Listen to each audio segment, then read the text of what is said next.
Ladies and gentlemen, the third Palm Biodiesel Conference is about to begin in 15 minutes. While the COVID-19 pandemic is in the transition to endemic, we would like to remind all of you to always remain strict to the health protocols in order to prevent the transmission of COVID-19. Please wear your mask, wash your hands frequently, and maintain physical distancing.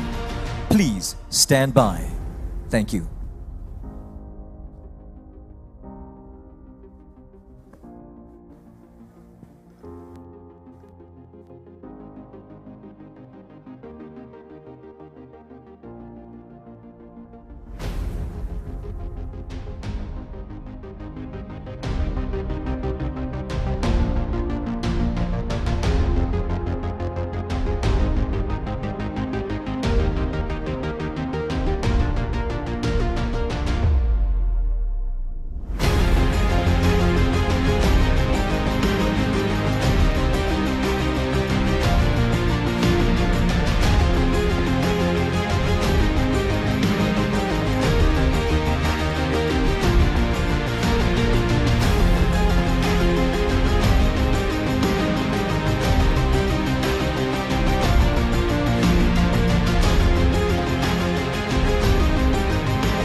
Ladies and gentlemen, the third Palm Biodiesel Conference is about to begin in approximately 10 minutes. While the COVID-19 pandemic is in the transition to endemic, we would like to remind you to always remain strict to the health protocols in order to prevent the transmission of COVID-19. Please wear your mask, wash your hands frequently, and maintain physical distancing. Please stand by. Thank you.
Ladies and gentlemen, may I have your attention, please?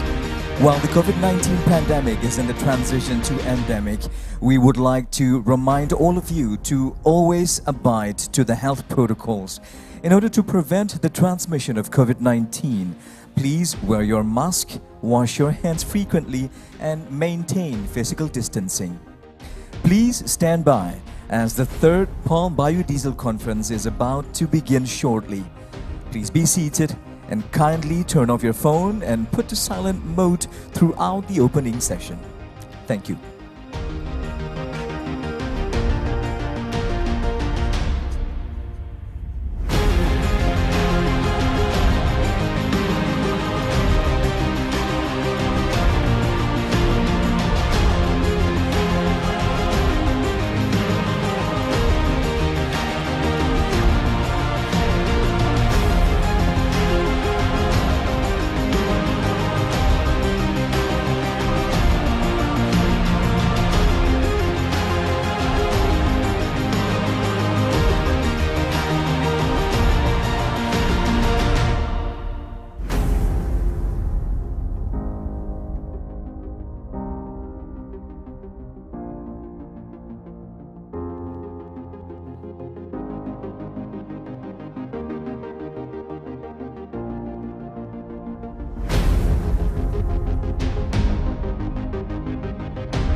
menyamakan Kemhan terus. Kalau bayar berarti kita dibodohi. Masa TNI selalu dianggap kebal hukum? Gua nggak akan berani itu, nggak akan. Saya bilang saya ke siapa, saya akan bicara TNI itu kan abdi negara juga, jangan diistimewakan.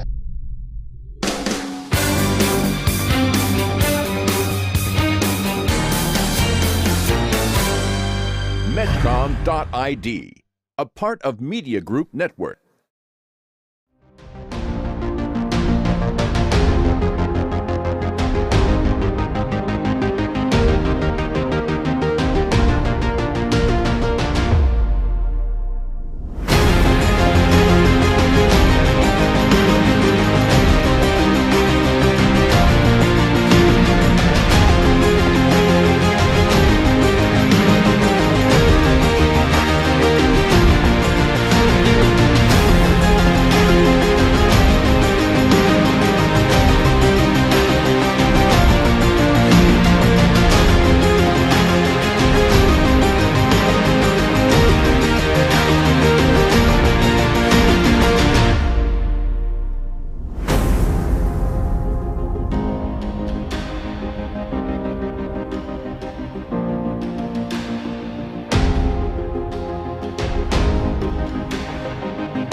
Indonesia's national anthem, Indonesia Raya. Ladies and gentlemen, please rise.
Kindly be seated.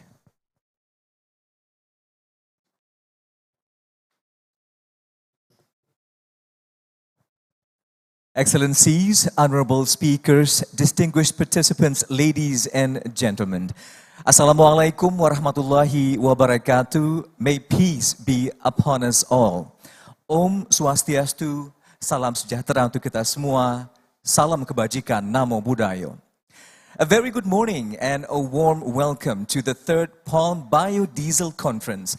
My name is Rahmat Idris. It is my absolute delight and honor to host the entire conference today. Before we begin, kindly allow me to extend our warmest greetings and welcome to Co-Ordinating Minister for Economic Affairs of the Republic of Indonesia, His Excellency Airlangga Hartarto.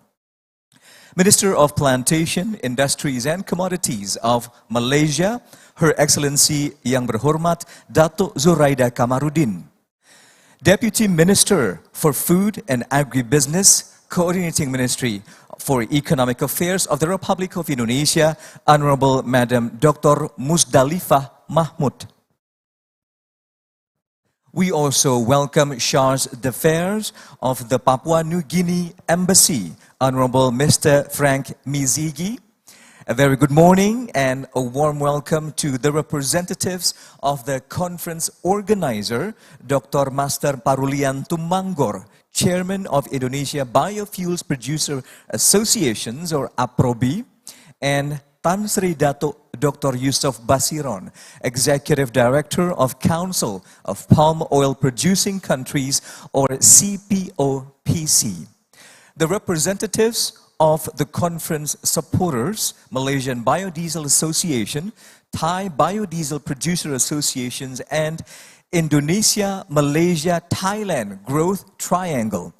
The representatives of the Ministry of Energy and Minerals, members of delegations of the G20, honorables, speakers, distinguished participants, and guests of the third Palm Biodiesel Conference being hosted for the first time in Indonesia, as the country also holds for the first time the G20 presidency, a cooperation of 20 major economist countries in the world. Ladies and gentlemen, allow me to pass our sincere thank you and gratitudes to our sponsors. To the platinum sponsors, Malaysian Biodiesel Association, Thai Biodiesel Producer Association, PT Holding Perkebunan Nusantara, Riset Perkebunan Nusantara, PT Smart TBK, and also our gold sponsors, Togar Podcast, Wilmar, and to our media partners, Sawit Indonesia, Asian Palm Oil Magazines, Oils and Fats International, Alays.co, Metro TV, Media Indonesia, and Medcom. Excellencies, ladies and gentlemen, for your kind attentions during this conference, we serve you tea and coffee produced by PT Perkebunan Nusantara the 8th. So please enjoy the coffee of Kopi Banaran Original and taste the uniqueness of Java Mocha. A round of applause, please. And as for you, tea lovers, we are delighted to serve to you today the tea called Walini. It is an aromatic beverage that comes from selected tea leaves on the tea plantation of PT Perkebunan Nusantara the 8th. All served to you to our pleasure. Thank you very much. Excellencies, honorables, distinguished participants, ladies and gentlemen, without further ado, allow me now to begin the opening session by inviting a very special keynote address from the Coordinating Minister for Economic Affairs of the Republic of Indonesia. Please welcome onto the screen His Excellency Airlangga Hartarto.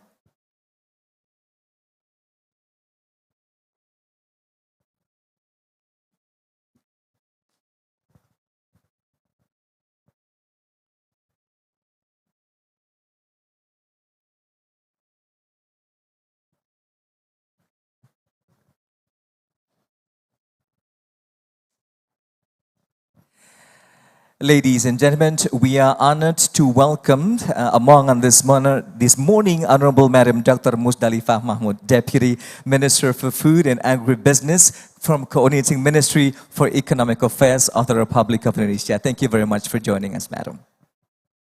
And as we've presented earlier, allow me now to welcome onto the screen a special keynote address from the Coordinating Minister for Economic Affairs of the Republic of Indonesia. Once again, onto the screen, His Excellency Erlangga Hartarto.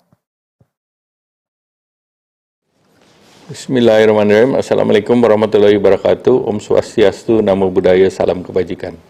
Honorable Minister of Plantation, Industry and Commodities Malaysia, Her Excellency Datuk Suraida Kamarudin, Executive Director of CPOPC, His Excellency Datuk Yusuf Basiron, Chairman of APROBI, Mr. MP Tumanggor, Vice Person of APROBI, Pak Paulus Cakrawan, distinguished delegates, ladies and gentlemen. A very good morning to all of you. It is an honor for me to deliver keynote speech at the third Palm Biodiesel Conference being held in Yogyakarta. Allow me to convey utmost appreciation to Indonesia Biofuels Producer Association and Council of Palm Oil Producing Countries for co-organizing this event. My gratitude also goes to supporters, sponsors, speakers, and to all offline as well as online participants. Excellency, ladies and gentlemen, it has been 14 years of the Indonesian Biodiesel Mandatory Program, a long journey, and it means a lot for all of us. Now it is the world's largest and the highest blending and the longest uninterrupted of biofuel mandate in the world. An impressive works. The program by far has been good for the economy, people, and environment. It has benefited us more than we expected, and the way forward is even more worth observing. It is remarkable energy transition initiative and achievement, and it is in this context of Indonesia, together with other palm oil producing countries, would like to showcase its biodiesel mandate as a road to G20 event, coinciding with the G20 Energy Transition Working Group meeting in Yogyakarta. Ladies and gentlemen, I wish to reaffirm the commitment of Indonesia in accelerating the clean energy transition through biodiesel policy to achieve a zero net emission. The commitment of using palm oil as the biofuel material will boost Indonesia to achieve its energy security and energy mix target of 23% by 2025. During the 21st United Nations Framework Convention on Climate Change in Paris 2015, President Joko Widodo stated that Indonesia's determination to reduce greenhouse gas emission by 29% under business as usual and up to 40% with the assistance of international parties by the year 2030. The palm oil industry is ready to support this vision. The use of B20 2021 is estimated to reduce greenhouse gas emission by 24.6 million tons of CO2, and this reached 7.8% of the target achieving renewable energy for 2030.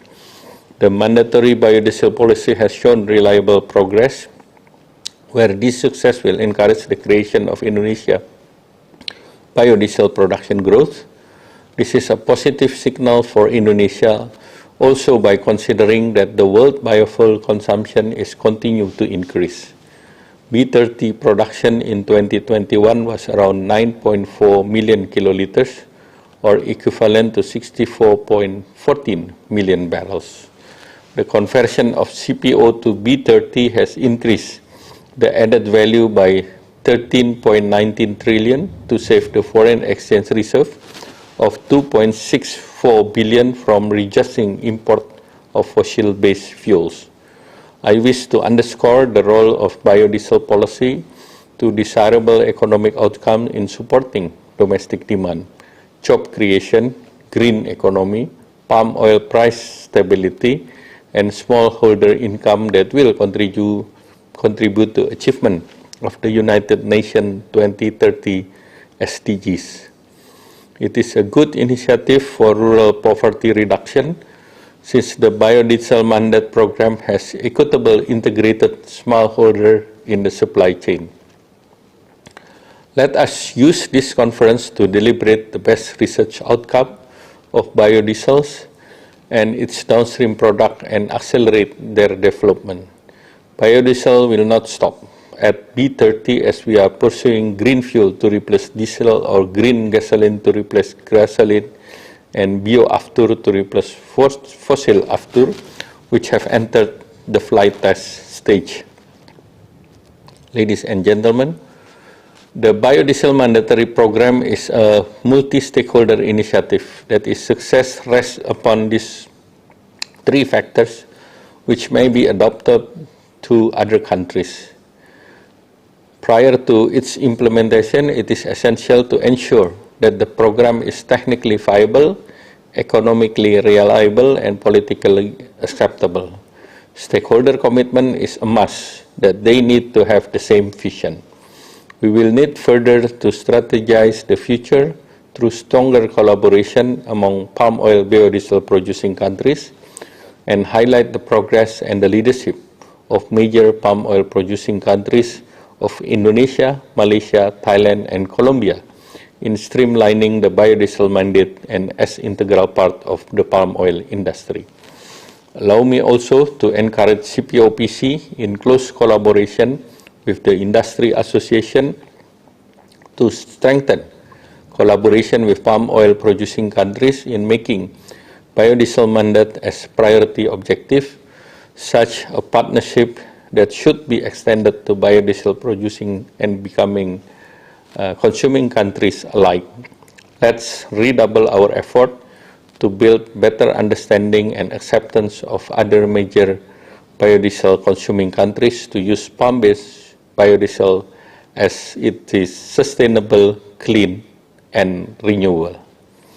Ladies and gentlemen, I would like to assert the role of biofuel in promoting inclusive SDGs and supporting belief that economic growth and environment protection can and should go hand in hand in contributing to the UN 2030 SDGs, especially to ensure universal access to affordable, reliable, green, sustainable, and modern energy for all. Let us combine our strategic efforts to work together to achieve these aims and set our commitment to that end. Hereby, I open the third Palm Biodiesel Conference 2022 as a road to G20 even under the presidency of Indonesia. Thank you. Wabillahi taufiq wal hidayah. Wassalamualaikum warahmatullahi wabarakatuh. Thank you very much, Your Excellency Erlangga Hartarto, Coordinating Minister for Economic Affairs of the Republic of Indonesia, for the opening and also the keynote address for this conference. Ladies and gentlemen, and now I am privileged to invite a keynote address from Minister of Plantation, Industries and Commodities of Malaysia. Please welcome onto the screen Her Excellency Yang Berhormat Datuk Zuraida Kamaruddin. Bismillahirrahmanirrahim. Alhamdulillahirabbil alamin wassalatu wassalam ala asyrafil mursalin wa ala alihi wa sahbihi ajma'in. Assalamualaikum warahmatullahi wabarakatuh. Very good morning to all distinguished delegates and participants of the third Palm Oil Biodiesel Conference 2022. I wish to take this opportunity to thank the organizers for giving me the honor to deliver the keynote address for the conference. Palm oil biodiesel in Malaysia, ladies and gentlemen. The research on palm biodiesel in Malaysia started way back in 1980s with the establishment of the first palm biodiesel pilot plant in 1985. It is a continuous flow biodiesel pilot plant with capacity of 10 tons per day. The palm biodiesel produced from the pilot plant was used to conduct engine testing and field trials in 1990s. At that time, our agency, Malaysian Palm Oil Board, or MPOB, has carried out the most exhaustive field trial using biodiesel 50 and biodiesel 100 in collaboration with Daimler-Benz in Germany, which involved 30 commercial buses, with each bus traveled 300,000 kilometers. The palm biodiesel was then successfully established as a suitable diesel substitute. We have come a long way because since then, few patents have been filed on the production technology of palm biodiesel. Today, MPOB, an agency under the ministry, is one of the technology providers for biodiesel production, which has built many plants in Malaysia and overseas. If we look around us, we can clearly see how fast the world is changing. There is rapid growth in population, economy, and human mobility, which all lead to an increase in the consumption of fossil fuels. This has pushed the experts into looking for an alternative renewable fuel like biodiesel. Biodiesel can be produced from edible and non-edible oils like animal fats or plant oils such as palm, corn, rapeseed, and soybean. It has very similar properties compared to petroleum diesel. Furthermore, it is also known for its biodegradability and non-toxicity, which could minimize its negative impacts on the environment and is therefore suitable to be used as an alternative for petroleum-based diesel. In Malaysia, considering its role as the major agricultural export commodities here, palm oil is the primary feedstock for biodiesel production. Elevating on the pioneering work done on palm biodiesel, my ministry has formulated the National Biofuel Policy in 2006. The Malaysian Biofuel Industry Act 666 was gazetted on 1st November 2008. Under the Act, the government could regulate the biofuel industry and implement the mandatory blending of biodiesel for local use. We have realized the potential of palm oil biodiesel early on. Thus, the government has implemented B5 program in 2011 and B7 program in 2014 for transportation sector. The B10 program for transportation sector and B7 program for industrial sector was implemented in 2019. B20 program for transportation sector was launched in 20th February 2020 by phases. As you know, the mandate to manufacture biofuel with a 20% palm oil component, known as B20 for the transport sector, was first rolled out in January 2020, but faced delays due to movement curbs imposed to contain the pandemic in the country. Since then, the government has been working towards it and is committed with a plan to implement nationwide adoption of the B20 palm oil biofuel program accordingly. I feel the industry has progressed at good length with a lot more chances in the future. The development and continuous implementation of palm oil biodiesel that is proven to be cheaper, sustainable, and locally available fuel supply is a priority to be focused on. Palm oil biodiesel at national level, ladies and gentlemen, in line with the implementation of the biodiesel program, few national policies such as the National Automotive Policy 2020 by Ministry of International Trade and Industry and the National Transport Policy 2019 to 2030 by Ministry of Transport set a directive to enhance the use of higher biodiesel blending in the transportation sector to promote the adoption of new, more environmentally friendly elements of technologies. It also encouraged the usage of alternative or cleaner fuels in the transport sector. The most recent one, the National Agri-Commodity Policy 2021 to 2030, was launched on 9th March 2022. That also includes the implementation of the biodiesel program as part of the policy strategy. Government is also adopting various approaches to raise public awareness of the benefits of biodiesel and most importantly to convince the automotive companies on the compatibility of the fuel for commercial vehicles. To date, many short-term and long-term tests have been carried out by the MPOB and local industries on the palm oil biodiesel compatibility in commercial vehicles. And the results show very positive outcome where higher blended diesel has no negative impact on the engine performance. This is the results that we need to convey to the public and industry at large. Ladies and gentlemen, sustainable energy is something we can't run from when it comes to palm oil and biodiesel. Palm biodiesel is renewable, biodegradable, non-toxic, and also safe to handle. Palm biodiesel produced in Malaysia is from palm oil, which is made in a sustainable manner. When we search for best vegetable oils as renewable fuel, palm oil will stand out among other vegetable oils. This yield factor alone is adequate for many to decide which vegetable oil should be produced to meet the expanding requirement for sustainable and cleaner energy for our expanding population. One of the important criteria for any vegetable oils to be used as biofuel is availability at competitive price. Palm oil is perfect for this. It is already a common knowledge that the oil palm is the most productive oil-bearing plant that we know. On top of that, Malaysian Sustainable Palm Oil Certification was introduced in 2015, which was made mandatory starting from January 2020. The MSPO certification scheme aims to ensure Malaysian palm oil is sustainably produced and safe for consumption. It also seeks to reduce the industry's social and environmental impacts and help independent smallholders certify their palm oil for the export market. The certification ensures the country's palm oil industry complies with international sustainability requirements encompassing the whole supply chain, from growers and millers to traders and retailers. With regards to the future of palm oil, ladies and gentlemen, it is a good time for Malaysia, Indonesia and other palm oil producing countries to work together in the same direction in addressing common issues such as technical collaboration in biodiesel research and expand the use of biodiesel or methyl ester for other applications. This can be cross-industry and intra-industry collaboration.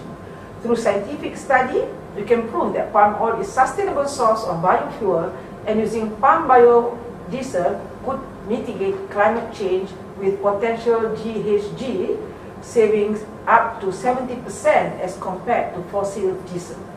Despite the high price of palm oil, the government is committed to maintain the biodiesel blending ratio and planning to introduce high blend of biodiesel like the B30 later. As of today, the biodiesel market continues to rise up as the biofuel has been introduced to more than 60 countries worldwide. We have to move together with the progress and acceptance of this alternative biofuel in today's world. Ladies and gentlemen, my ministry always opens its doors to work with international bodies, government agencies, academicians, research institutes, industry players, and businesses to ensure the palm oil biodiesel industry develops progressively and sustainably.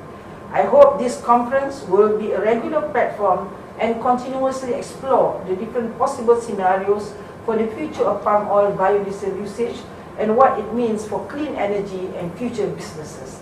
It is a great platform for countries that are leading the palm-based biofuel technology and industry to showcase the implementation stages in the countries while further deliberate on the challenges in doing so. As a conclusion, the government of Malaysia is fully committed towards biodiesel program that is in line with Malaysia's sustainable development goals under the United Nations Development Programme regarding actions taken to combat climate change and its impacts. On that note, I wish a fruitful discussion for all delegates and participants of today's Palm Oil Biodiesel Conference 2020. Thank you. Wassalamualaikum warahmatullahi wabarakatuh. Thank you very much indeed, Your Excellency, Yang Berhormat Datuk Zuraida Kamarudin, Minister of Plantation, Industries and Commodities of Malaysia, for such an insightful keynote address. Thank you very much indeed.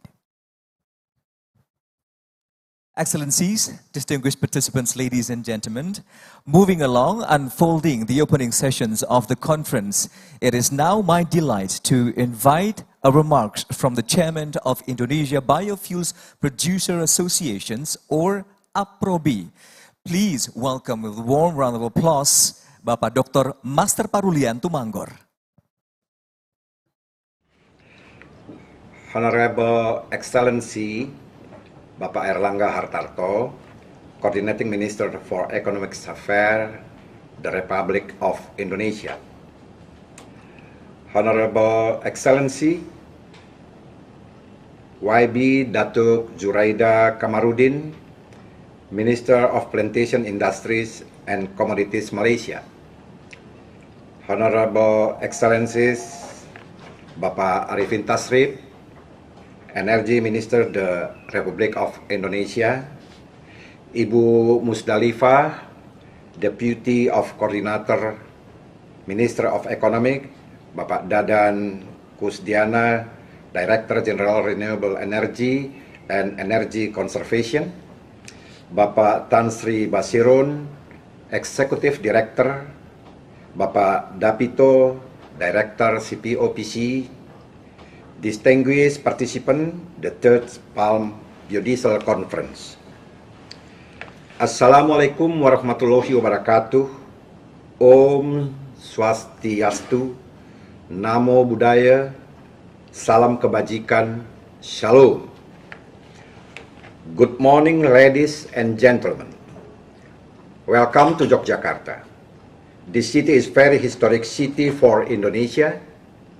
It was once the capital of Indonesia's struggle to achieve full independence. For this reason, it is very appropriate the third Biodiesel Conference be held in Yogyakarta because it is a symbol and creates a spirit of struggle for independence from fossil energy and the struggle to achieve sustainable energy.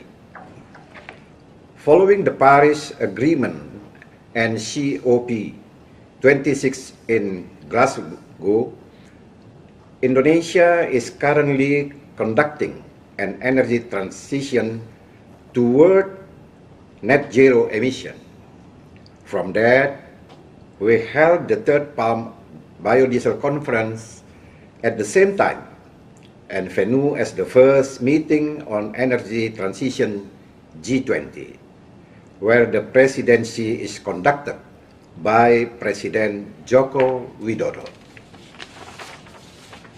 Ladies and gentlemen, in the one-day conference, we hope the participants can exchange information on the development of biodiesel implementation from several countries, can communicate with each other, which is expected to create cooperation and development of the biodiesel industry.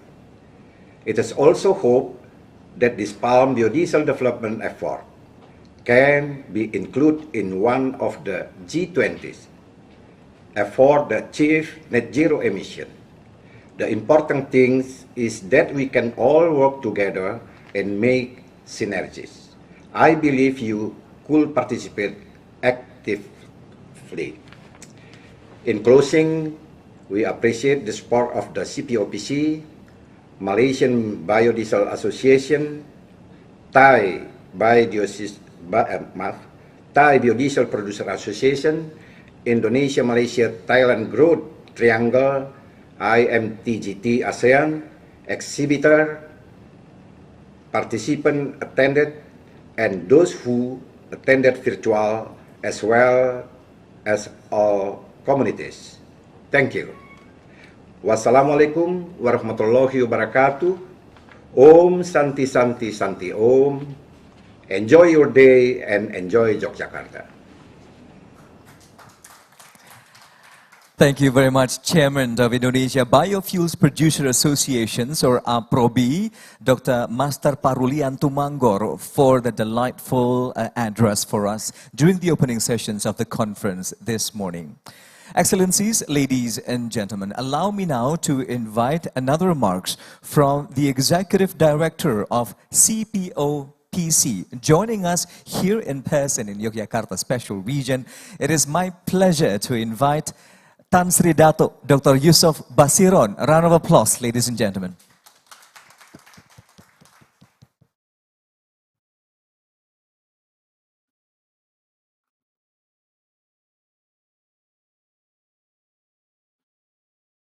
Thank you, Bapak Tumanggor from APROBI. Thank you, MC.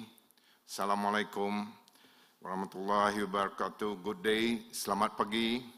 And on behalf of the organizing team of this wonderful event, I would like to welcome you all to the third Palm Biodiesel Conference held today at Suko Wine Lounge of Hotel Sheraton Mustika here in Yogyakarta. And also to welcome Ibu Muzdalifah, Deputy Minister Komenko, who is attending in person this morning. Thank you very much, honorable dignitaries who came in person to join our event, and thank you for other dignitaries who have come to join us virtually. Greetings from the city of culture, Yogyakarta. Although we would very much like for those online to have joined the rest of us here in person, however, we understand that there are still some travel restrictions due to the necessary health protocols. However, today's event shows that we are still connected. We can still connect and participate actively in this so-called hybrid mode that has become the new norm, the new normal. Allow me to extend my special greetings to His Excellency Pak Airlangga Hartarto, Coordinating Minister for Economic Affairs of the Republic of Indonesia, and Her Excellency Yang Berhormat Dato' Zuraida Kamarudin, Minister of Plantation Industries and Commodities, Malaysia, and His Excellency Arifin Tasrif, Minister of Energy and Mineral Resources of the Republic of Indonesia, and CPOPC fellow co-organizers for this event, APROBI, and our event supporter, Malaysian Biodiesel Association, Thai Biodiesel Producer Association, and Indonesia, Malaysia, Thailand Growth Triangle. And of course, to our notable speakers and moderators of the third Palm Biodiesel Conference. As everyone here are already aware, the third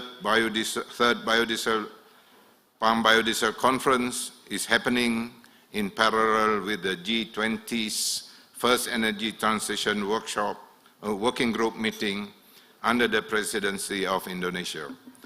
This is thus a strategic opportunity to align the G20 agenda in renewable energies to foster and promote collaboration and investment in the palm-based biodiesel industry. What we hope to achieve from today's conference is to be able to collectively address the challenges in developing renewable energies that are sustainable and environmentally friendly made from palm biodiesel. How I see it, the palm-based biodiesel industry still needs to be promoted extensively through the support of many stakeholders, key experts, government figures, palm oil producing countries, associations, so that palm-based products that are proven to be sustainable and unharmful to the environment can be gradually accepted by the wider international market. I say this because there are still negative sentiments surrounding palm oil and palm-based downstream products. For many years, palm oil and its byproducts have always been accused with deforestation allegations, although there are many proven research that says otherwise. This information will be proudly shared during the conference by our notable speakers in the renewable energies, biodiesel, and palm oil industry. Allow today's conference to be the grand momentum to explore more approaches, common approaches to strengthen and solidify the national biodiesel implementation programs, work together and collaborate to develop biodiesel-based downstream products. Talking about downstream products, I would like to inform that one of the major functions of CPOPC is to help promote downstream palm oil-based products. And thanks to APROBI to allow this particular segment, developing more downstream-based industries to be promoted at this conference. Palm-based biodiesel can be a good way to reduce poverty, especially among the palm oil producing countries, as it will involve a number of smallholders, therefore economically empowering them. In fact, this is what sustainable palm oil is all about. Sustainable palm oil is committed to achieve the United Nations 2030 Sustainable Development Goals through inclusive collaboration in renewable energies, collaborating in accelerating the clean energy transition through biofuel initiative to tackle climate change together as producing countries and collaborating stakeholders. With this, I would like to wish you all a successful conference and make use of this valuable opportunity to work together towards sustainability and growing the palm-based biodiesel industry. Please look forward to the different talks that will be shared throughout the conference and take the opportunity to explore the virtual exhibition on our online platform to get to know the different companies and services in the biodiesel and palm oil industries. Lastly, I wish you all another fruitful session, and I sincerely hope that everyone will learn some important insights during the third Palm Biodiesel Conference. Wishing you all who are here in person and virtually to stay safe from Yogyakarta. Thank you very much. Thank you very much, Tan Sri Dato' Dr. Yusof Basiron, Executive Director of CPOPC, who has delivered such a remarkable points to what we are about to deliberate throughout the entire conference today. And now, ladies and gentlemen, in just a few moments, we will be honored by the arrival of another ministry joining us for this conference. Momentarily joining us here in the conference rooms is Minister of Energy and Mineral Resources, His Excellency Arifin Tasrif, who has just inaugurated the first meeting of Energy Transition Working Group located just nearby from our venue. And it is also held in concurrent and parallel in line with the third pillar of Indonesia's presidency for the G20, as we propose the global health architecture, sustainable energy transition, and also digital transformation. And in just a few moments, delegates, ladies and gentlemen, we will be honored by the presence and the arrival of Minister of Energy and Mineral Resources of the Republic of Indonesia, His Excellency Arifin Tasrif. And in the meantime, we do once again invite you to enjoy your coffee and tea on behalf of PT Perkebunan Nusantara, the 8th. That is in particular for ladies and gentlemen who are here with us in person in Yogyakarta, Indonesia. As for those of you who are joining us virtually from across the globe, from different time zones, we do hope that someday, as soon as possible, you can join us here in Yogyakarta, in Indonesia, and enjoy the distinctive coffee and tea for yourself in the country. In just a few months now, ladies and gentlemen.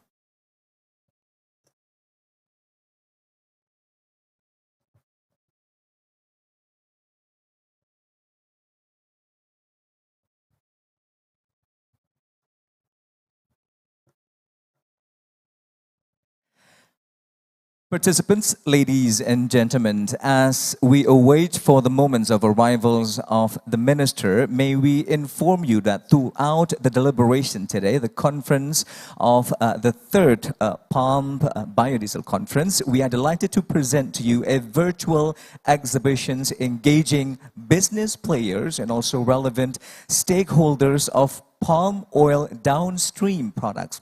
The virtual exhibition provides opportunities for the selected companies and organizations to present their product offerings or innovations. And also these virtual booths will provide you with opportunities for cooperations and opportunities of investments in the industry of palm oil production in the country. So do please visit our virtual exhibitions and find aspiring potentials on palm oil downstream products.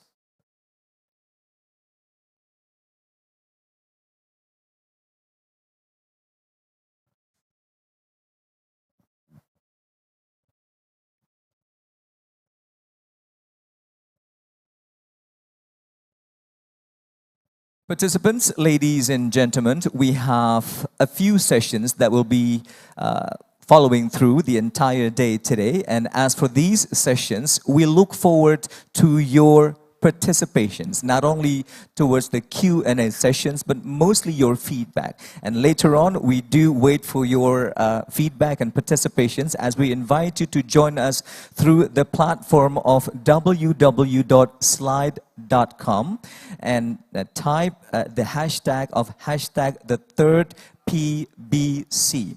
Hopefully, oh, there you are. You can see it on the screen. And these will be in action for the question and answer session later on through Slido. Once again, the website is www.sli or slide.do and tap the hashtag the third PBC to voice your questions and your opinions towards specific topics on each of the sessions on the conference, which will be moderated by our moderator later and be selected and answered by our guests and speakers in each respective session. And as we've mentioned earlier, participants, ladies and gentlemen, in just a few moments, we will be graced by the arrival of the Ministers of Energy and Mineral Resources of the Republic of Indonesia, who has just been next door, kick-offing the first meeting of Energy Transition Digital Working Group, which is a part of the one of three main pillars proposed by the Indonesian government throughout its presidency for the G20 during 2022. It is an honor indeed to have the Minister join us for this opening sessions of the conference in just a few moments.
Ladies and gentlemen, we are extremely honored to be joined by Minister of Energy and Mineral Resources of the Republic of Indonesia, His Excellency Arifin Tasrif. Let's give a warm round of applause to welcome His Excellency.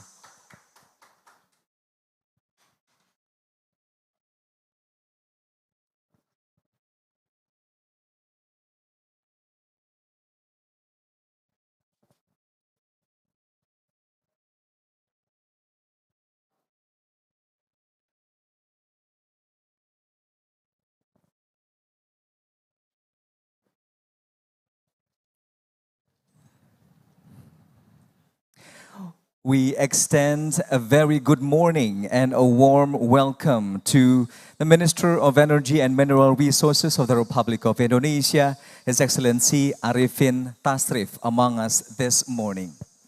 Excellencies, distinguished participants, ladies and gentlemen, the third Palm Biodiesel Conference here in Yogyakarta, Indonesia, is held in parallel with the first meeting of Energy Transition Working Group of Indonesia's presidency for the G20.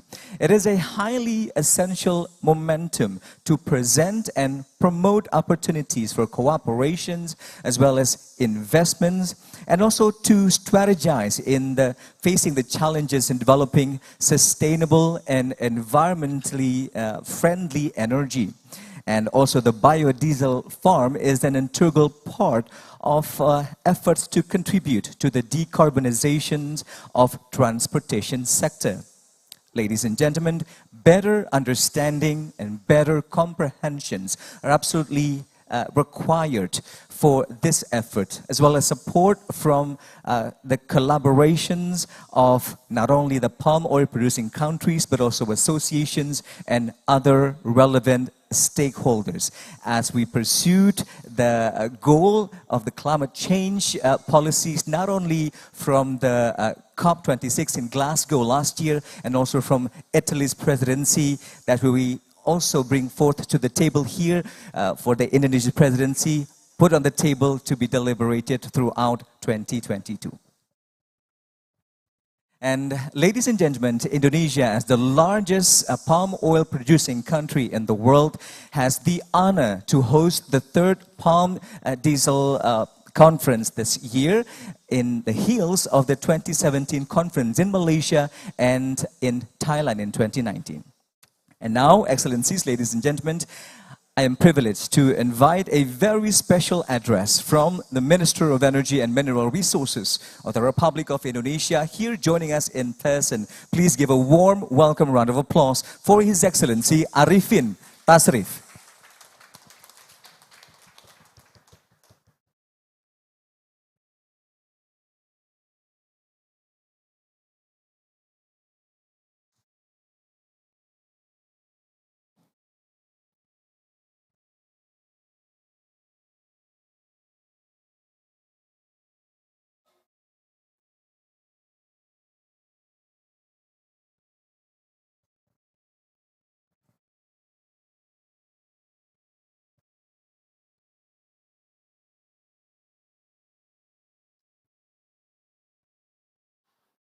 Okay. His Excellency Erlangga Hartarto, Coordinating Minister for Economic Affairs of Republic of Indonesia. His Excellency Datuk Zuraida Kamarudin, Minister of Primary Industries and Commodities of Malaysia. Bapak Tan Sri Datuk Dr. Yusuf Basiron, Executive Director of Council of Palm Oil Producing Countries, Pak Tumanggor, Chairman of APROBI, Mr. Unitan, President of Malaysian Biodiesel Association, Mr. George Bendek, Director of National Federation of Biofuels of Colombia, Mr. Sanin Trianon, Chairman of Thai Biodiesel Producer Associations, distinguished speakers, participants, ladies and gentlemen, good morning. First of all, I would like to convey my highest gratitude and appreciation to the Indonesia Biofuels Producer Associations, or APROBI, Council of Palm Oil Producing Countries, the Malaysian Biodiesel Association, Thai Biodiesel Producer Association, and Indonesia Malaysia Thailand Growth Triangle for organizing the third Palm Biodiesel Conference. This conference ran in parallel with the first Energy Transition Working Group meeting of G20 under the G20 presidency of Indonesia in 2022.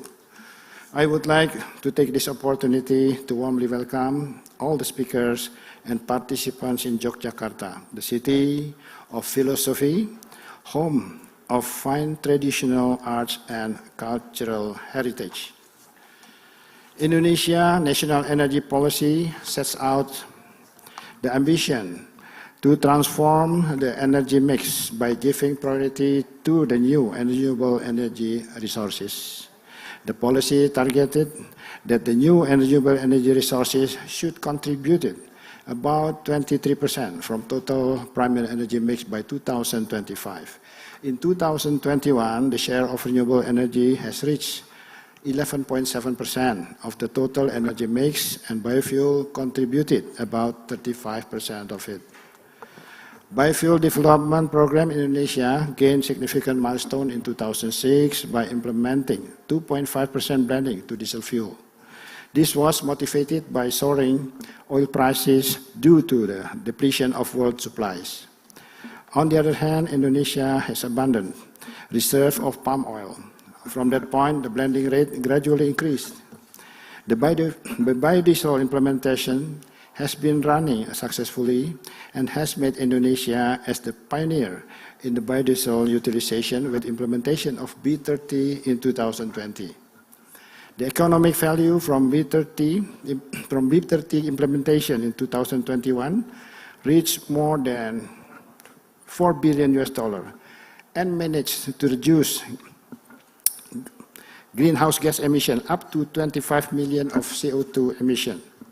The implementation of biofuel mandatory, which involved multi-stakeholders, was not without its challenges. So, prior to its implementation, it is essential to ensure that the program meets three main criteria: technically feasible, economically reliable, and politically acceptable, as well as commitment from all parties. And we will not stop this B30, as we plan to increase the blending rate even higher by implementing green fuels.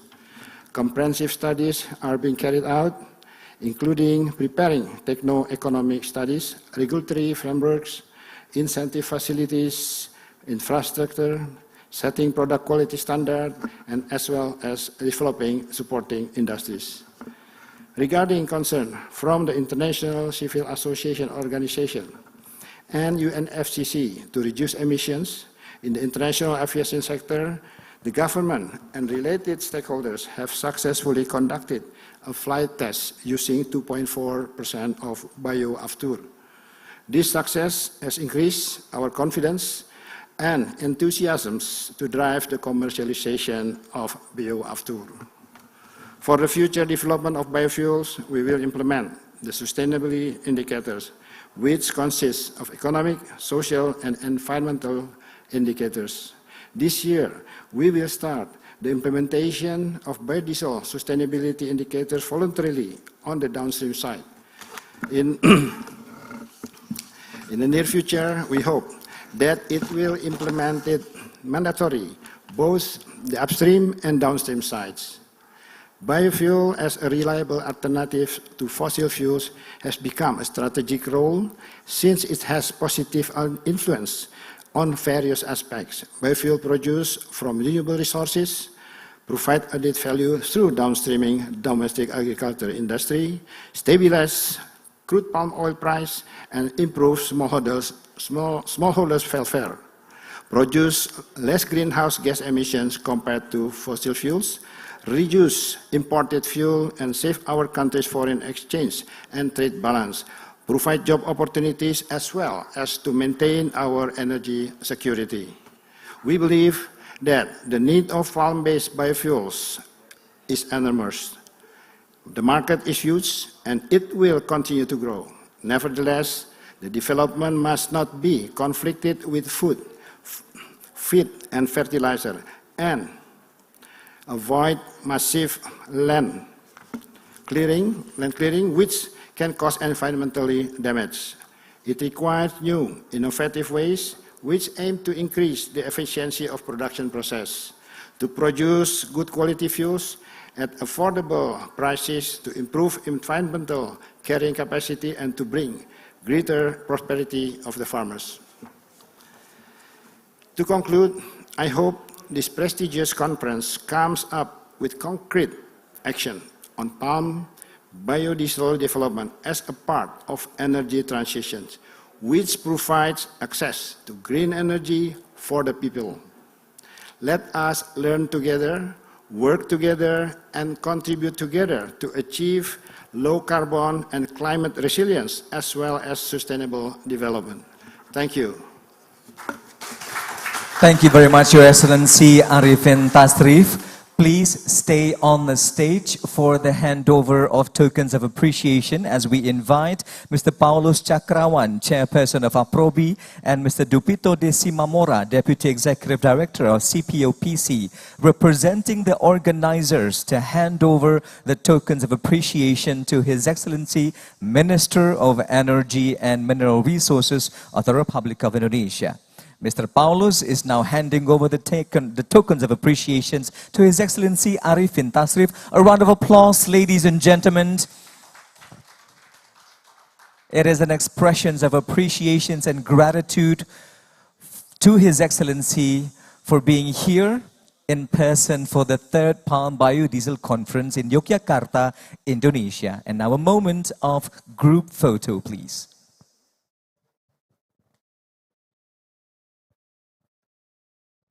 And we also invite Tan Sri Dato Dr. Yusuf Basiron, Executive Director of CPOPC, as well as Ibu Musdalifah Mahmud, Deputy Minister for Food and Agribusiness, Coordinating Ministry for Economic Affairs of the Republic of Indonesia, for a group photo.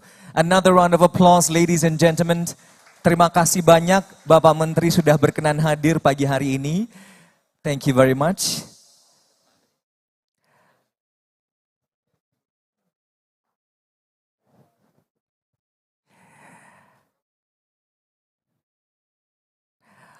Bapak Ibu hadirin sekalian, Bapak Menteri kini berkenan meninggalkan tempat acara. Kami haturkan banyak terima kasih atas waktu dan sambutan yang telah disampaikan. Participants, ladies and gentlemen, Minister of Energy and Mineral Resources of the Republic of Indonesia is now taking his leave as we bid him thank you and our gratitude for being here in person for the opening sessions of the conference. Please bear with us, ladies and gentlemen, as we wait for a few moments before the continuation of the opening sessions.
Excellencies, participants, delegates, ladies and gentlemen, the opening session of the third Palm Biodiesel Conference here in Yogyakarta, Indonesia, continues to unfold.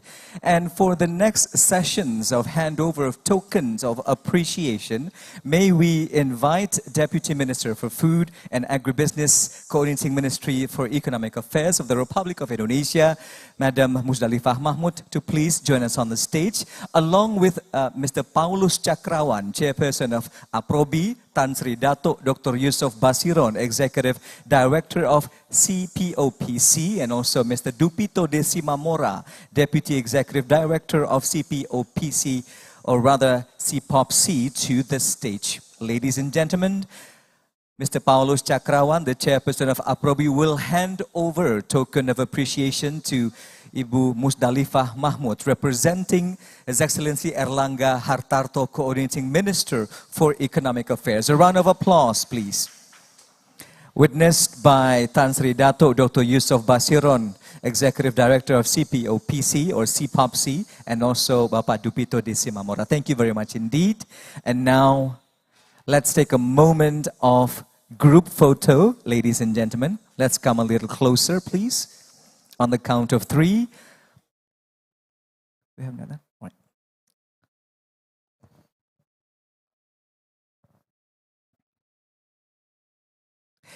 And now for another round of tokens of appreciations, ladies and gentlemen, Tan Sri Dato Dr. Yusof Basiron will also hand over the tokens of appreciation to Ibu Musdalifah Mahmud on behalf of CPOPC. Again, thank you very much, APROBI. Thank you very much, CPOPC and the Ministry. Another round of applause, ladies and gentlemen, for the appreciations we express to the Ministry, the Coordinating Ministry of Economic Affairs of the Republic of Indonesia. Matur sembah nuwun, thank you very much, Madam Musdalifah Mahmud, Deputy Minister for Food and Agribusiness, Coordinating Ministry for Economic Affairs.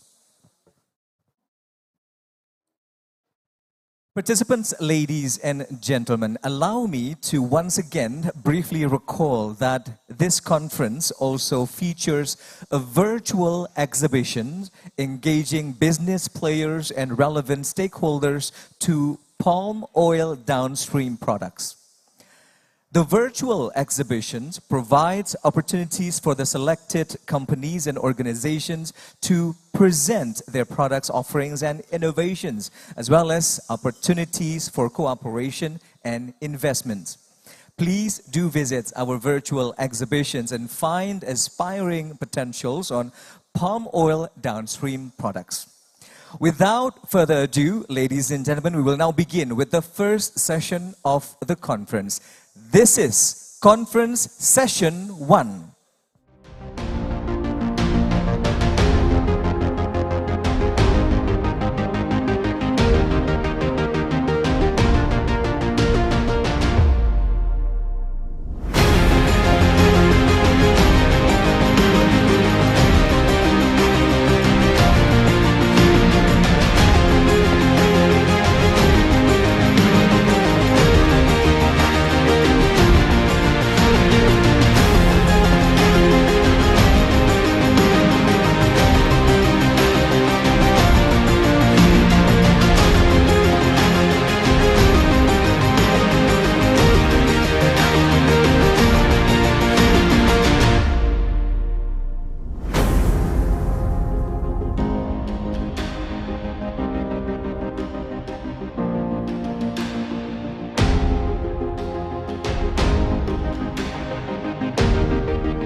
Ladies and gentlemen, the first session of the conference will shift our focus towards policies and status of biodiesel mandates, with an array of inspiring figures as speakers for the first session. Allow me to invite them onto the stage for the discussions.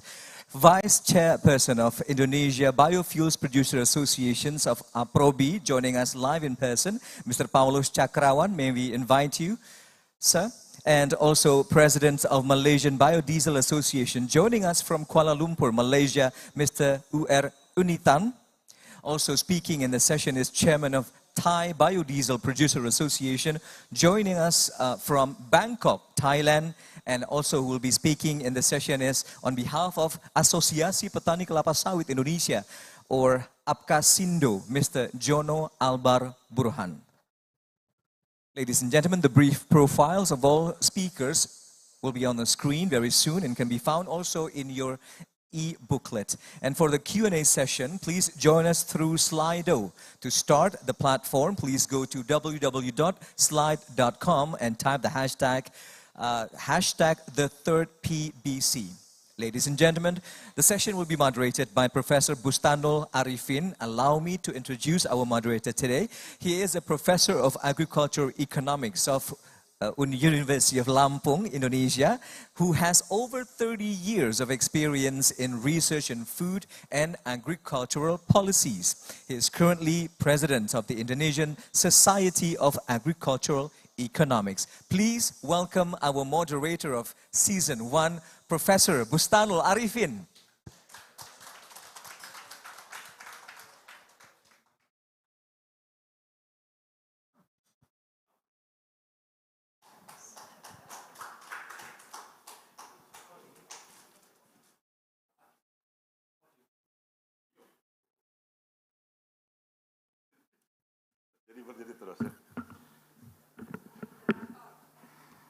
Ladies and gentlemen, Assalamualaikum warahmatullahi wabarakatuh.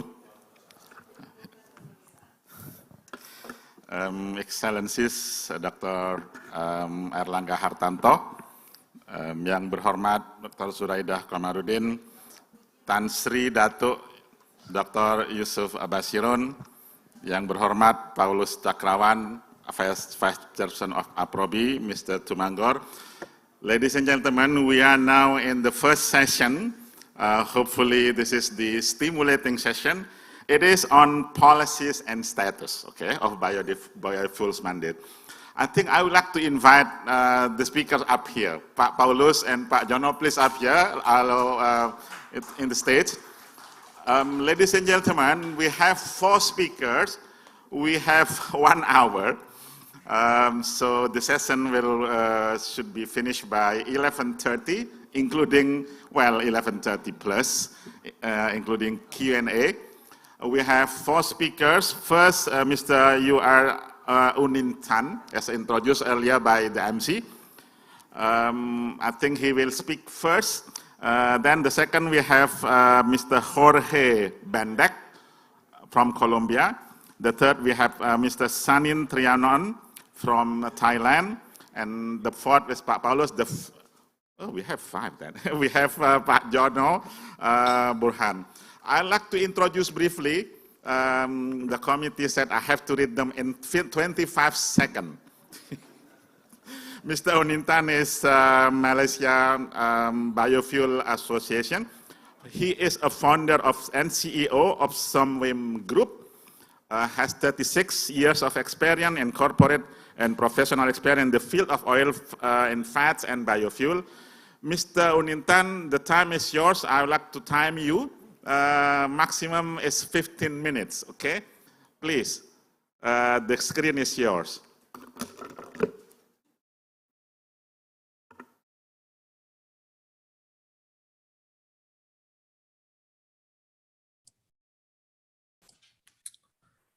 Thank you very much, Professor Bustanul Arifin, Chairperson for this session. Excellencies, distinguished delegates, participants who are present physically at the conference venue, and ladies and gentlemen who are tuned in from around the world.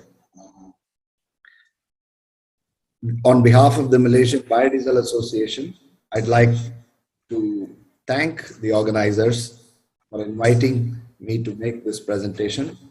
Please allow me to share my presentation slides. I hope you can see it now. I don't know if the others, I hear an echo. Can that be stopped?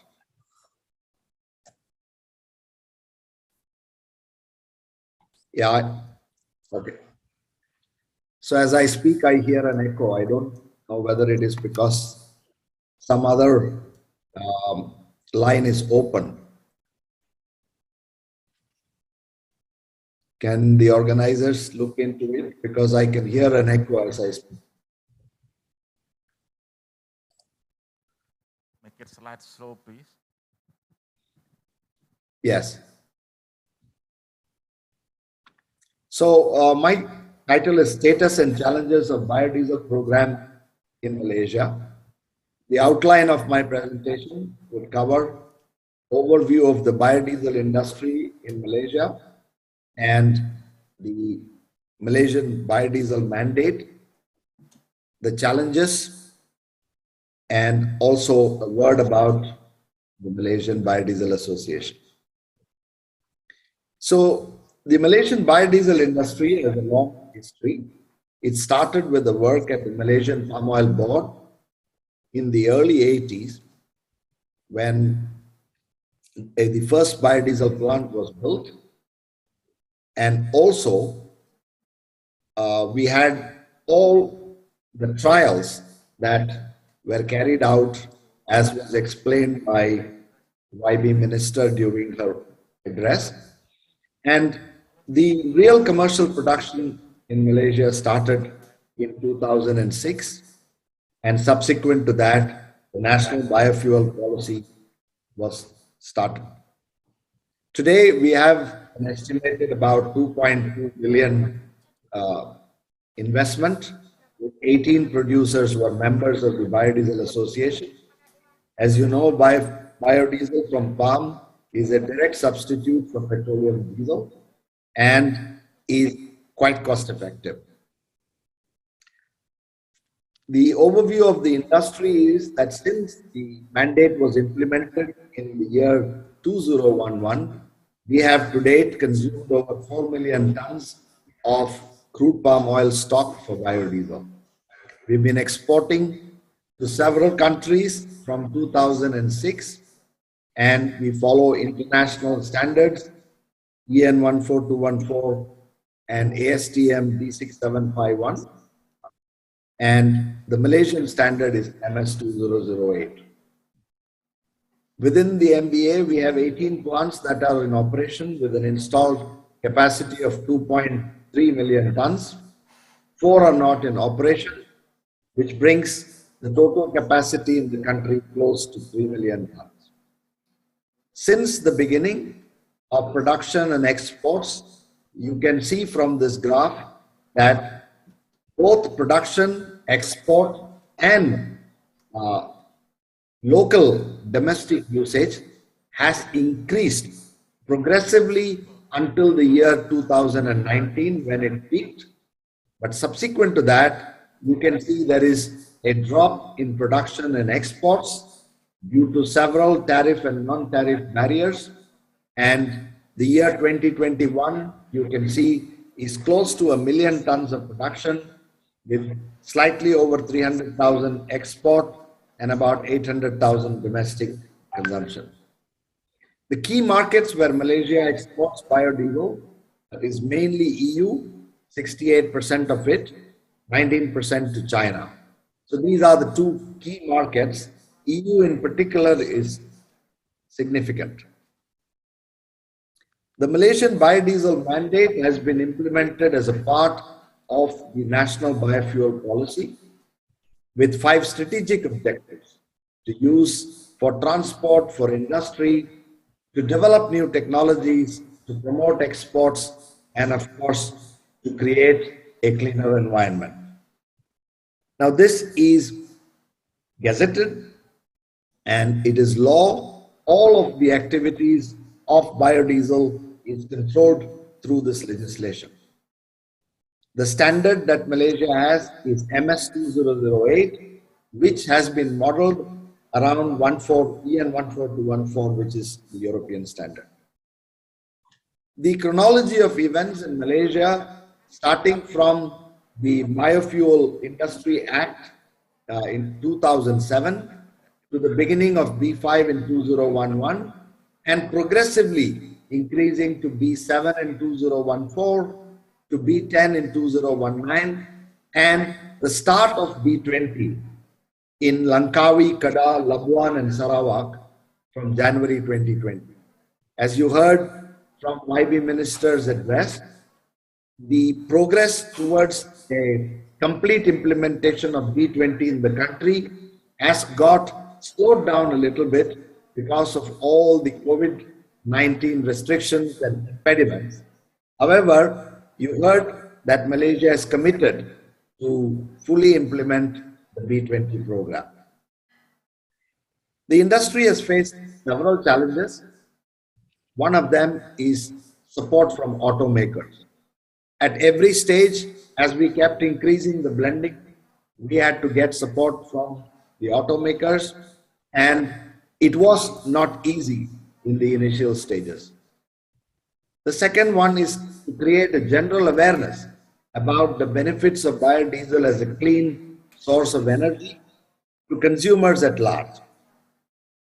Then we all know that there are tariff barriers for export into key markets like the EU and US, and all of you must be aware, and I'm sure during the panel discussion today, we can deliberate a bit more in detail on the non-tariff barriers of the EU's policy on banning palm for production of biofuels. And last but not the least, as is always the case, when it comes to discretionary blending, the price difference between palm oil and gas oil is a key driver, and that actually determines how much of biodiesel you can produce and sell. Today, there is less than 50% utilization in Malaysia. A word about MBA. It's a group of biodiesel producers in Malaysia. We were established in September 2008, primarily to promote the interests of biodiesel industry. Our vision is to establish a sustainable, environment-friendly and economically viable biodiesel industry, both in Malaysia as well as globally. And we have been constantly working with all stakeholders in government dialogues, as well as with every stakeholder for a smooth implementation. We are affiliated to the Roundtable on Sustainable Palm Oil and the Roundtable on Sustainable Biofuel as members. This is a graph that shows you the location both in East and Peninsular Malaysia, showing the 18 biodiesel plants. We have 18 members, and we also have 3 associate members who are mainly supplying either some form of chemicals or enzymes to the biodiesel industry. The Biodiesel Association has been working closely, as I mentioned, with several agencies, and on a regular basis, we interact with government agencies for a smooth implementation of biodiesel. We also carry out our own promotion activities, including promotion of and the use of biodiesel across the country. Thank you very much for your attention. Thank you very much, Mr. Onitan. Give a round of applause, please.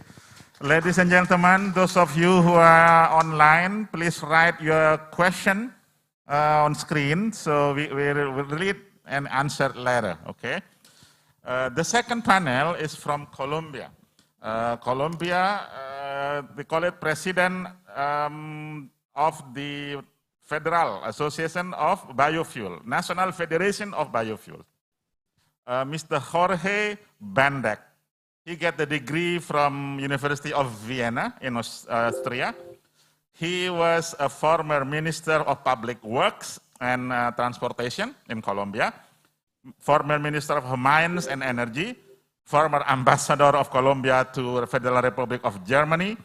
Then now he is the director of National Federation of Biofuels of Colombia. Dr. Jorge Bendek, the time is yours. Good morning, ladies and gentlemen. Thank you for the invitation you have given me to participate in this important event.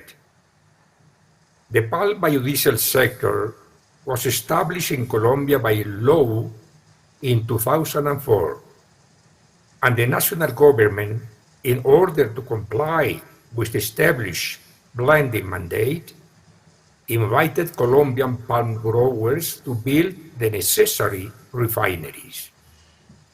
The Colombian Congress, to encourage consumption, granted users tax benefits, such as not paying taxes on the fraction of biodiesel mixed with fossil diesel.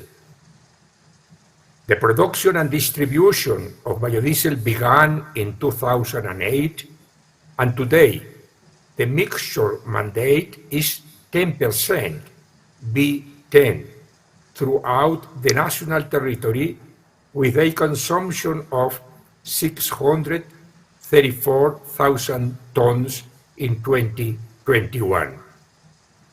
In the following graph, we will be able to follow the evolution of the industry, as well as its environmental impact. The following graph lists the 12 biodiesel production plants in Colombia with an installed capacity of 700,000 tons of biodiesel and their location in the national territory. The second graph shows the trend of the national demand for biodiesel, the orange line, with a maximum of 634,000 tons in 2021. The following is recorded that the biofuel industry in Colombia, throughout the agro-industrial chain, has generated 90,000 direct and indirect jobs. That is 360,000 people derive their livelihood from said economic sector. The following graph shows the result of the study of the life cycle of biofuels in Colombia. Palm biodiesel reduced greenhouse gas emissions by 83%, an extraordinary contribution that will help achieve Colombia's commitment at the COP in Glasgow to reduce these emissions by 51% by 2030. The graph of emission reduction of Colombia biofuels shows an average annual reduction of about 2.5 million tons of CO2 equivalent. That is almost 30 million tons in the last 13 years have been reduced, and it is expected to reduce this emission for 4 million tons by 2030. The following figure shows that the Colombian palm industry is not deforesting. It participates with only 1.5% of the total phenomenon, and reforests with palm 0.4% of that area. The biodiesel agro-industrial chain is part of the Zero Deforestation Program. In Colombia, palm is planted only in degraded pasture areas. The following graph shows the logo of the voluntary program called BioPalm Club, created by our federation to encourage the use of larger blend of biodiesel than those established by legal mandates. The program is aimed at vehicle fleet whose owners want to help reduce particulate matter emissions into the breathable atmosphere in the most polluted cities. The program has already covered approximately 500,000 kilometers with remarkable results. In the graphic on a photograph taken in Bogota, the capital of Colombia, on October 9, 2017, a filter has been placed that captures the particulate matter emitted by a vehicle with 100% diesel fuel on the right, one with B50, showing the great contribution of palm biodiesel to the reduction of these emissions. The following photograph shows the Minister of Energy of Colombia tanking a truck with a voluntary mix B20 at a service station in the city of Medellin, where the program is being implemented. I thank you for listening to this very, very short presentation. In Colombia, we are at your service to answer any concern you may have about our biofuel industry. In the last graphic is our web address. Thank you very much. Happy day. Thank you very much, Mr. Bandek. Ladies and gentlemen, two presenters have shown us the support, full support, not only from the government, but from Automobile Association, transporters. It's very important. Mr. Jorge Bandek earlier shown the, I noted here, he called it BioPalm Club, which is nice. The third speaker is from Thailand. He is Mr. Sanin Trianon. I think everybody in this biofuel society have known each other. He is president of Thai Biodiesel Producer Association. Currently, he is director of Fatum Vegetable Oil Company Limited. He has a degree in chemical engineering from Chulalongkorn University and master's degree from in engineering management from Duke University in the US. He has been active in the areas of palm oil, has been in Thai Oil Palm Board, then including Palm Oil Act in Thailand. Mr. Sanin's time is yours, also maximum 15 minutes, please. Sawasdee krap. Good morning, everyone. I hope that you hear me well. First of all, I thank the organizer to invite our association to join such an important event. And I wish I could be there to see some friends from the industry. So I have 15 minutes, so I will rush into it. Can you see my slide here? So if not, just let me know. So today, please allow me to give you an update, a presentation about the market, about biodiesel market in Thailand. I'll talk about three things here.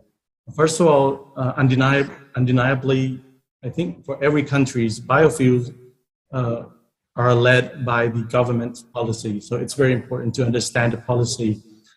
Secondly, I will touch a little bit on the market update, the consumption, the situation, and how would it go in terms of our projection and some challenges we are facing today and in the near future. For the government policies, I will address 3 issues. One is the future energy mix, but I will focus on the in-road transportation field because it's directly impact to our industry. Secondly, I'll talk about the FAME blending policy, a short-term and long-term situation. And thirdly, I will also address the Biocircular Green or BCG initiative by our government. Since biodiesel is definitely a fundamental industry to develop a BCG industry in our country. Well, as you probably know that biofuel in Thailand is under the Alternative Energy Development Plan, or so-called AEDP.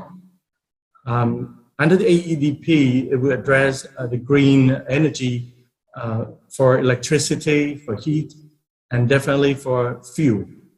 And our biodiesel and bioethanol are under this category, fuel. And today, from the plan, the targeted volume consumption of biodiesel would be 8.0 milliliters per day. And normally in Thailand, when we refer to the consumption of fuel, we always refer to million liters per day. For 8 milliliters per day, you can convert to somewhere around 2.5 million tons of biodiesel per day. And definitely, as we know that EV or electric vehicles are definitely coming. This situation has to be decided by the government, how we can go through this energy transition smoothly to support the existing producers and also to promote the new industry. Somehow, even we have AEDP, if you look into more details, the Ministry of Energy has 5 plans, energy plans, power development plan here, energy efficiency plan, AEDP, as I just mentioned earlier, gas plan and oil plan. The concept is after COP26, our government aimed to get the carbon neutrality society in 2070. So they try to integrate all the 5 plans into one single plan called a National Energy Plan, or NEP 2022, which I believe it will be launched within mid of this year. Under NEP, you will see that they will aim also to revise the biofuel plan, and biodiesel is definitely one of them. We do not know just yet how the target will be changed or not, but hopefully the target of 8 milliliters per day will stand. With 8 milliliters per day consumption of biodiesel, it's equals to somewhere around 13.5% of biodiesel blend. And if you look at the policy from the past, we started biodiesel business in Thailand in 2008 with B2, and we have gradually grown the industry until we get B7, B20, and B10 as a B7 as a mandate, and B20 and B10 as an alternative in 2019. And in 2020, the government made B10 as a we call base diesel, and we have B7 and B20 as an option. But somehow, if you look at the short-term policy, blending policy, you will see some fluctuations starting from the third quarter of last year up until now. For 14 or 15 years I've been in this business. This period of time has the most fluctuated policy.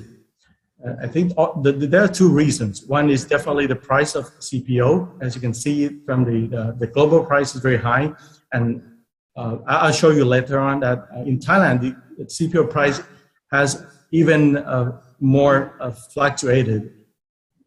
So just recently we are B5, and luckily, likely that next month on it will remain as B5 because the price is still pretty high.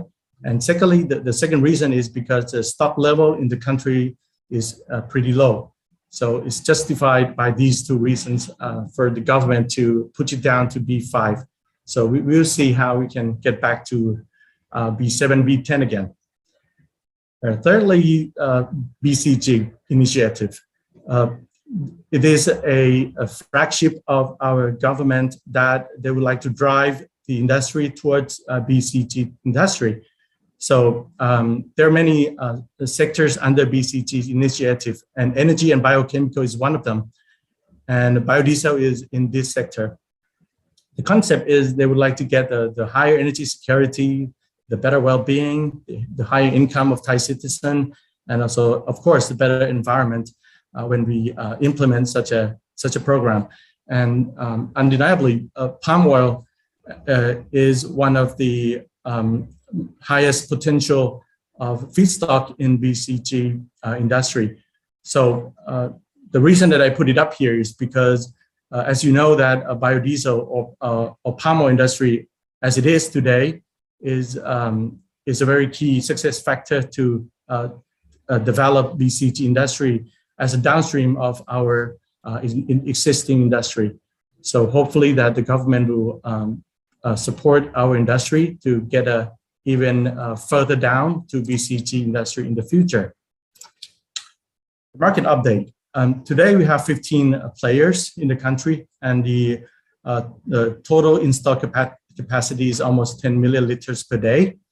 And most of them are actually located in the central area.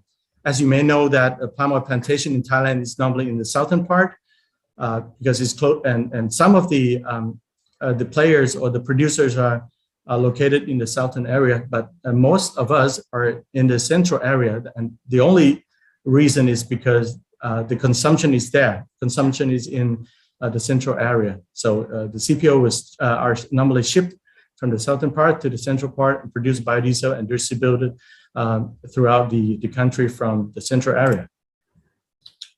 The high-speed diesel demand. So as you can see from the graph here, the consumption is getting higher and higher, has been getting higher and higher every single year until 2019, and it slightly dropped in 2020, and it's a big drop in 2021. And the only reason is because of COVID-19. Definitely it hurts many industry, including diesel consumption in Thailand.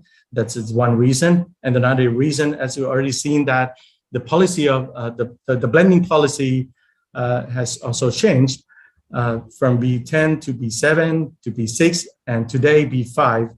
And that really hurts the industry with a pretty good reason. I think the government has to think it through how to support the industry, how to get this back on as fast as they can. And this year, it seems that the figure is getting up a little bit higher. And I would, to be honest, that the forecast is not so reliable. We just take it from the GDP growth and just put it there. I've talked to many players and stakeholders in the industry, and it seems like nobody really knows what would happen, especially the COVID-19 effect that would get into our industry. So this is the comparison, just a trend. The blue line there is a high-speed diesel consumption. It's grow, it's come down, it's get back up as a forecast. But as you can see here, the FAME, the biodiesel, is not going the same direction. It comes down very bad. And again, it's because of the blending policy has changed. It's getting down to B5. Some challenges in our industry. In short term, you already see that the diesel consumption is really the key factor. And also palm oil price, that I will show you the price as the local price as compared to the global price in the next slide. And one important thing is we call the energy transition. again, that EV policy is coming. It's definitely changed the face of the industry. So I'll give you a brief progress how we are in the next 2 slides. First, looking at the CPO price. In the light green line is a local price, is a Thai price, and the dark green there is a global price. So as you can imagine how fluctuated our price would be compared to the global price, that's because of the policy. Even though we are the third largest producing country in the world, but we only have roughly 3 million tons per year of crude palm oil. So it means the demand and supply could be, could go wrong. And sometimes the stock could go too low. That's why the price went up like that. So it means the way that we can manage our industry is not so easy at all, especially for the export, because we have most of the time higher feedstock price compared to Malaysian and Indonesian players. As I mentioned earlier, the energy transition. Just recently, just last week, there's a study by the TDRI, Thailand Development Research Institute, about the energy transition from the existing one to EV society. And they're looking at different angles.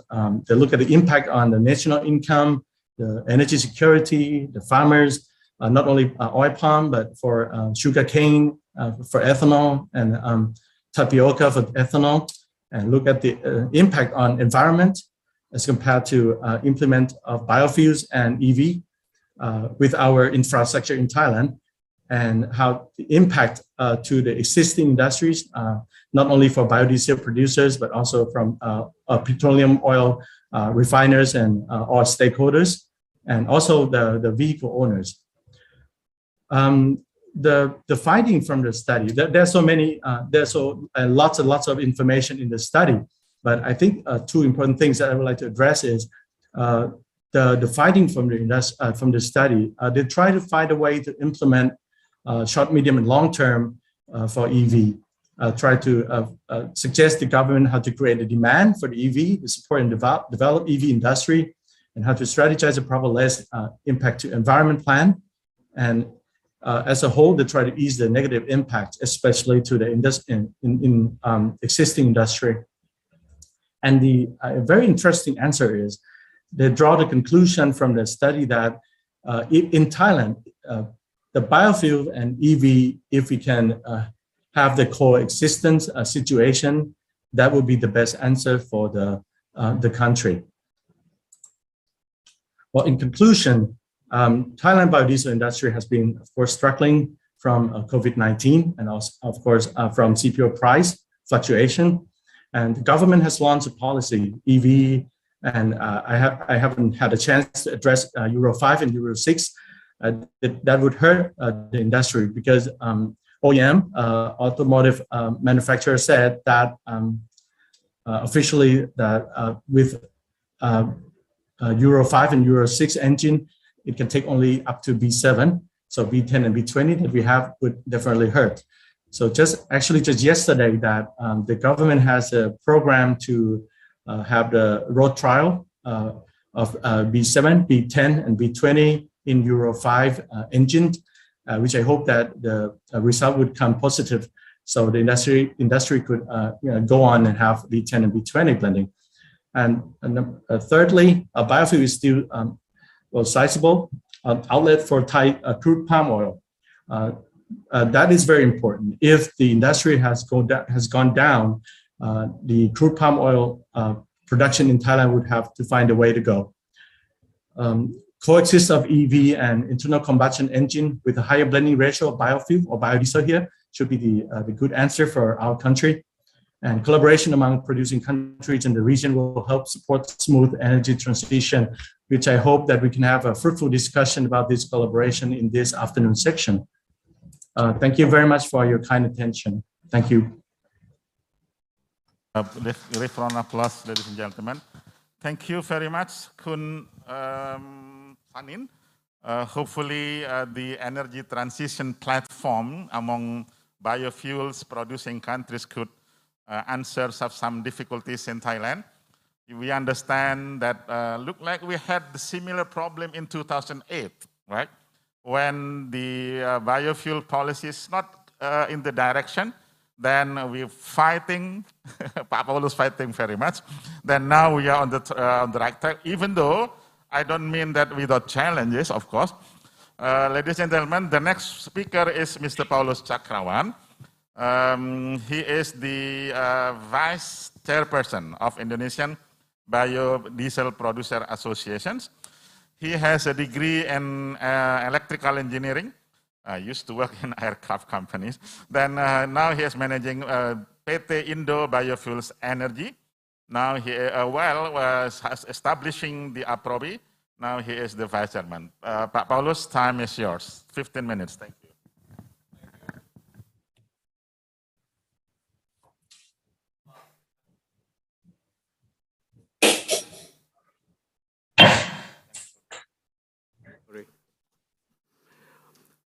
Dear moderator, Pak Bustanul, yang saya hormati, speakers, distinguished guests, ladies and gentlemen, the participants offline and online. Assalamualaikum warahmatullahi wabarakatuh. Om Swastiastu, Namo Buddhaya, Salam Bajikan, Shalom. Good morning to everybody. I would like to present the latest status and the challenges of the Indonesian biodiesel program. First of all, I will show you the energy condition in Indonesia.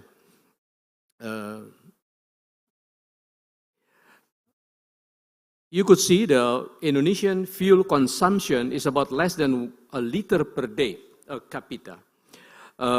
Compared to the Thailand and Malaysia, for instance, they are more than 3 liters per day. It means that our consumption is very low if you compare to our neighborhood. Along with it, the population increased rapidly. Now we have 275 million people. And I will also inform you what drives us to run the biodiesel program in the 2005 and 2006, actually. First of all, it's more than 100 years, Indonesia was an oil production country. Then around the 2003, 2004, we becoming the net importer. And then at the same time, the oil price soaring close to $150. At the same time also, we have a program such like poverty alleviation, employment opportunity, environment, of course, emission reduction, and the main factor that was we have the palm oil at the time. So I would like to show you also our position of the biodiesel production in the world to have the comprehensive picture. In the last 20 years, the biofuel demand in the world increased tenfold. In the Asia-Pacific region, the biofuel production grew rapidly due to Indonesian biodiesel demand. So there were some biodiesel facts, national and globally, for our reference. Every contingent, every country developing the biofuels. Now we are going to the Indonesian biodiesel industry.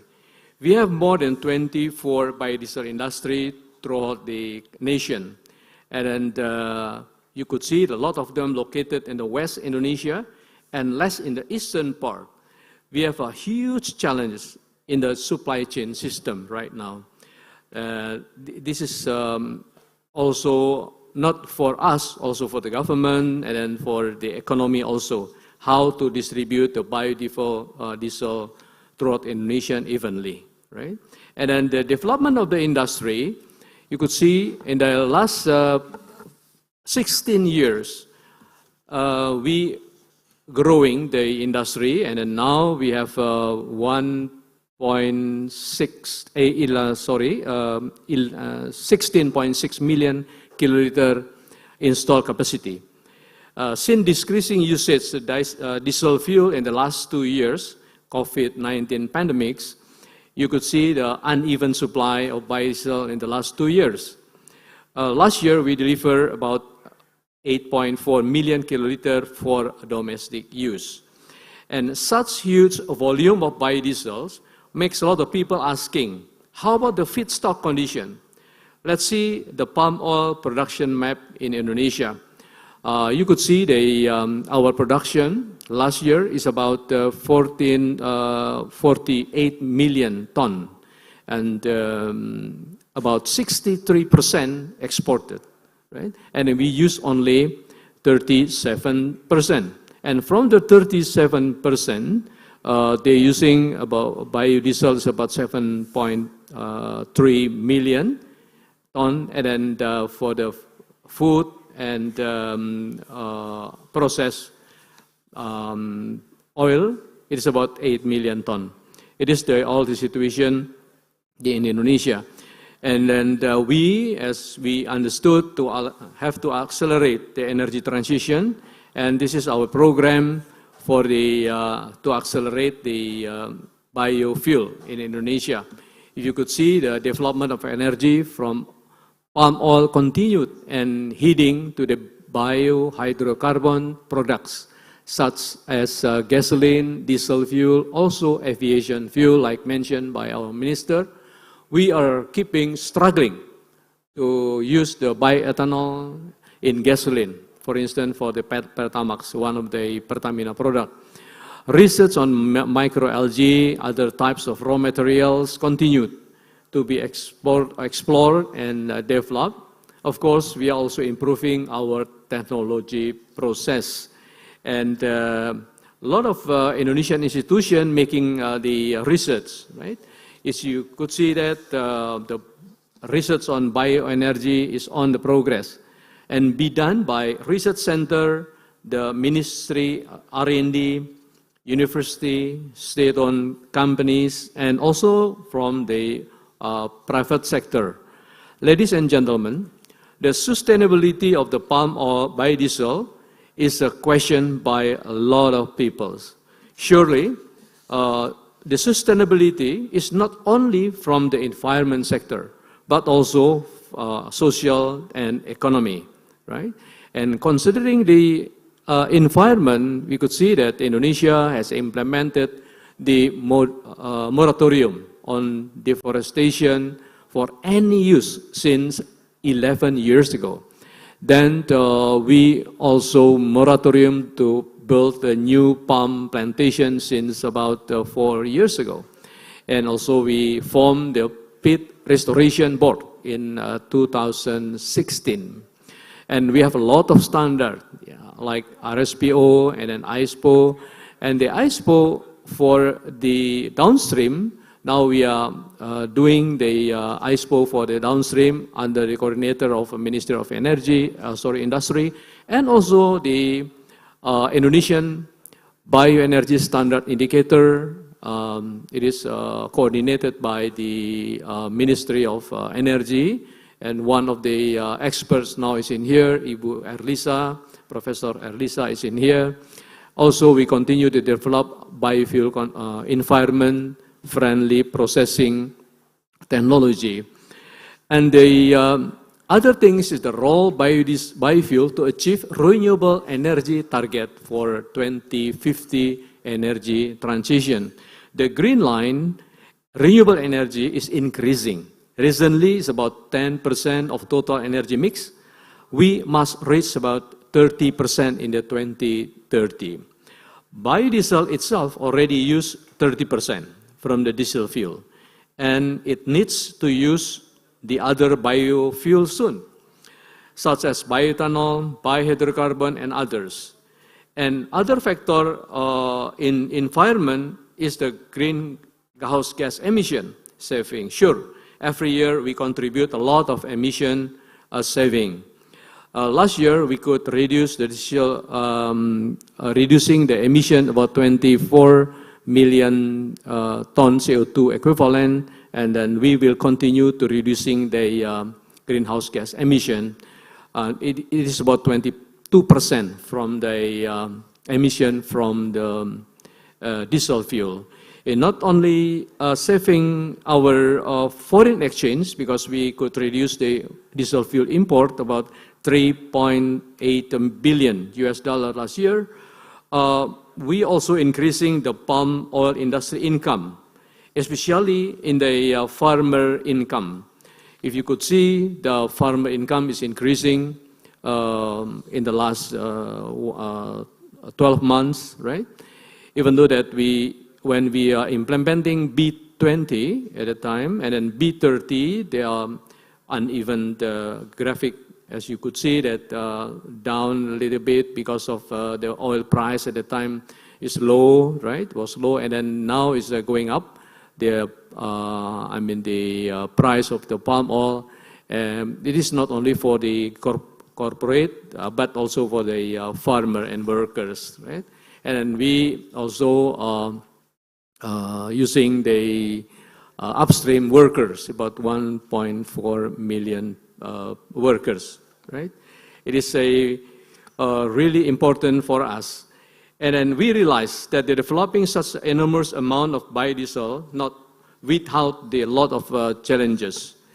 Ladies and gentlemen, we now going to the challenge. What is the challenge? Challenge is very, not easy. It's a lot of challenges.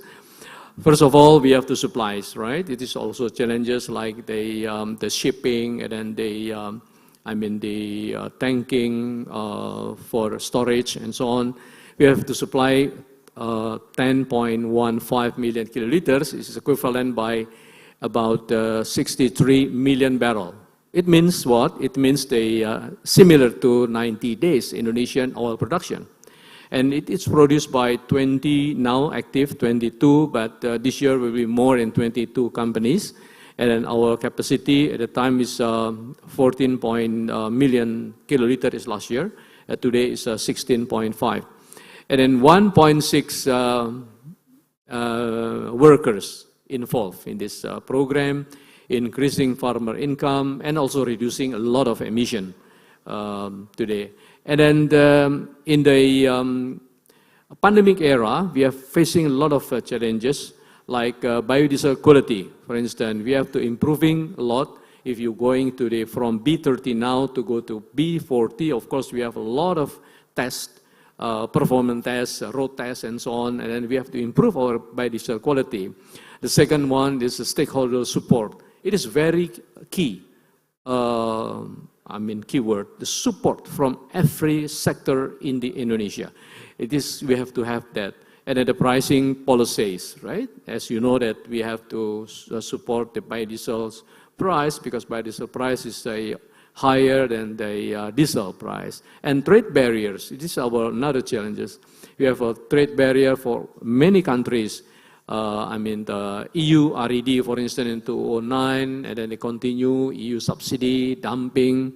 And when we won the dumping case in the 2018, then we got a EU RED and then EU subsidy and others.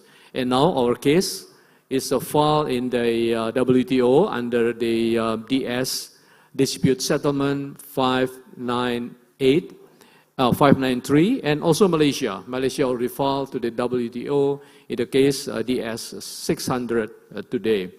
And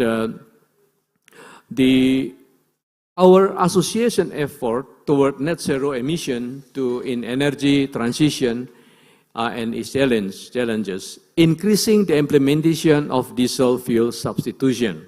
For instance, diesel mix with distillated biodiesels, diesel biohydrocarbon, co-processing as the oil refinery can be up to B100. And realizing gasoline substitution by ethanol, for instance, gasoline biohydrocarbon, and also realizing the after substitution. And then we already make a test successfully using the after in Indonesia by after. And our challenges is to how to accelerate the energy transition. Accelerate the program is very important for us.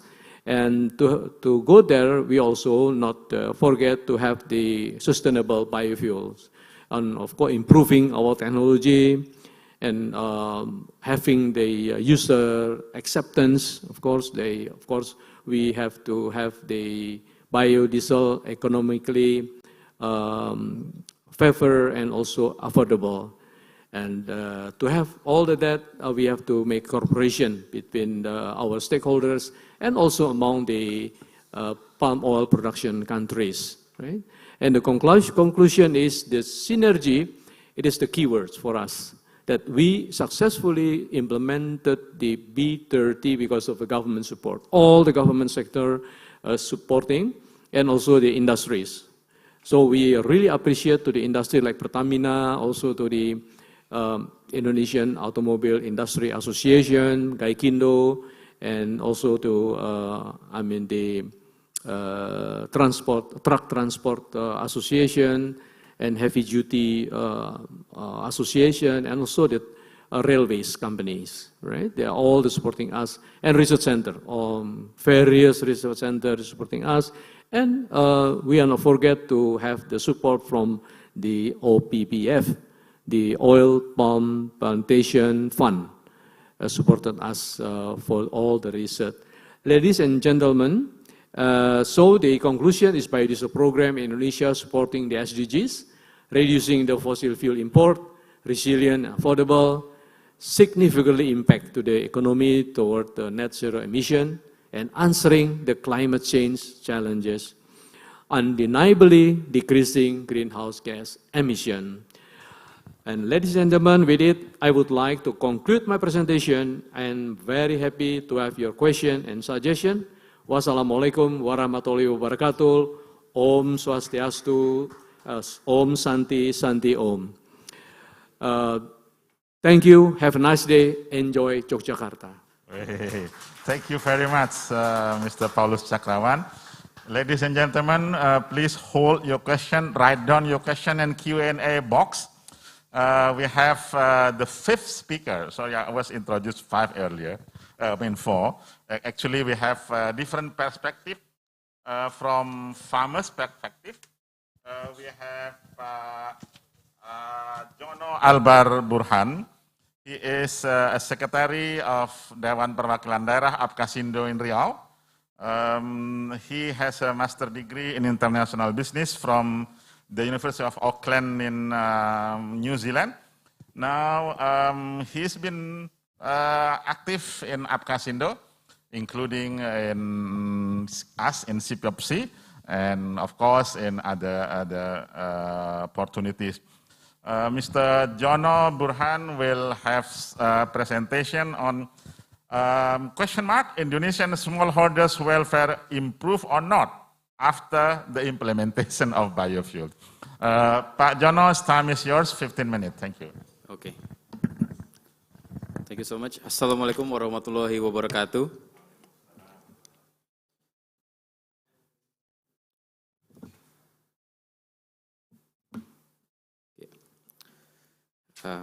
Thank you so much. Distinguished Tan Sri Dato Yusuf Basiron, distinguished Bapak Paulus Cakrawan, distinguished Professor Bustanul Arifin, distinguished speakers and participants.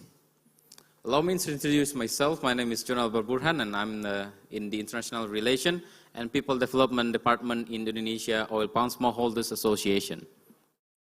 So the topic for today is about the biofuel. Is Indonesian smallholders' welfare improved after the implementation of biodiesel mandate? Before we going into the detail, please allow me to share a little bit of demographic of smallholders in Indonesia. Apkasindo represents oil palm smallholders across Indonesia in 22 provinces, from Sabang to Merauke, from Sumatra Island to Papua Island. And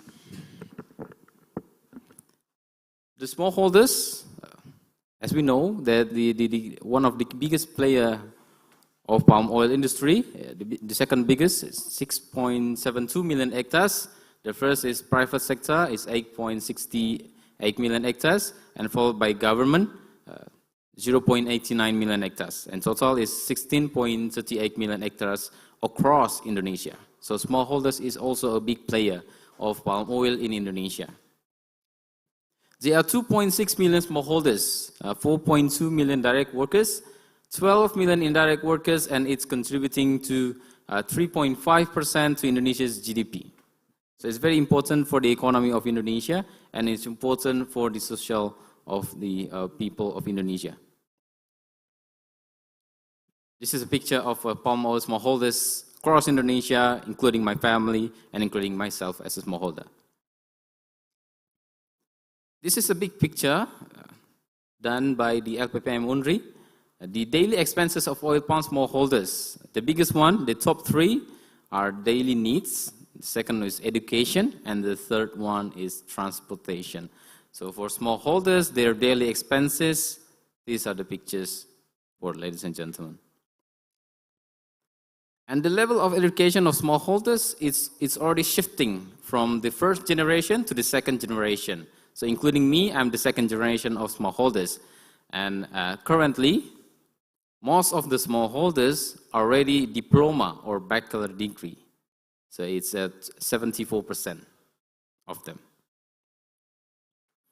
Let's going into detail about the biodiesel B30. Indonesia's B30, reducing import of diesel oil, increasing local CPO and fruit bunch consumption, stabilizing oil palm smallholders FFB price. A lot of people saying that the biodiesel program does not benefit the smallholders. Let's see the fact. The smallholders' source of livelihood, the very important for smallholders, is the one and only the fresh fruit bunch price, because we harvest it and sell it to the mill. And it affects our buying power and economic activities in rural areas. This is the price of FFB from 2018 to 2021. We can see the price of FFB starting from 2018 in three biggest provinces of producer of palm oil in Indonesia. Riau Province, West Borneo, and North Sumatra. And the implementation of B20 was in September 2018, and B30 was on December 2019. We can see the price of FFB for smallholders. The trend is moving up. It's in uptrend. And we can see after the implementation of the B20 and the B30, up until this point, the price of FFB for smallholders is improving, which means the livelihood of smallholders is also improving because we're getting more money from selling the fruit bunch.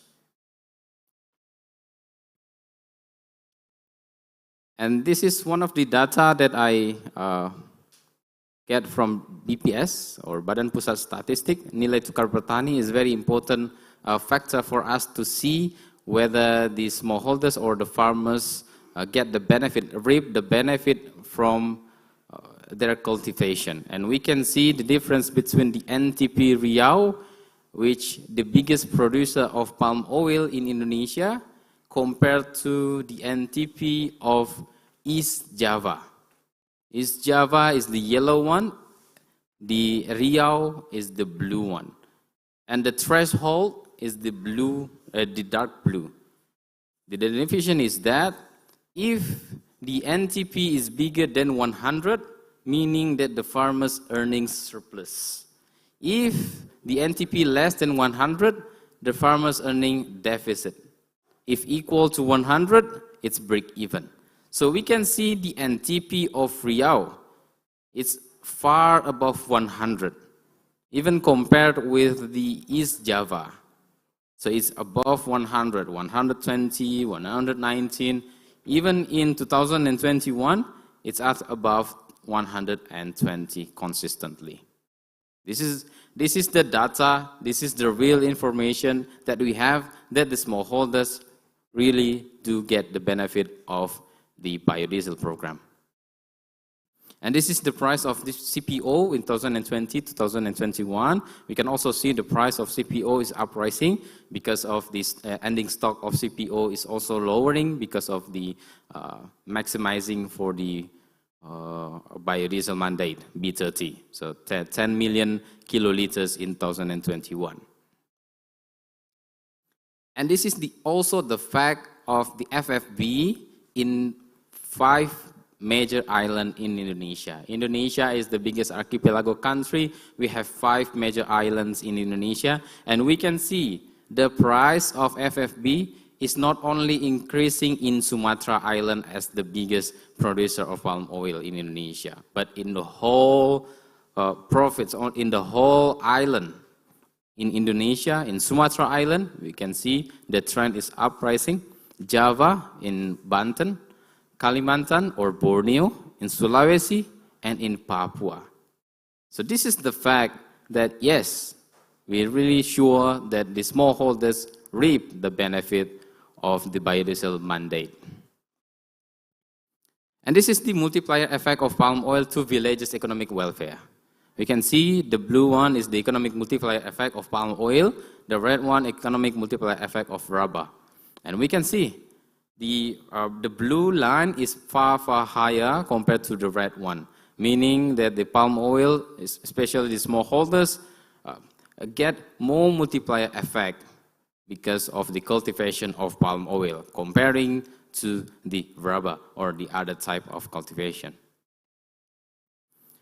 And this is the real picture of people who has palm oil in villages compared to people who does not have palm oil in their villages. So we can see the houses, people who don't have the palm oil cultivation, the house is just enough for them, and the sanitary and the water system is not, it's just enough. However, after the smallholders cultivating the palm oil, and then their livelihood is improving, their life expectancy is also improving. The land, the road is also improving. So the impact of palm oil cultivation and biodiesel mandates, the first one, of course, the agricultural sector development. The second one is educational improvement. The third one is creating job opportunities. The fourth one, emerging new economic hub in rural areas. And the fifth one, more affordable daily needs. As a smallholders, we also are striving to improve the good agricultural practices for smallholders because they are far more potential of our FFB production. So we need to improve the use of, like empty fruit bunch, mixing the organic fertilizer and also non-organic fertilizer, and such on, such on. And smallholders replanting program is one of the key for smallholders to help or to assist the success of biodiesel program. It's an integral key to biofuel success, increase the productivity, intensification versus extensification, because we want the smallholders to improve their FFB production per hectare by not adding more lands, and also improving the good agricultural practices. And this is the graph of FFB production for smallholders is the blue line compared with the corporation. We can see the gap is quite big enough. So meaning that the potential of the FFB production for the smallholders is still there. So in the replanting program, we can see the cross yellow line. So that's the potential production FFB for smallholders. Because for the biodiesel, we need more FFB from the smallholders and then process to be CPO and such a time, and then continue to be the biodiesel. And this is one of the pictures, replanting program in Papua, because this is the government program by the BPDP, or Badan Pengelolaan Dana Perkebunan Kelapa Sawit, and it's one of the picture of replanting program in Papua. And one of the challenges currently also for the smallholders is, of course, the supply chain. The supply chain of oil palm smallholders, the very ideal one is the top one, is that the smallholders collecting their FFB to their cooperation and then send it directly to the mill, so they can have their full price from the mill. However, today the supply chain varies and it's getting longer and longer compared to the future one. So the smallholders, and then to the cooperation, and then they sell it to the small buyer, and then they collect it to the big buyer, and then collect it to the DO holder, and then going to the mill. In the supply chain, the longer the supply chain, the less the benefit from the very first step of the supply chain get the benefit, meaning the smallholders. So this is one of the challenges that we need to improve in the future, and also having the biodiesel program. And also, of course, the ISPO, Indonesia Sustainable Palm Oil Program, it's still voluntary for smallholders. However, the smallholders is on the track to also achieving the Indonesia Sustainable Palm Oil Program. So those are the challenges, and we believe that the biodiesel is really helpful for the smallholders. And I would like to conclude it by saying that biodiesel is our source of happiness. Thank you so much. I will hand it over to the Professor Bustanil. Jono. Ladies and gentlemen, we start late, 11:30 earlier. We're supposed to start it at 9:50. So let me allow an extension for about 10 to 15 minutes, please. Now is the times of Q&A. Any question from the screen, please show us so I can read it. Otherwise, I could start the Q&A from the room here. Pak Jono mentions that the mandates and of course, the palm oil grown activities improve the livelihood of smallholders by many indicators, as he's shown us. Then, of course, the challenges in the later slides he shows, that probably about the value chains. Yesterday, the Smallholder Association went to the palace, meet Mr. President, and the President made a good instruction. The smallholders could think of the cooperatives to establish cooking oil plantation. Let's see what will happen. Please, okay. Oh, oops. Okay. Let me stand up. I've been too long. Question to Mr. Unitan. As we know, Malaysia plans to implement its nationwide adoption of B20 palm oil biofuel program by the end of 2022. Given the hike of annual palm oil price, do you think this mandate will be implemented as planned? Will there be any intervention by the Malaysian government in market mechanism, such as providing subsidies for Malaysia B20 program? And do you think the Malaysian B20 fuel mandates will affect the global palm oil price? That's a very good question. Next question, please, if it is available, so I can read it. I will collect the question first. If from the room you have question, please raise your hand. To 5 of us, including to Mr. Jorge Bendek from Colombia. I hope he's still awake over there. It's almost midnight in Colombia. This is another question. What and how should the government help that you deem necessary to further support biodiesel or biofuel in your home country? That's a very general question. Question from here, please. So, because we have only one session of question, because the time is running very fast. From the room, any question from these gentlemen? Yes, please. I cannot see my eyes. Could anybody help give a hand off at the microphone, please? Please identify yourself, sir, so we can recognize, the camera can recognize you. Thank you. Okay, thank you very much. So this is my turn. Okay, then this is very interesting presentation from Pak Jono, from smallholders. That my question is that the smallholder now are benefiting from the price. The prices behave up and down.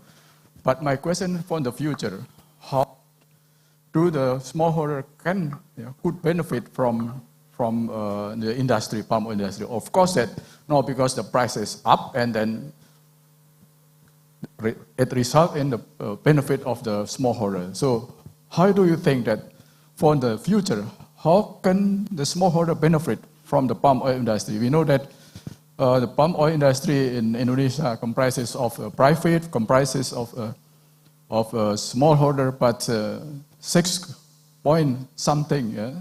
This is from smallholder. So this is my question to Pak Jono as Thank you, Pak. Yeah, from Apkasindo. Yeah. Yes. This is my question. Thank you. Yeah. Thank you very much. I think the question is very clear, Pak Jono.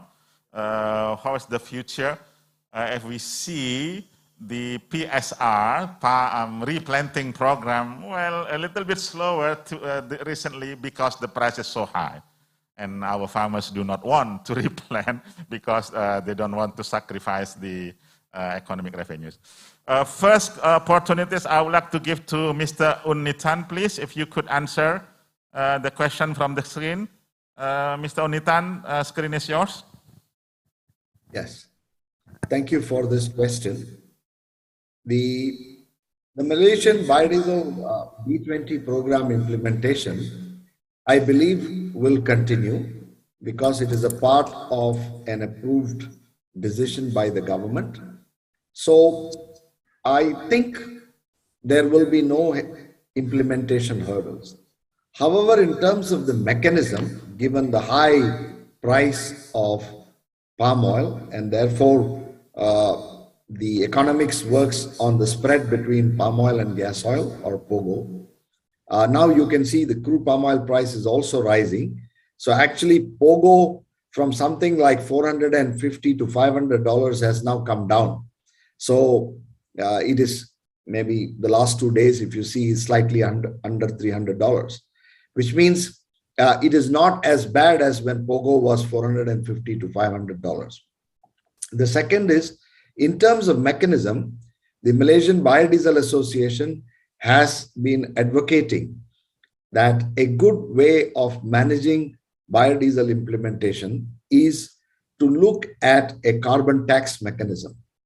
Because, as you know, biodiesel saves almost 70% greenhouse gas emissions as compared to diesel. If one were to have a carbon tax mechanism, then implementation of higher and higher mandates can easily be justified. For example, in Malaysia, when Malaysia moves to B20 for transport and B7 for industry, it's expected that we will avoid about 3.8 million metric tons of CO2 equivalent. Now, if you put a value of or a carbon tax at $150 per ton of CO2 equivalent, that already works out to about $582 million US. So the carbon tax mechanism has already been discussed at the Malaysian cabinet level, and it is in the pipeline. So that could be one of the ways in which the mechanism could be changed to justify higher blending, particularly the implementation across the country for B20. Thank you.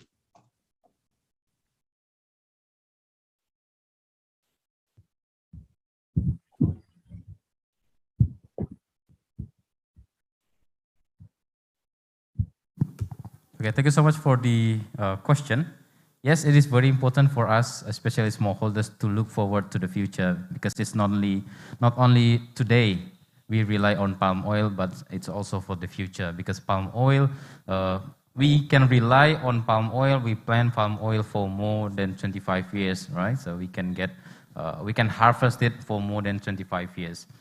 And for the future, we believe that the palm oil smallholders can still get benefit from the palm oil industry, because,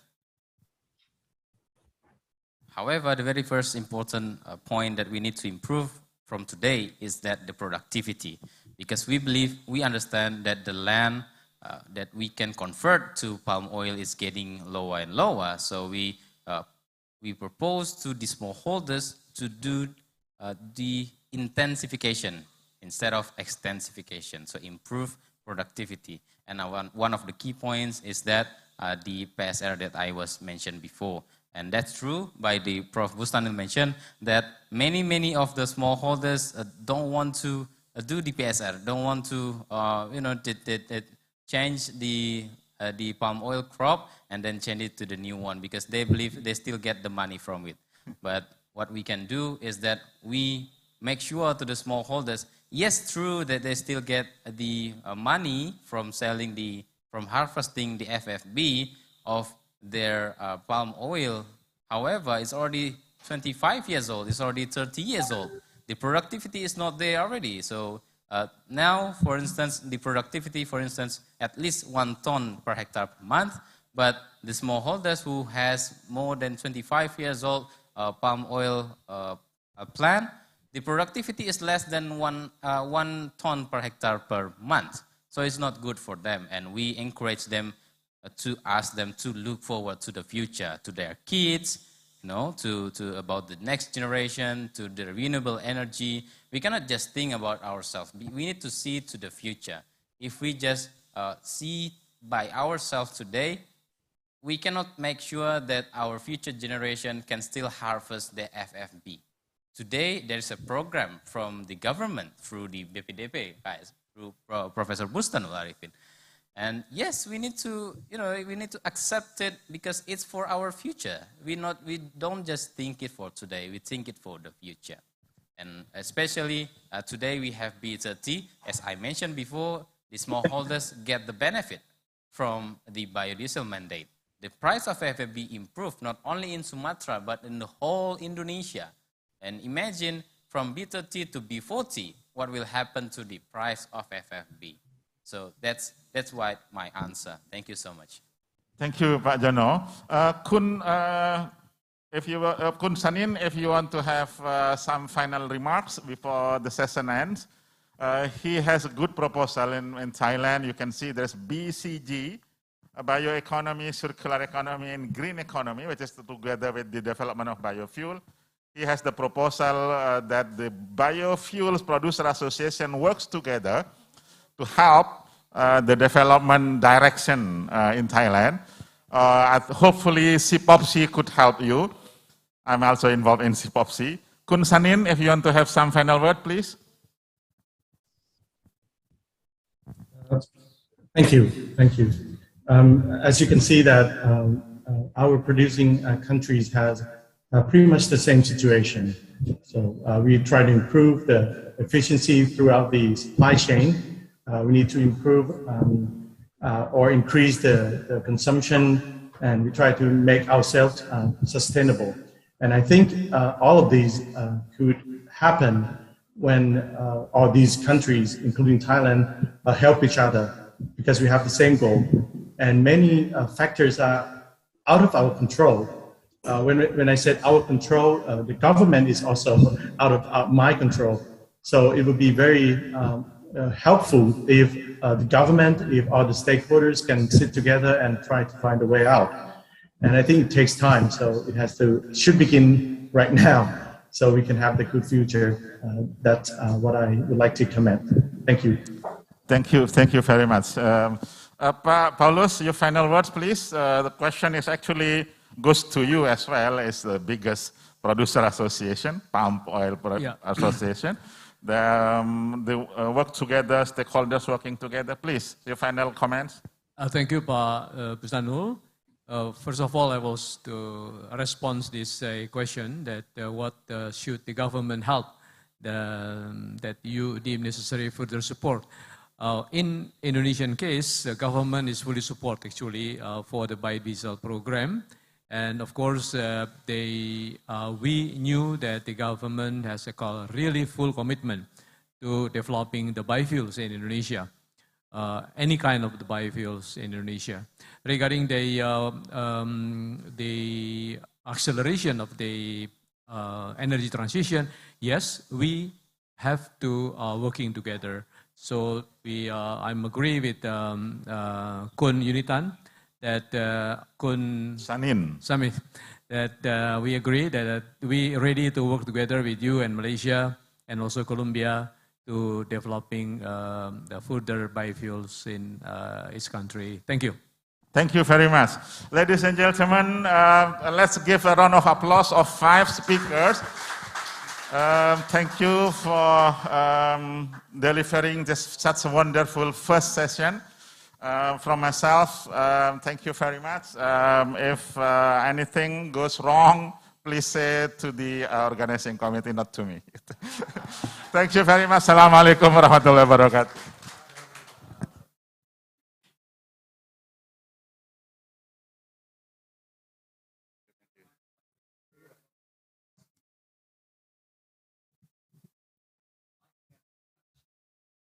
Please remain on the stage for the handover of tokens of appreciation. And in this case, we'd like to invite Executive Director of CPOPC, Tan Sri Dato Dr. Yusof Basiron, to kindly present our moderator and speakers today with tokens of appreciations to express our gratitude for their contribution to this conference. Tan Sri Dato will now present tokens of appreciation first to Vice Chairperson of Indonesia Biofuels Producer Association, Mr. Paulus Cakrawan, for the contribution. Thank you very much. A round of applause, ladies and gentlemen. Thank you very much, APROBI. And then the next one will also be presented to Mr. Jono Albar Burhan from the Asosiasi Petani Kelapa Sawit Indonesia. Terima kasih banyak. In Jogja, we say, matur sembah nuwun for your presentations and insights on this discussion. Pak Paulus, mohon berkenan untuk foto bersama kita, Pak. Di bawah mungkin tokens of appreciation-nya, boleh di bawah mungkin, Pak? Yeah. Right, let's put this moment together and also to our moderator, last but definitely not least, please, Professor Bustanul Arifin. Thank you very much, Professor, for guiding us through such a wonderful discussion. Thank you very much indeed. And now a moment of photo sessions.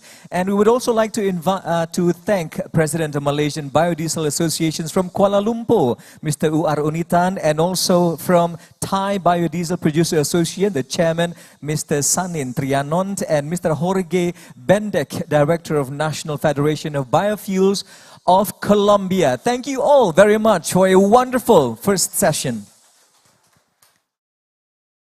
Gentlemen, thank you very much once again, and kindly please return to your seat.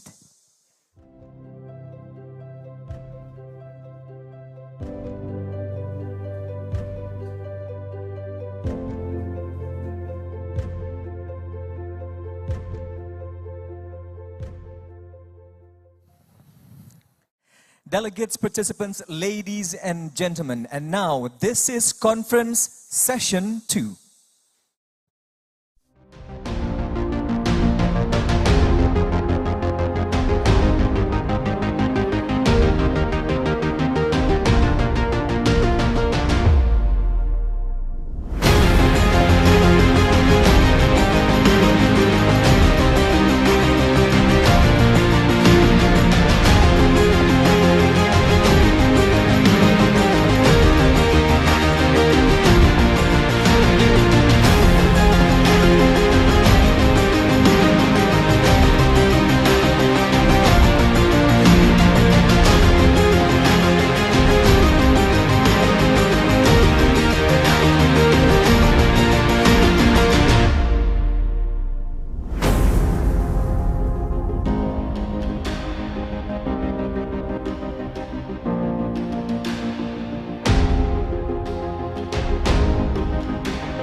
Ladies and gentlemen, the second session of the third Palm Biodiesel Conference here in Yogyakarta, Indonesia, will shine a light on the theme opportunities and challenges for higher biodiesel blending and global cooperation.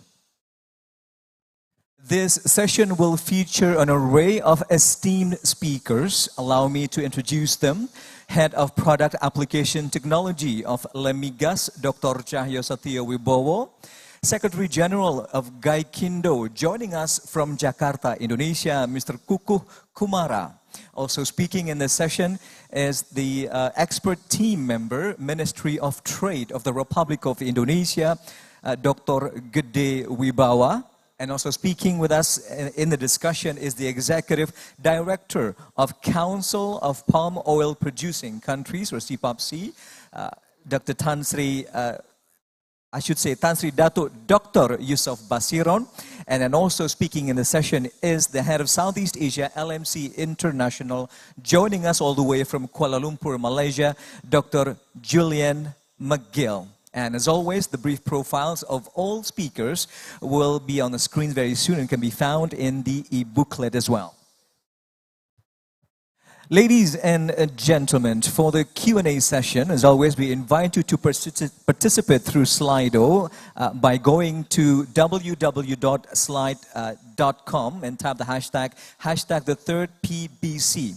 And moderating this session is a policy analyst from the Directorate of Bioenergy, Directorate General of New Renewable Energy and Energy Conservation of the Ministry of Energy and Mineral Resources of the Republic of Indonesia. She is actively involved in efforts and cooperations in bioenergy sector, particularly biodiesel. It is my distinct pleasure to welcome our moderator for session 2. Please give a round of applause for Ms. Unsaini Sabrina Takfir.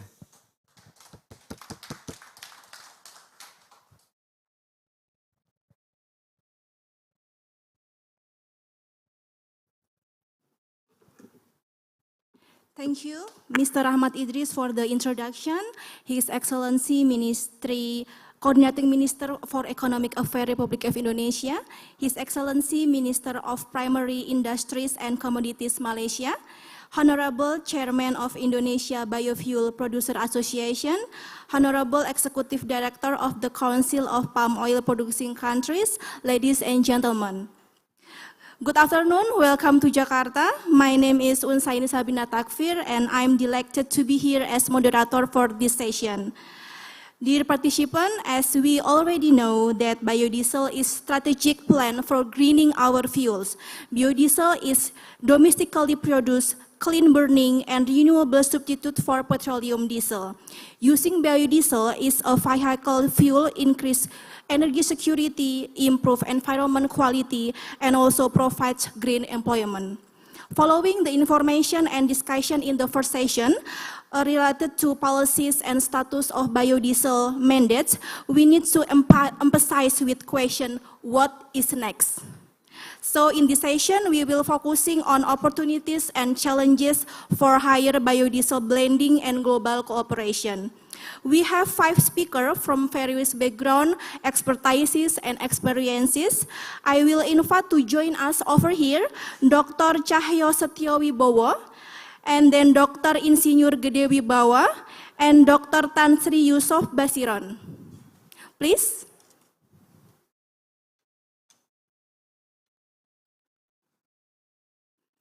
Good afternoon. It's a good day to have all of you here today. And also I will invite speakers who join us virtually, Mr. Kukuh Kumara and Dr. Julian McGill. Good afternoon. Good afternoon. Thank you. I would like to inform you that the allocation of each speaker presentation is 15 minutes and the discussion session will be held later on after all the presentation. Now, allow me to welcome the first speakers, Dr. Cahyo Satyo Wibowo. Maybe I will read the brief biography of Dr. Cahyo. Dr. Cahyo Satyo Wibowo, currently a head of product application technology at the Limigas and chairman of the Fuel Specification Technical Committee. He has more than 48 peer-review papers, and his works focus speciality on fuel and biofuel development in energy converter as an internal combustion engine. Dr. Cahyo will deliver a presentation about the technical issue on a higher blending of biodiesel B30 to B40. Please, Ms. Dr. Cahyo, you may present your presentation.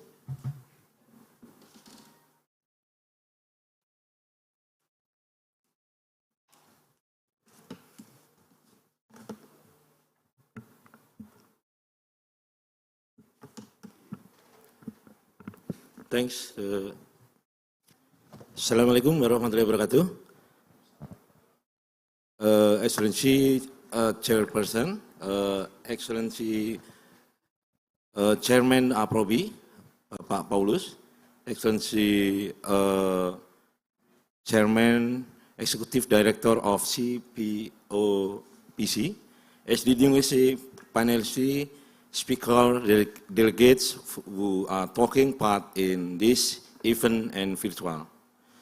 First of all, I would like to thank you to the APROBI for organizing this important event and for inviting me.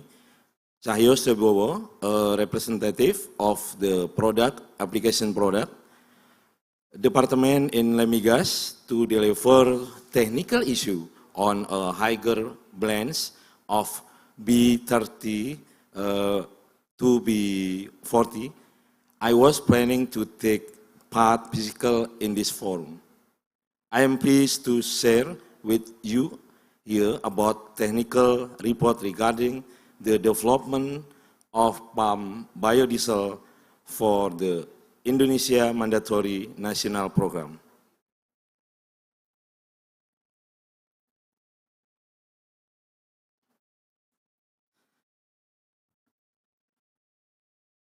Next, our presentation outline.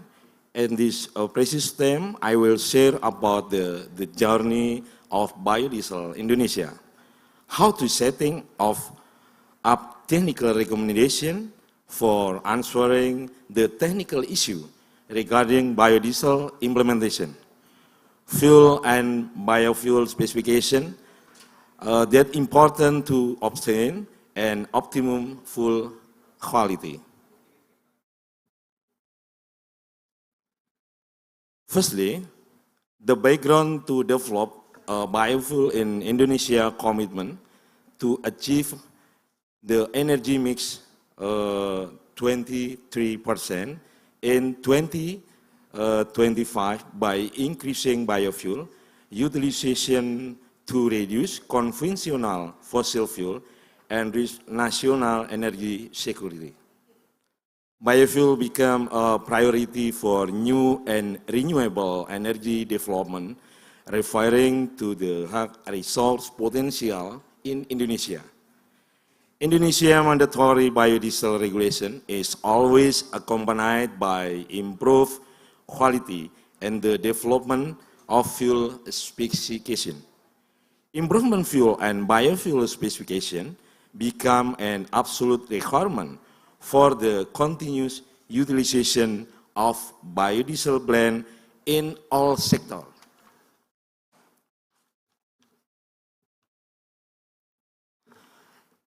Indonesia is recorded as the first country to implement B20 in the world.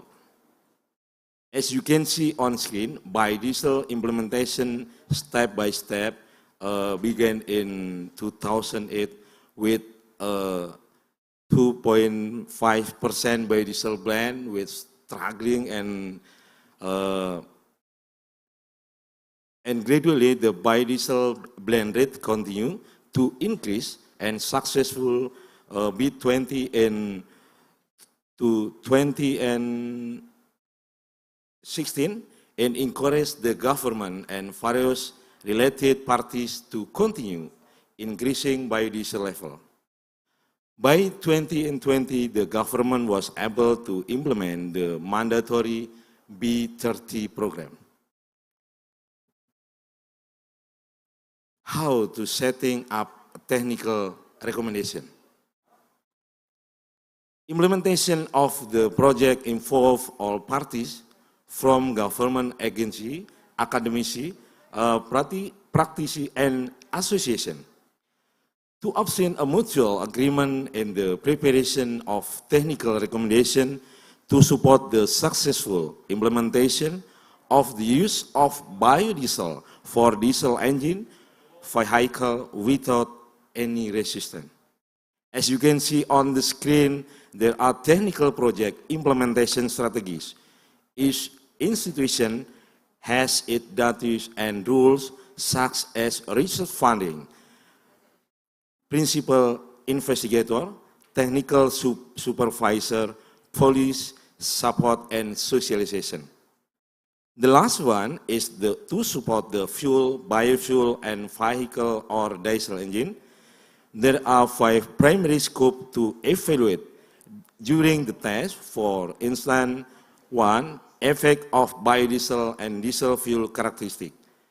Stability, hygroscopicity, and precipitation of biodiesel blends, because the issue of technical, the biodiesel have the hygroscopicity and stability and filterability properties of biodiesel blend. Performance, fuel consumption, and emission analysis. Engine component rating by engine durability test and road test and fuel test. All of scope was conducted to produce technical recommendation related to biodiesel implementation and fuel and biofuel specification development. Several photo about the B20, B30, and we started the B test to B40, describe collaborative research between government, academic, practitioner, association, and production we saw in the slide. If you take a look at slide, there are the B30 tests on agriculture, on shipping sector, rail test B20 and B30, B30 test on mining sector, study of precipitate, stability, and stability of B30. Road test of B30, including the passenger vehicle and truck we use.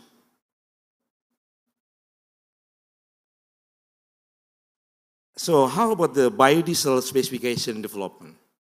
Biodiesel specification development or quality standard development in Indonesia.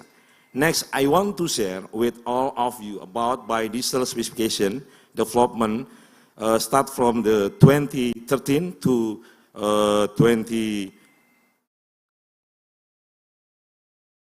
2019 to increase in biodiesel content on diesel fuel is always accompanied by improving biodiesel quality and developing fuel specification to obtain optimum fuel quality. As you can see on the screen, 25 properties are included in the biodiesel specification or standard quality. It was clear that biodiesel development included a change of test parameter, method, and specification limit. For example, the change from crude point, I think the crude point for issue the technical, the crude point change to cold filter plugging point, which is based on an input from user and technical committee. Furthermore, the change from parameter of water and sediment to water content also occurred due to the result of B20 rail test. Here we develop a standard method to measure water content in biodiesel with a new method according ESTM. Additionally, several parameter limits were developed due to natural biodiesel properties, such as an acid number from 0.5 to 0.4, then oxidation stability from 316 and to 600, and monoglyceride from 0.8 to 0.55.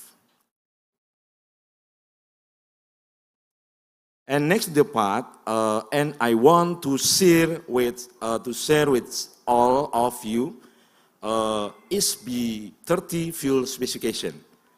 Here we show a table that concluded the comparison of B30 specification between Indonesia with standard international.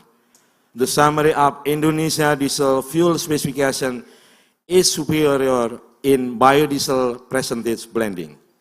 I think the better for the lubricity properties and fuel oxidation stability. However, the difference between BXX specification in Indonesia and internationally is influenced by biodiesel raw material, the percentage of biodiesel blending, climate, geographical condition, and the engine technology of the existing vehicle user. My closing remarks in this presentation. The end this presentation, let me just run over the key point again briefly. The implementation of B30 and studies on the use of B40 are carried out with collaborative research from all stakeholders, with synergy, with collaborative in various related sectors. The increase in biodiesel content on diesel fuel is always accompanied by improving biodiesel quality and developing fuel specification to obtain optimum fuel quality. Research and development of biodiesel production technology are needed to be encouraged to increase palm oil crop productivity and look for alternative non-food biodiesel feedstock. It is very important to study the application of biodiesel sustainability indicator to carry out and develop it by considering the technical, environment, social, and economic aspect of biodiesel utilization. Maintaining the mandatory sustainability of palm biodiesel is same as maintaining national energy security. Enhancing palm oil downstream, reducing greenhouse gas emission, and establishing the price and competitiveness of Indonesian palm oil in the world market. Thank you very much. Terima kasih. Matur suwun.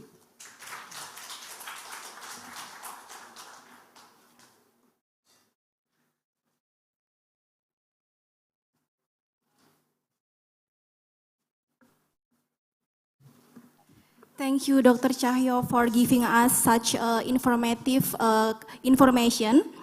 And I take important note from Dr. Cahyo's presentation about the importance of technical aspect in biodiesel implementation. And there are related stakeholders work together to ensure the success in biodiesel implementation in Indonesia from B0 until B30, and now we are preparing for B40. Thank you, Dr. Cahyo. And dear participant, now we move to the next speaker. We have Mr. Kukuh Kumara, who joined us virtually today. Mr. Kukuh Kumara is currently a Secretary General of GAIKINDO, Indonesia Automotive Industry Association, since 2016. Prior to this role, he was the General Manager of Automotive Safety Equipment Manufacturer and the Assistant Director for Product Engineering for General Motor Indonesia. Mr. Kukuh Kumara will deliver a presentation regarding car manufacturer perspective on the blending option. Please, Mr. Kukuh Kumara, you may have your presentation. Thank you. Let me share the presentation.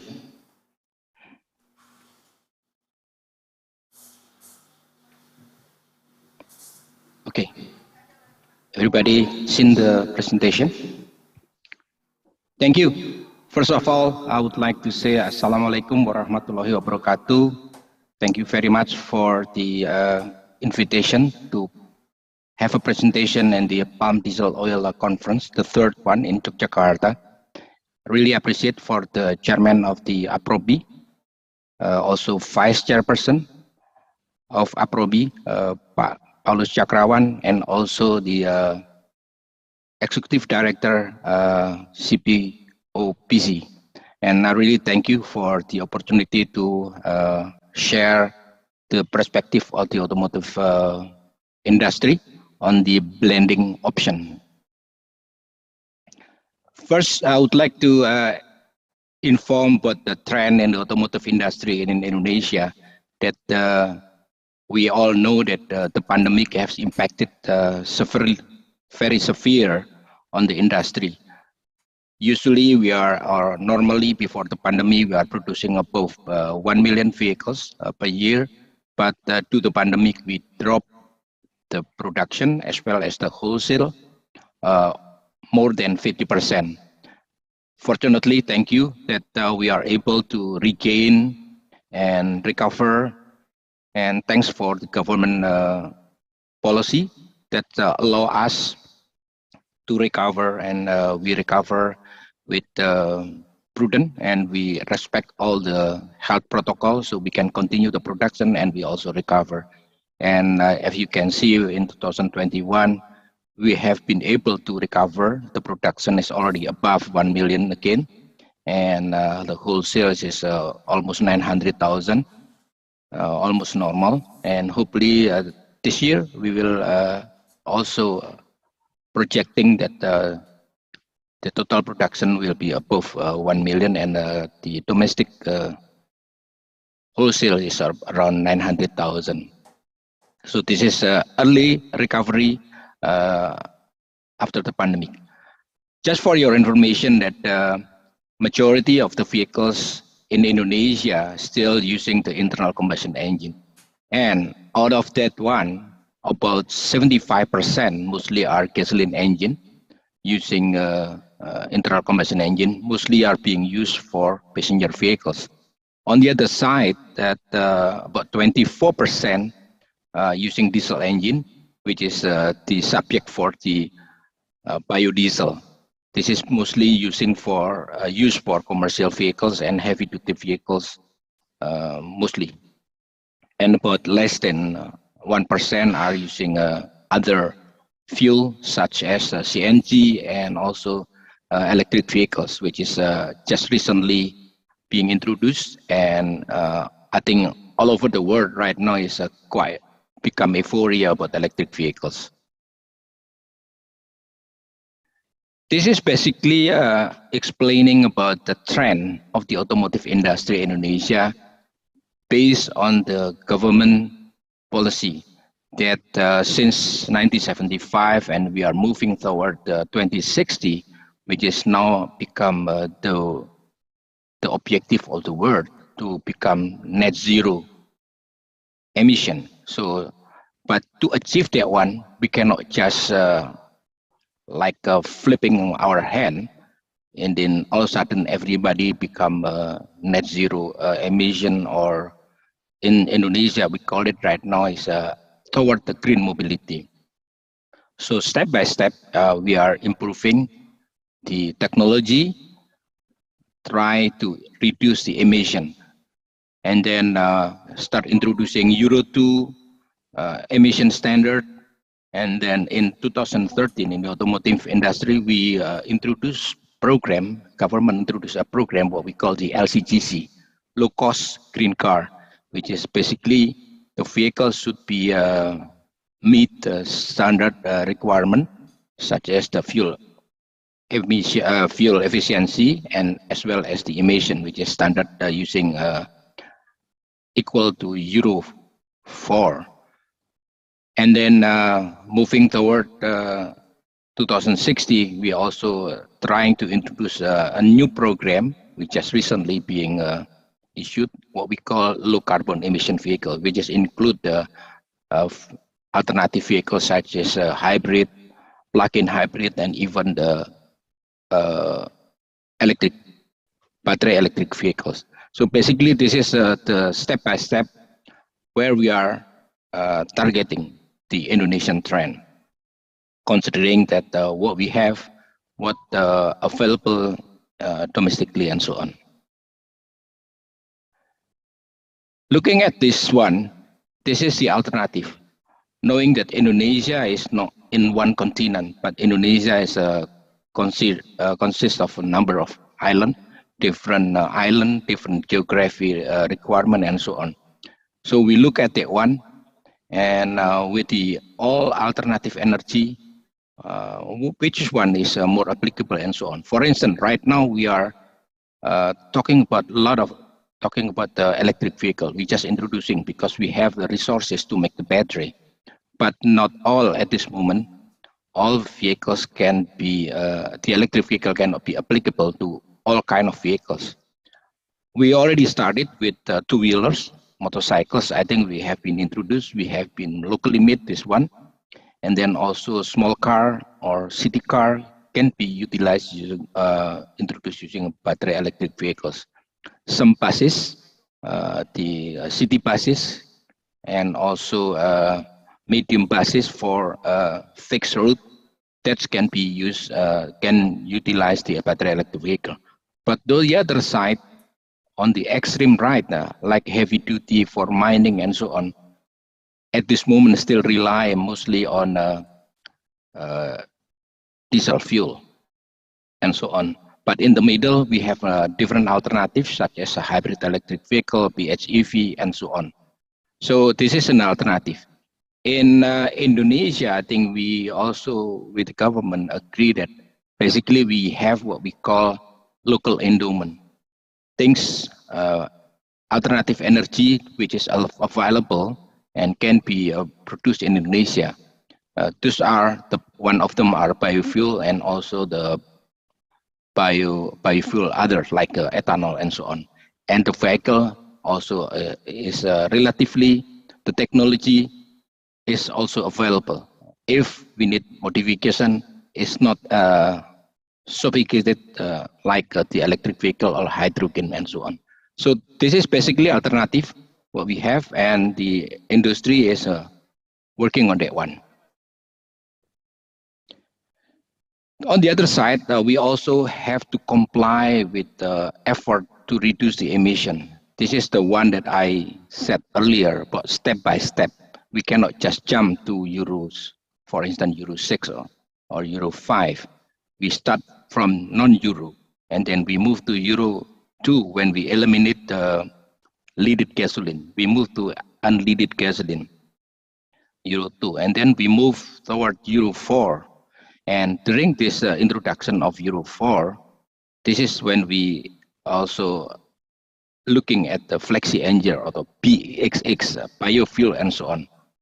This is the one that we want to move step by step, and then as the technology available and also the affordability of the technology itself, and then we can move toward the net zero emission. So basically step by step. Yes, the electric vehicle is one of the alternative for the future mobility, but it seems from our understanding it's not the only one.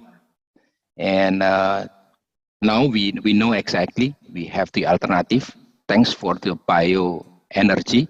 We have biodiesel fuel. We also have the ethanol. So we can utilize that one while we are moving for other alternative. But this is the alternative that we have abundant resources in Indonesia and also in other ASEAN countries.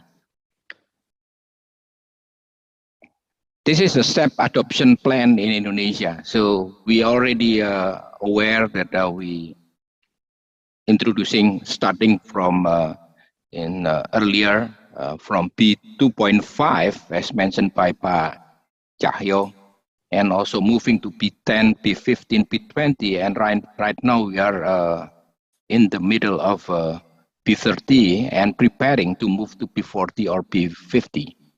At the same time, I think we were informed that also D100 is also possible, which is we are looking forward for that one also. On the other one, we have the voluntary program, the Flexi Engine, but this one, I think we haven't have that much attention. We should also put a similar attention to the development of the Flexi Engine using the other fuel or material such as the ethanol. We haven't moved progressive enough on the ethanol. So we look forward that we can also emphasize on the voluntary program. This is the approach. We have mandatory, and the diesel we have the P30, and the voluntary. I think this is the one for the ethanol. We have been introduced for quite some time, but until now we haven't seen that much progress. Still, I think we haven't seen so much on the fuel itself, even though that we have the resources to produce the ethanol.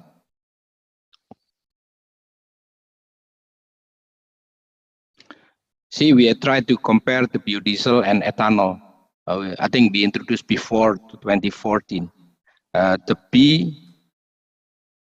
biodiesel, now we are already in P30, but we are not quite sure the status of the ethanol, which is E5, E10 or so, or even higher. But I would like to stress out here that, as I mentioned earlier, 75% of the vehicles, four-wheelers are using gasoline. So you can imagine as we can introduce the ethanol. So a lot of fossil fuel can be replaced by this biofuel, the ethanol. And the technology, Indonesia already producing the engine for ethanol up to E85 and has been exported to other countries. Unfortunately, has not been used so much in Indonesia because of the lack of the fuel. So this is an opportunity, and we are looking forward that we can utilize this technology and contribute to the reduction of emission and so on. And we know that with the introduction of this kind of fuel, we need some modification, we need to adjustment and so on. Therefore, we need enough lead time so we can adjust us accordingly. This is for P30. I think we will participate on the road test from P15 to P20. So what we can advise is that the lesson learned from P20, P30 should be continued for the next P40, P50, or even D100 or P100 and so on. And the collaboration between industry and government and others, I think, should be encouraged so that we can achieve the objective together. This is just a review implementation that regulation has been issued to a government, for instance. And then this is also important. Step number 2 is the fuel specification development. This is the one that I think my organization, Kaikindo, also working closely with the organization Pak Cahyo, Lemikas, and so on. So we have a lot of discussion on that one. Once the fuel specification has been set, then we can adjust the vehicles or develop the vehicles, and then we can move with implementation. And usually we also running the road test. So from that, we gain a lot of information, what need to be adjusting, what need to be improved, and so on. This is the status that basically on the gasoline, CNG, LPG, since October 2018, we already introduced Euro 4. But for diesel, will be implemented starting on April 2022. So this is also a milestone. When we talk about the B40, we have a lot of discussion that we should also running a test on B40 on Euro 4, because we haven't know what is the implication B40 or B30 on the Euro 4, because we have to follow the government regulation on the Euro 4, and starting April 7, all the production of diesel engine in Indonesia will using the standard Euro 4. That's why if we can do that one, then we will know exactly what's going on, and then we improve the emission. But at the same time, we also be able to utilize the biofuel. This is just a recommendation from the industry, what needs to be done. At least a lot of details coming on this one, but this is just a try to show that we also participate on that one. In summary, basically, Kaikindo support government program on mandatory biofuel, not only for the diesel, but also for others. We would like to see the progress. Ideally, before T50 should follow development stages on the previous biodiesel program, comprehensive study involving stakeholder, and finally it was confirmed through road test. The implementation before T50 or even higher should in line with other government regulation in place, especially that we are introducing Euro 4, and then probably we also considering the Euro 5 or Euro 6 or even higher blending. But please let us know well in advance and the specification, all the details, so that we can follow accordingly. And Kaikindo point of view on P40 and 50 program and beyond, regulation as well as a roadmap P40 should have been issued to provide guidance and stakeholder to respond according. That's what I mentioned earlier. We need the lead time. And then study and evaluation stages, of course, is needed. So it can be confirmed through road tests and so on. Lead time, as I mentioned earlier, and also the specification should be compatible or even better with the existing fuel specification currently being used for new and also unit in operation or vehicles in the road. With that, I would like to conclude my presentation. Thank you very much.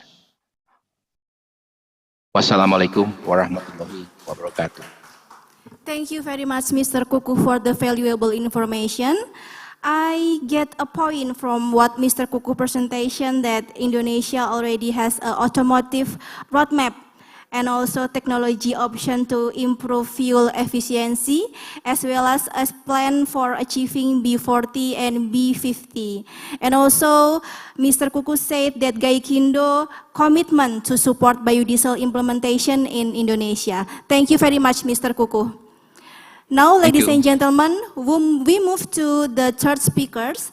We have a Dr. Gede Wibawa that have a master scholarship from French government and also have PhD degree in plant production and nutrition at the Institut National Agronomique Paris. Dr. Gede Wibawa have several activities including Indonesian Rubber Research Institute and also internship with Chirat, Deputy Director for Research and Development, also provide consultation and as expert on plantation crop to assist the lawyer team who involved in trade issues in WTO. Dr. Gede Wibawa will deliver presentation regarding development of external regulatory policies and the current trend of environmental concern relating to biodiesel, especially in the European Union and USA. Please, Dr. Gede Wibawa, you may have your turn.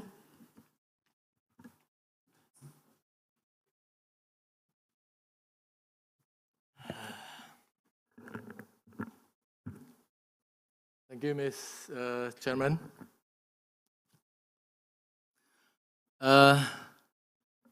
Thank you to Pak Paulus Cakrawan of APROBI and Tan Sri Datuk Dr. Yusuf Basiron of CPOPC for the opportunity given to me to share about the development of biofuel policy, especially in the perspective of environmental issues, a development trend in the EU.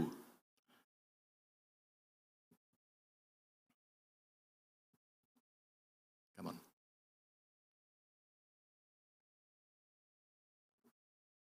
on. Please. Okay. Okay, thank you. Okay, before starting, it is a good idea to convey various definitions so that there is a same understanding in this presentation. One, biofuel means liquid fuel for transport produced from biomass. And we can note here, biodiesel is one of the biofuel. Biomass means the biodegradable fraction of product, waste, and residue from biological origin from agriculture, from forestry, and related industry, including fisheries and aquaculture, as well as the biodegradable fraction of waste, including industrial and municipal waste of biological origin. First generation biofuel are biofuel produced from food crop, such as sugar, starch, vegetable oil, of course. They are produced from land using feedstock, which can be used for feed and food. This is a very important point that we note here. Advanced biofuel mean biofuel that are produced from the feedstock listed in Part A of Annex 9, right 2. Of course, we are talking about the EU policy. For example, palm oil meal effluent and empty palm fruit bunches are one of that. In addition to the definition, it is also important to convey the basis for determining the category of biofuel. Categorization based on type of feedstock for its production, ecological impact, and potential alternative uses of the land use from which the feedstock is obtained. And the third, its climate mitigation potential. Yeah? I would like also to convey the criteria used in the categorization are relevant for the feasibility of meeting the biofuel target set and for quality for financial incentive. You see, an important point that I would like to convey from this complex schematic chart is the first, policy related to biofuel have developed in such a way and have been implemented by EU since early 1980s and continuously review and further changes. The second, the EU prepare comprehensively its policy, which are part of the renewable energy development policy. To simplify, there are three important periods that we can note. First, before RED 1. The second, between RED 1 and RED 2, and delegated regulation supplementing RED 2, and after RED 2 and DR. The existing policies are strongly related to each other, with a clear justification that develop from existing requirement, continuous improvement, and development following global strategic issue. It can also even drive the path of global sustainable development. The quantitative targets are very clear. Its implementation is monitored and always followed by a comprehensive review before any further changes or the issuance of new policies. The sixth, we note that at the beginning, EU RED objective was promoting biofuel. Later, it developed into policy that restricting and then phase out the high ILUC risk biofuel that we can discuss later. The new target of emission reduction by 2030 is 55%.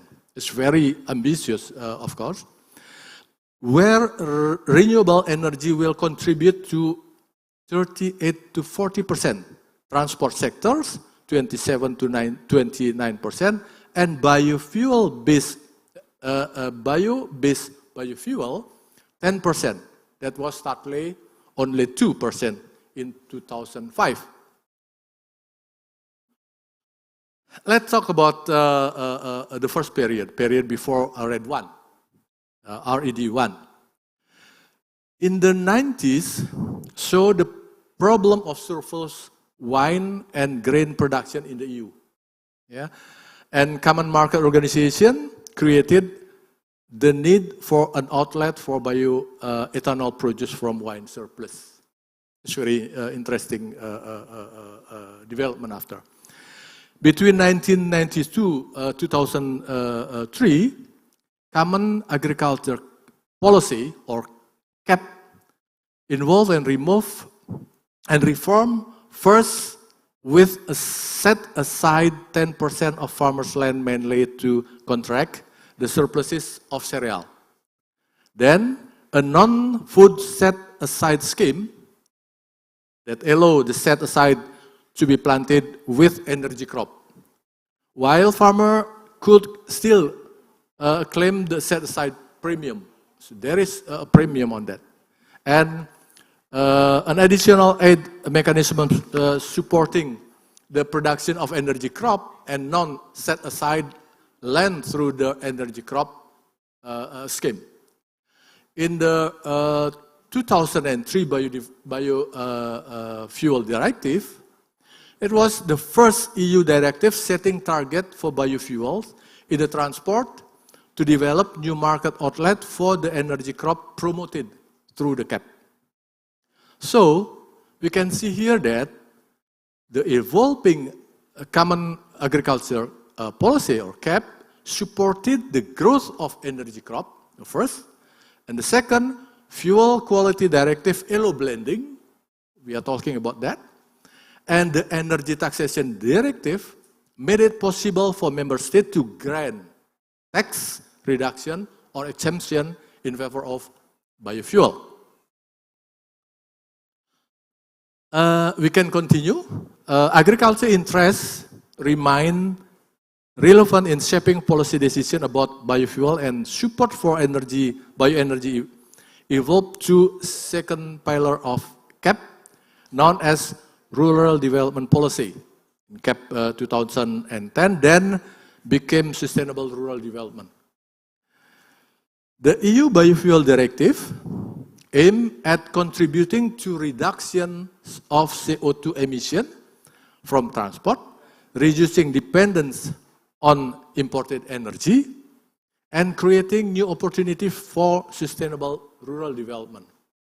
Yeah, the target, at least 5.75% of transport fossil fuel replaced by biofuel by 2010, with an intermediate target 2% by the end of 2005 at that time.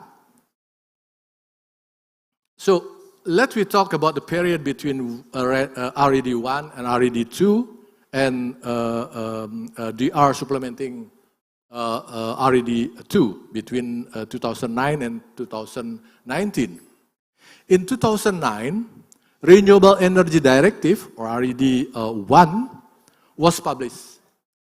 This directive set a binding 10% target for renewable in transport for 2020 and introduced the multiple counting for renewable electricity and advanced biofuel.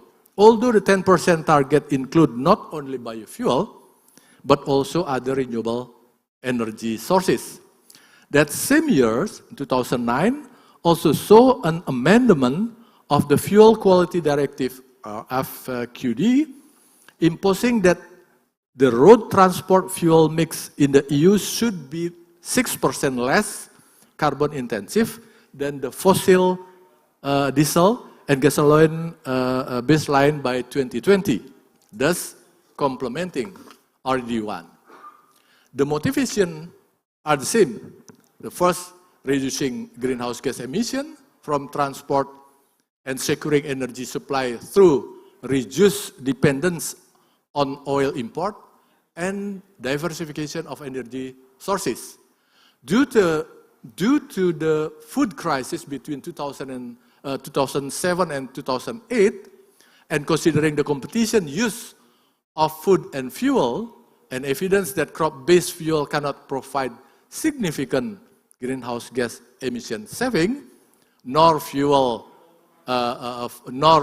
fossil fuel saving, then the famous indirect land use change, or what we know about ILUC concept and proposal arises. And we continue in the same period. The growing concern for the impact of indirect land use change, or ILUC, on greenhouse gas emission provided an important blow to the plausibility of the justification associating the production of biofuel to a reduction emission. 2012, EU acknowledged that the evidence that biofuel not necessarily contribute to the reduction of greenhouse gas emission due to the effect of ILUC, as well as the evidence of other detrimental effect of biofuel production on both food security and environment through destruction of tropical forests, loss of biodiversity, depleting of water sources, pollution of water due to the use of fertilizers. The European Commission proposed a cap of 5% on the contribution of first-generation biofuel to the EU 2020 transport mix, but then raised to 7%. It's very important after, by the Council and the Parliament, and to ignore the ILUC effect in the accounting of greenhouse gas emission at that time, RED1. Okay, it is important to note that in the middle of this period between 2013 to 2018, EU established anti-dumping implementing regulation, and its termination in 2018, the result was in favor of Indonesia. Following the previous issue I mentioned, the RED 1 was amended by the ILUC Directive 2015, that limiting the maximum contribution of biofuel to 7% to transport energy and requiring only reporting at the time of RED 1. This ILUC emission, are not accounted for in the evaluation of greenhouse gas performance of biofuel, thus leaving open to the possibility of high-emitting biofuel to access the common market and receive support. Proposal for the recast of the RED stress planning security for investor for the main argument for maintaining the transport sector target toward which first-generation biofuel can contribute to a significant extent. I continue the slide. Sorry. RED 2 and delegated regulation supplementing RED 2 are important for EU policies that affect significantly the existence of palm oil-based biofuel due to its high ILUC risk category. In 2018, EU recast the Renewable Energy Directive, first, with the minimum share of renewable energy in the transport sector, and increased by 14%, at least by 2030. So, we note also that a progressive cap is placed on high ILUC biofuel until phase out to 0% by 2030. Advanced biofuels still promoted to develop, and RED II directive retain the double counting for advanced biofuel. Soon after RED II, delegated act adopted by the Commission in May 2019, supplementing RED II. Yeah, I will talk after, and we can discuss RED II. The criteria for determining high ILUC risk feedstock, for which a significant expansion of production area into land with high carbon stock is observed. The second is criteria for the for certification of low. Sorry, Mr. Gede, maybe you can move to your conclusion presentation. Okay, thank you. I will go rapidly for after RED I and RED II. It is important to note that there is a EU Green Deal. Yeah, EU Green Deal is very important. EU Commission adopted, and this EU Green Deal provide a target of greenhouse gas emission by at least 55% by 2030. And after that, yeah, there is also forest and forest degradation free certification. It's important also to note, this is still proposal, but it is very important because this is related to the EU Green Deal. And the third is deforestation and forest degradation free certificate. Yeah, it is very important for palm oil because there are six commodity related to this, which is cattle, wood, palm oil, soy, cocoa, and coffee. In this point, this is not only for biofuel use, but also non-biofuel use. Yeah. Of course, in the discussion, I can propose technical preparedness. Yeah. On our question is, could palm oil-based biofuel respond to the RED II and delegated regulation RED II with this criteria? Yeah, sustainability, greenhouse gas emission saving, and of course, the additionality measures that we can talk later technically.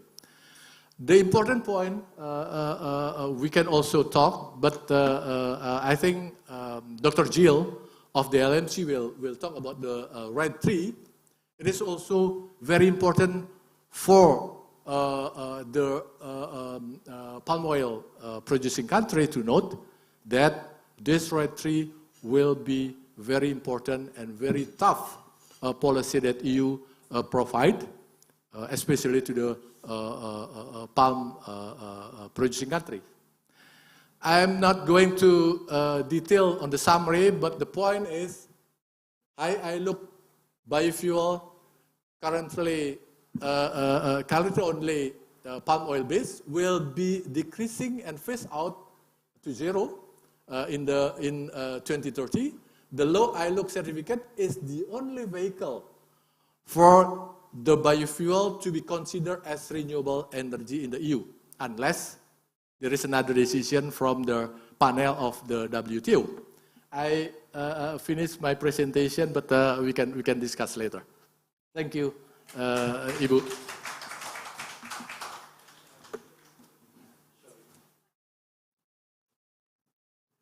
Thank you, Mr. Gede, for your information. Now, ladies and gentlemen, we have a limited time, so I will just move to a fourth speaker today. We have Mr. Tan Sri Datuk Dr. Yusuf Basiron as Executive Director of Council of Palm Oil Producing Countries, or CPOPC, who will deliver a presentation regarding the environmental superiority of palm-based biodiesel, fish of fish soy, and rapeseed-based biodiesel. Please, Mr., you may have your presentation. Thank you, Madam Moderator, and good afternoon, ladies and gentlemen. The title is a bit controversial: Environmental Superiority of Palm.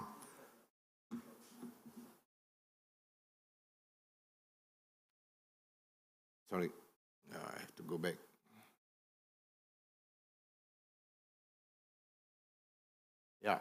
the environmental superiority of palm-based biodiesel vis-a-vis soya and rapeseed-based biodiesel. Why is this important?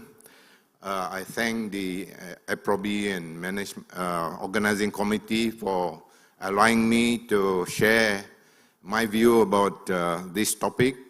It is important because there are two perceptions about palm oil via sustainability or viability as a biofuel source. From what you have heard among the presenters today from palm-producing countries, palm oil biodiesel is almost the best solution to energy improvement requirements, benefits many stakeholders and countries. But if you are in the EU, just after hearing Geddy presentation, you'll see that palm oil is singled out as the worst source of biofuel and therefore is to be avoided or to be banned or to be zeroized by 2030. So which is the truth and what should be the awareness should be? What is the level of awareness should be on the truth of this matter? And that's why I'm here to participate and share with you what I think is the true picture and perception to be, or the negative perception should not be ingrained in the minds of consumers or biodiesel users in the future, because what is the black campaign carried out through the RED2 campaign of the EU policy is totally unsupported by science. First, let's imagine the fossil fuel or where the source of carbon emission is coming from. So everyone is worried about carbon emission. You know, a high amount of the carbon emission is from fossil fuel, no doubt about it. Look at the chart. And the one from deforestation, which may be part of deforestation issue, is a small amount, 14%. Yeah. And then we look at the deforestation itself, the segment on deforestation. What is the real source of deforestation? You know, it's not palm oil. It is, deforestation is, of course, fossil fuel is contributing to the largest amount of, sorry, I have to, yeah. The deforestation emission is really through the production of animal meat industry, as you see here, livestock. That is the most source of deforestation, but no RED2 is reflected so far in livestock industry or major oilseeds industry or other crops. Only palm oil is implicated by the EU. And that's how they value that the best potential source of biofuel, which is palm oil, is deemed the worst in the EU, while all the other deforestation sources are regarded as very good. So this is the controversy and this is the dilemma faced by producer countries when they talked about increasing the biofuel development. Look at the next one. If you really look at the yield of biofuel per hectare possible from palm and other oilseed crops, you can see immediately oil palm is far superior, and that is well known. And if you look at how far this per hectare of oil produced by oil palm against per hectare of oil used by other crop like soybean, on a Volkswagen Polo car, it can drive the Volkswagen with soya 8,000 kilometers per hectare per year of oil produced by soybean. But for palm, it is 400,000 kilometers of oil produced from 1 hectare per year. So the superiority is vast, and you can already assess that. Look at the next so-called palm oil is the most sustainable statement. The only vegetable oil that can meet growing global demand while conserving land bank due to its exceptionally high productivity. Because of the average yield again, that is already very often quoted. And look at the allegation made that palm oil contributes to deforestation, when the real deforestation amount contributed to by palm oil is calculated or shown. This is negligible. The deforestation may occur, but not exactly through palm oil. There are many other causes of deforestation. So they are thinking that in Malaysia or even other producer countries like here, you can simply go to the forest and plant oil palm, or clear the forest and plant oil palm. But look at Malaysia. If you step into a forest land and clear it, you go to jail first. You don't even have time to clear the forest because it's illegal, right? So there is no way you can just use forest land to grow oil palm or any other crop of choice. So that is why we have highly regulated industry looking after our oil palm industry, especially in Malaysia. It can't be done. The allegations are all false to say that oil palm replaces forest. Now, deforestation-free oil palm. Of course, our country, producing countries, initially developed their agricultural land, which is a sovereign right to develop agriculture, to a certain extent, usage of the land. But this land were properly allocated for agricultural use, and they may have been developed. But before the land is developed, you can see that it is de-locked first, locked over many, many times. In other words, the carbon stock is already stored as furniture or whatever use of timber, especially in the importing countries. So there is no real so-called attribution to carbon emission due to planting of oil palm, because the forests were deforested not by oil palm, but by other industries like timber industries and so on. So why don't you charge the timber industry with carbon emission burden as well? So this is part of the argument that I like to always, produce, not to take the whole blame by oil palm. Even some theoretical studies done by universities, they equate the forest deforestation carbon stock as being charged to oil palm cultivation, which is wrong. Now, to produce palm oil sustainably, we have done studies to show that palm oil is the best crop that producer countries can produce to meet the sustainability development goals, which is the aspiration of many countries and the UN as well. So we need maybe 13 of the 17 goals in our study. So this is the best crop for the producer countries to plant, and this has been described earlier, even how it benefits the smallholders and so on. CPOPC promotes cooperation among producer countries to win outcome.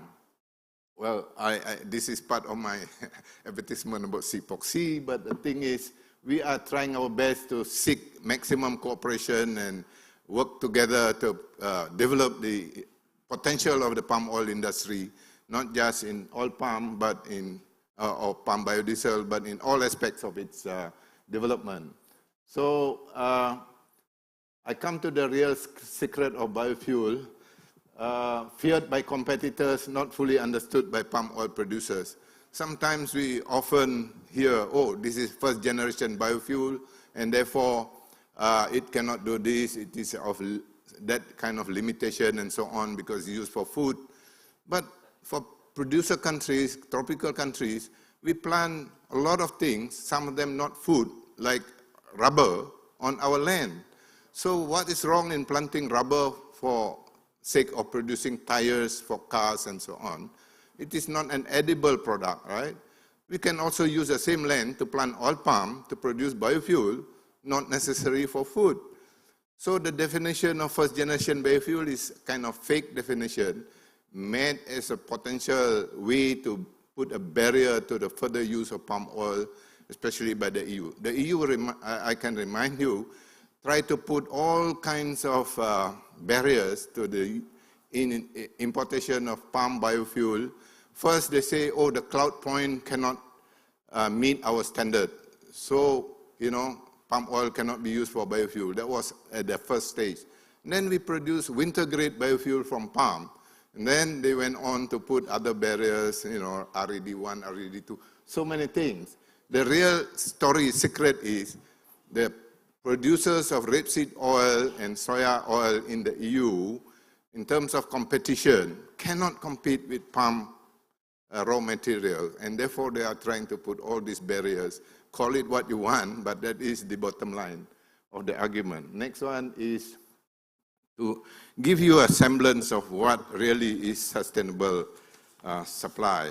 So here, if I can look at my slide, it says 1 ton of diesel emits 3.15 tons of CO2. You can calculate that, right? CO2 chemical formula, which is avoided if you are producing 1 ton of renewable biofuel from soya or whatever vegetable oil. So 1 hectare of forest, net removal of CO2 is from the internet. You can see about 5 tons. Could be more, but we take the value of 5 tons per year, per hectare. So same as 1 ton of oil palm plantation, 1 hectare of oil palm plantation will also net sequester or remove 5 tons of CO2, right? Same as forest. In terms of removal capacity per year of CO2. So the EU, therefore, if you look at the calculation here, soya can only produce 1.26 tons of oil, 0.4 tons of oil, and therefore can remove or replace biodiesel of equivalent 1.26 tons of CO2. But the land on which the soya is grown can remove 5 tons of CO2 per year. So why not forget about soya biodiesel and just plant the land on which the soya is grown with forest? You get a lot more CO2 removal in the EU system rather than worry about RED2 and RED3 and try to stop palm oil from doing business there. So rapeseed is the same.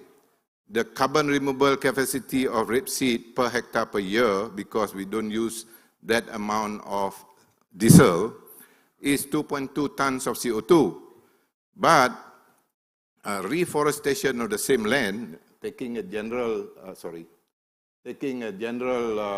comment, is 5 tons all the time. So 5 tons of CO2 if you reforest the rapeseed land, you get a lot more CO2 removal. But when it comes to oil palm, because of the high yield, 4 tons, it will remove or not use 4 tons of diesel, which has about 12.6 tons of CO2 emission capacity. So you don't emit 12.6 tons if you are using palm biodiesel because of the yield.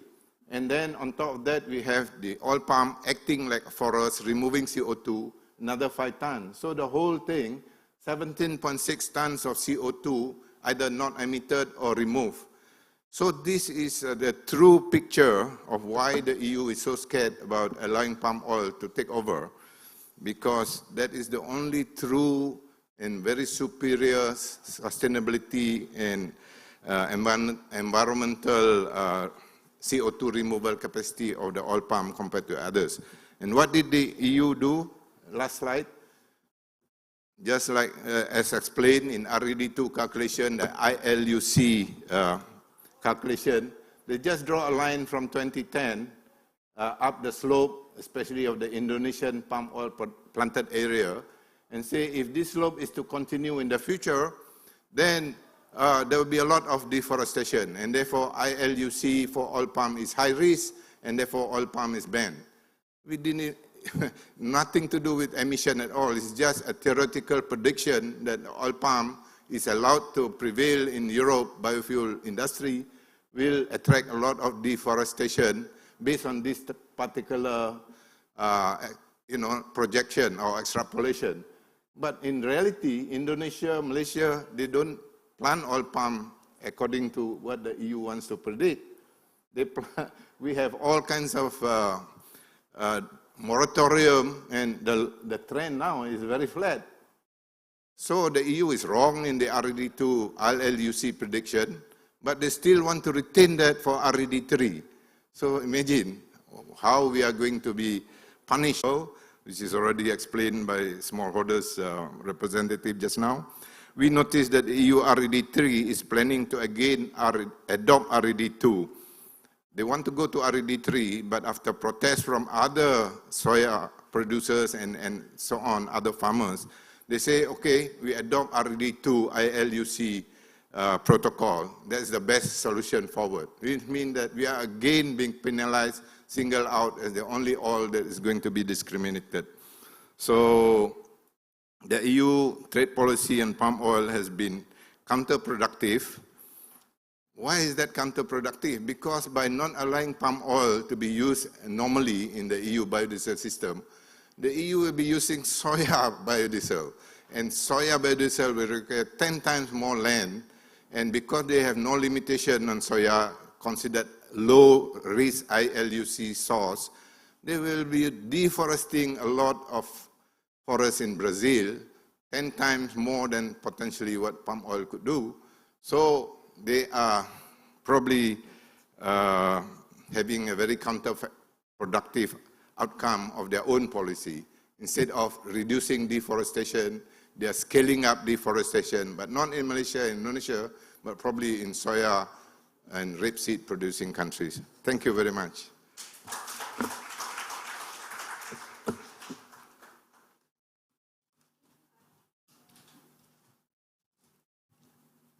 Yeah, thank you so much, Mr. Tan Datuk, for the information regarding RED 2. And now we move to the last but not least speakers, Mr. Julian McGill, who will be delivering information about examining the EU RED 3 and strategizing biodiesel mandate in the time of high prices. Maybe I would like to inform that Dr. Julian McGill is the head of Southeast Asia at LMC International, and now he is in charge of LMC Research in Southeast Asia. Please, Dr. Julian McGill, you may have your presentation. Thank you very much, and thank you for the kind invitation to join you today, although of course sadly not in person. Not too far away, I'm in Kuala Lumpur, but travel is still difficult at the moment, though I do look forward to coming back to Yogyakarta soon, one of my favorite cities in Southeast Asia. Title up here is a little bit different than the one you just heard, but it's a little bit broader. What I'm going to talk about is a shift towards GHG mandates in the West and what that means for palm oil. So I'm also going to look a little bit at the US. And the reason I wanted to take a slightly broader approach is that I think it is important when we're looking at these that we don't think only in terms of what's happening in palm oil or only in terms of what's happening between individual countries.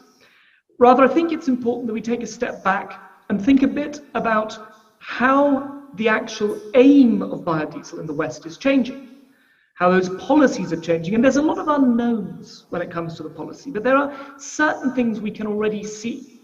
And so I'll talk a bit about what's happened in California, which I think tells us a little bit about the future outlook for these policies.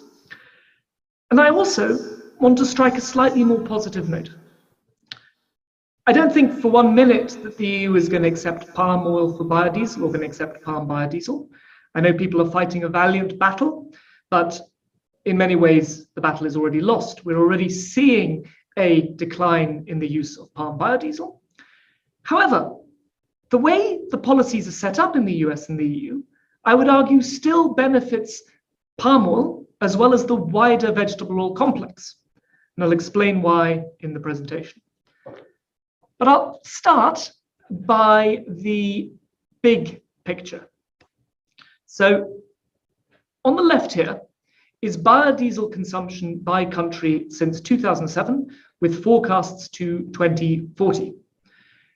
By biodiesel, I mean both the methyl ester, so both FAME, and renewable diesel, the most prominent of which, of course, is HVO. Now, you can see here, if you just look at the shaded areas, that, of course, really, when it comes to biodiesel, 4 countries matter, and those are the EU, US, Indonesia, and Brazil. Together, they account for 80% of the world's consumption of biodiesel. Now, if we go back to a period that feels a very long time ago now, if we go back to just before the corona crisis, if we go back to 2020, I know it seems a long time ago, it's instructive to recall how different the situation was in 2020. By 2020, we had had quite a few years in which the EU's share of the biodiesel market had been shrinking. We had a position in the EU that effectively was not very supportive any longer of biodiesel. We had Donald Trump as the president in the US, at least in the late 2019s. And we had small refinery exemptions. We had various policies in the US that were undermining their RFS2 and general sustainability aims. So actually, if you'd gone back 2 years ago and you'd looked at biodiesel, you'd have said that this was probably a crop, a fuel that was on its way out. It was stagnating. The only glimmer of hope really came from Indonesia, whose very impressive biodiesel policy had increased volumes of biodiesel dramatically. Of course, that had also taken a time to get going, but once it was running, was taking vast volumes of palm oil out as biodiesel. And then, of course, everything changed. The election of President Biden suddenly led to renewed hope in the US that their sustainability targets would be met. And then, surprisingly, the spread of COVID-19, though initially detrimental to biodiesel demand by reducing diesel demand, actually suddenly led to a large amount of renewed interest in sustainability. And I would argue from the government's point of view, who had now locked people in their houses, who had now taken on a huge amount of new powers, a refreshed feeling that maybe they could get away with pushing more sustainability onto consumers in the EU. And the result of that was to really transform biodiesel from a fuel source that looked like it was not going anywhere in the West to one where, as you can see here, growth is forecast to be quite rapid, right out to about 2030. Now, there are still headwinds against biodiesel, and those come mostly from problems such as declining diesel consumption, growing electrification, limits to the availability of feedstock that I'll talk about later.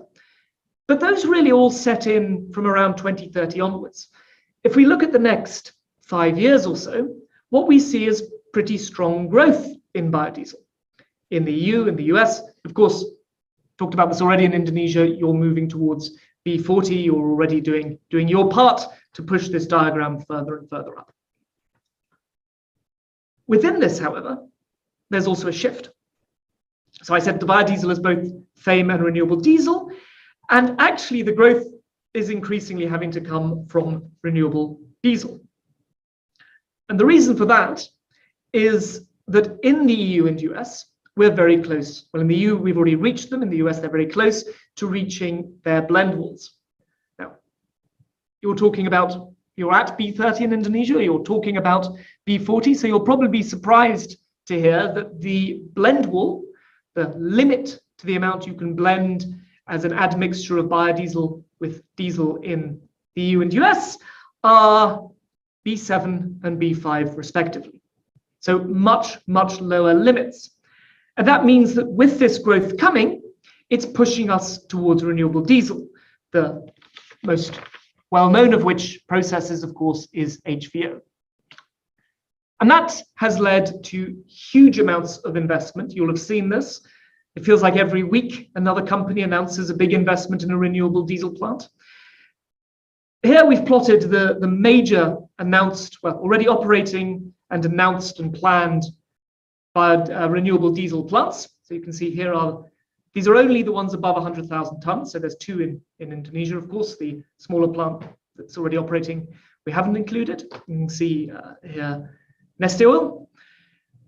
You won't be surprised to see that a lot of the investment, a lot of the construction is occurring in the US, because with a blend wall of B5, well, they're already having to push to renewable diesel very early on. In the EU, you can see there's also a large amount of planned, as well as already operating renewable diesel plants. So you can see here, this is Lamed. This is the famous plant by Total, and then there's one by Eni down here. and all the rest. And up here, as you can see, they're still over there. I mean, just to put this in perspective for you, today there's probably around 10 million tons of capacity in renewable diesel. If you just take the projects that have already been seriously announced, we're looking at an additional 16 million tons by 2026. So, probably in the next 2 or 3 years, we're going to double the renewable diesel capacity worldwide. Now, that's a huge oversupply of renewable diesel capacity. Why is it happening? Well, one reason for this, of course, is that companies are under pressure to prove their sustainability. So a lot of crude oil companies are now investing in renewable diesel. In some cases, it's a lot easier for them because they have existing crude oil refineries that they can convert, much like you're doing in Indonesia with, I think, one of your projects. Other places, it's simply a feeling of gold rush, a feeling that there may be high margins in this. Another issue here is that, of course, some of these people are betting on sustainable aviation fuel. In the numbers I showed you earlier, we didn't include sustainable aviation fuel. It's still very early days. It's also very early days for marine biodiesel, but both of these, of course, have the potential to grow quite dramatically. One reason to be fixated on sustainable aviation fuel is it's very hard to electrify planes.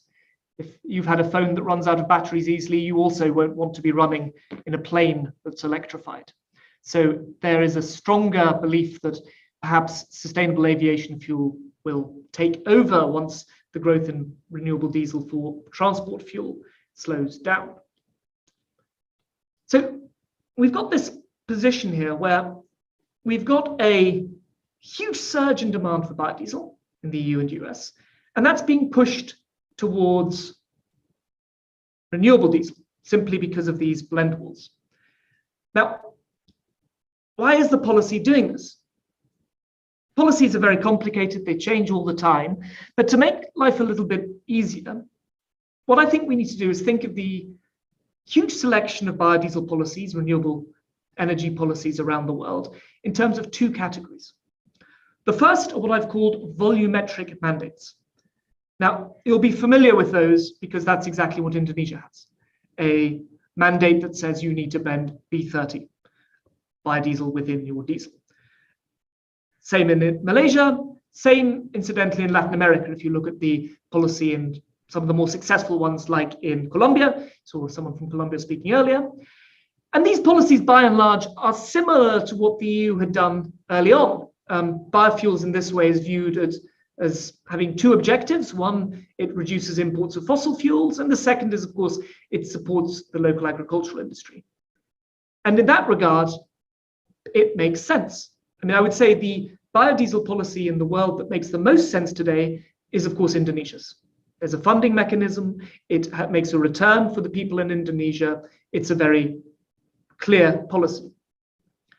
In the West, however, policy really has moved away from that towards energy and GHG mandates.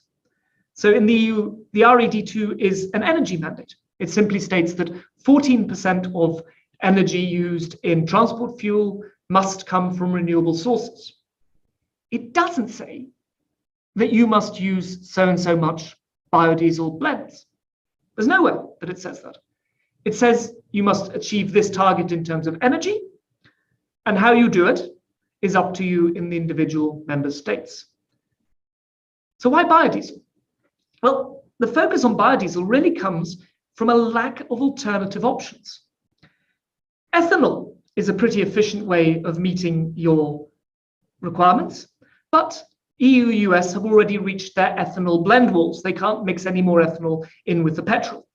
And ethanol is actually the most efficient way of doing it. It's the cheapest.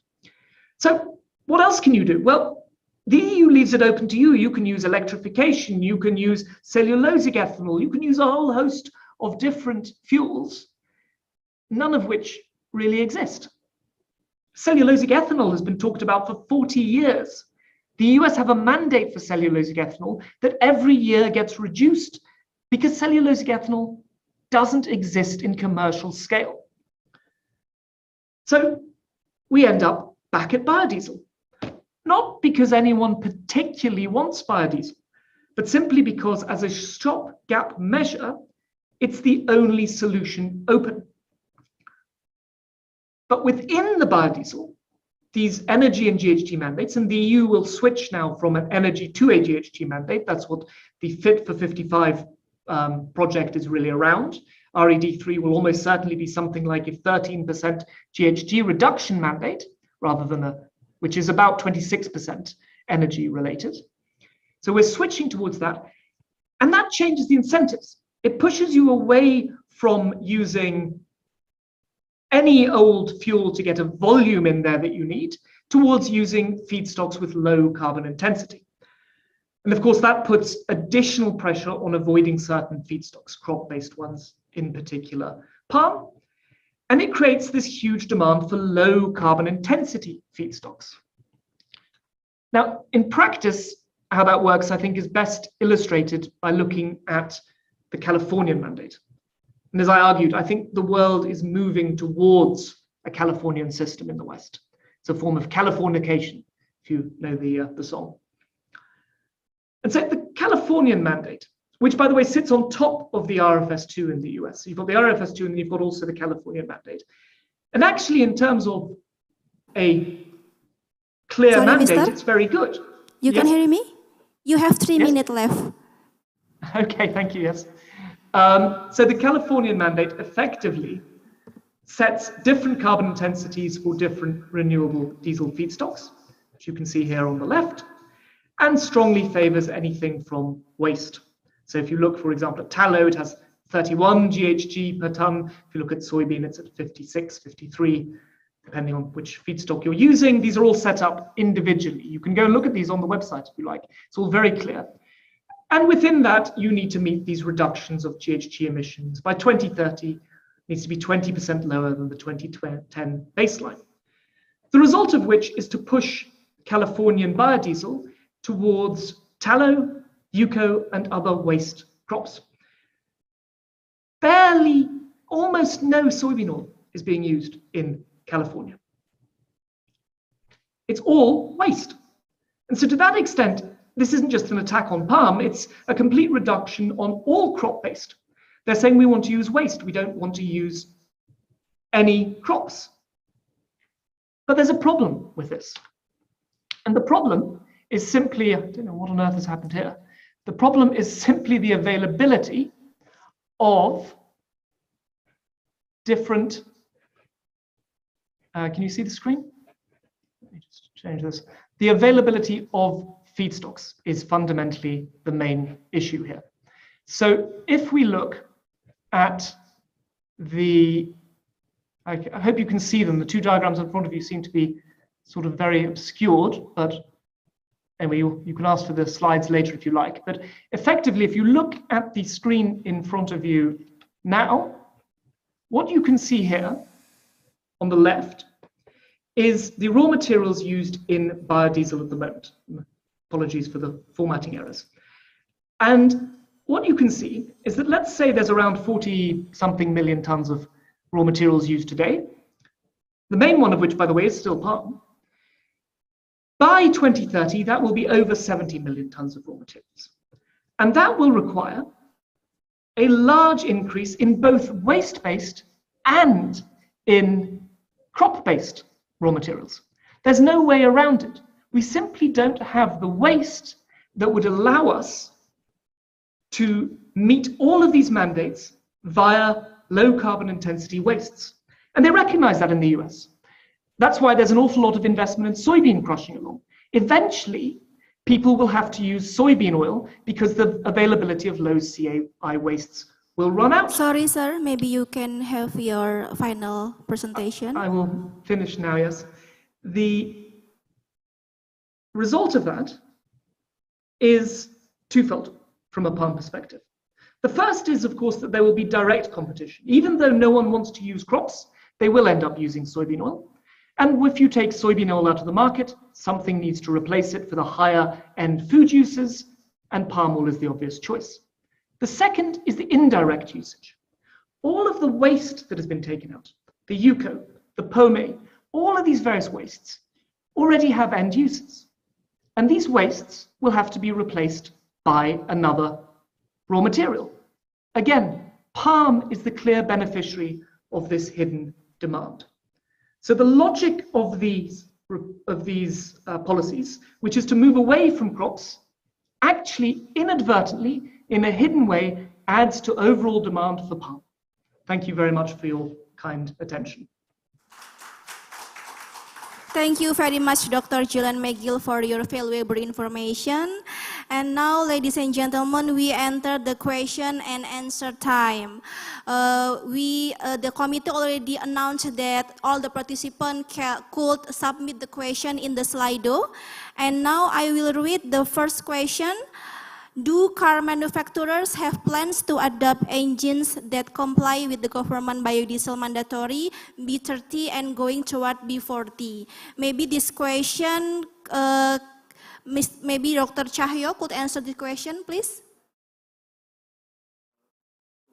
Okay, Mr. Kuku, please, maybe you can answer the question. Mr. Kuku, can you hear me? Sudah live, okay. Maybe other speakers, Dr. Cahyo, maybe you can answer the question. Yes, I think Mr. Kuku clear for the statement. Can to support the biofuel program B30 or maybe B40 and he said maybe B50. Okay, thank you, Dr. Cahyo.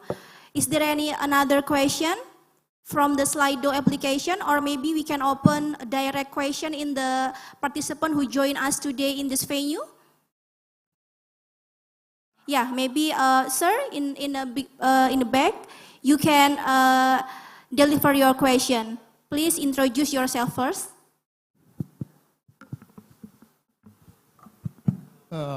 Thank you for the time, and let me introduce myself. My name is Fadlin. I'm a researcher from Indonesian Oil Palm Research Institute, also known as PPKS, Pusat Penelitian Kelapa Sawit.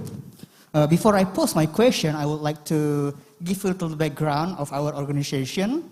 PPKS have been already conducted biodiesel research since the early 90s, and we have been doing B50 road tests in the beginning of 2019, back then when there's no B30 mandates, with satisfactory results that has been presented in Palm Oil Congress and Exhibition, PIPOC, 2019 at Malaysia. We also still doing the research using the blending of B100 that we made in our organization and B30 that we obtained from a gas station. And the result is still satisfactory. We have good full consumption that is lower than the conventional ones, and our GHG gas emission is lower than the conventional ones too. So my question is right now is, why don't we move forward to B50 rather than B40? Because it has been already known that B50 road test that we have been conducted for 3 years has posed great results. Thank you. Thank you for the question. Maybe Dr. Cahyo again would answer the question. Yes, thank you. I think the result for the using B40 and B50, I think we must be to start from the characterize the fuel and characterize the BXX atau B40 and B50. After that, we test the performance test, the performance test. After that, we must be to test to durability test, and durability test have the standard and recommendation for manufacturer.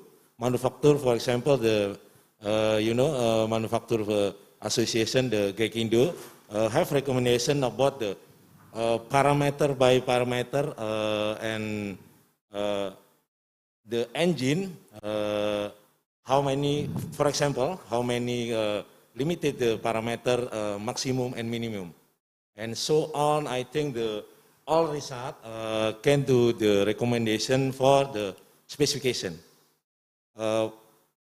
parameter by parameter. why we must be to improve the parameter by parameter, because in parameter can the issue the technical, for example, the issue about the filterability, and so in the specification must be any parameter, for example, the filter blocking tendency, and maybe the CFPP maybe, and so I think all research, all commercial tests, all the field tests, the result can do to recommendation for all specification in parameter by parameter. Thank you. Thank you, Dr. Cahyo. I will invite for the final question, maybe, yeah, please sir with brown batik. Please make it short. Okay, thank you. I'm from Staple Institute of Agriculture. My question goes to Dr. Gede Wibawa. What are the potential barriers? I mean, have you been identifying either regarding the social, economic, and legal aspect, of course, in Indonesia, or considering the EU compliance? You can, looking at the EU behavior, they always put the bar even higher. So, to my opinions, the development of the biodiesel industry is going to be in limbo, ignoring those aspects. So, thank you. This is my question. Please, Dr. Dewa. Thank you. It's a very good question for us here. I think the big challenge in the next coming years is what will be the implementing rules, because the implementing rules of RED 2 is still on draft. Yeah, the first draft mentioned that the RED implementing rules is very tough for the biodiesel producing countries, especially for palm oil producing countries. Because let's say for the biofuel producing country have passed to low ILUC risk certification process, it is very tough. We can discuss later in more detail. The second is what I mentioned before. There are 2 or 3 proposed policies that also will be a barrier for the palm oil-based biofuel. As I mentioned before, what they call deforestation and forest degradation free certificate.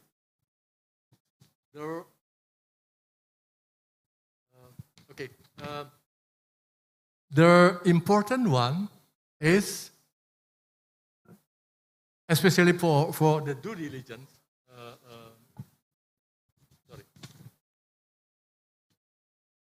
in due diligence,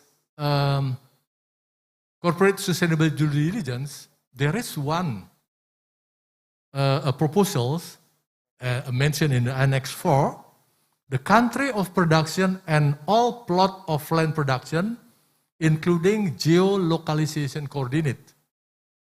It's very, very, very difficult to the palm oil producing countries on their proposal to respond the proposal of due diligence of the EU. I think it is, once again, I mentioned this is very tough,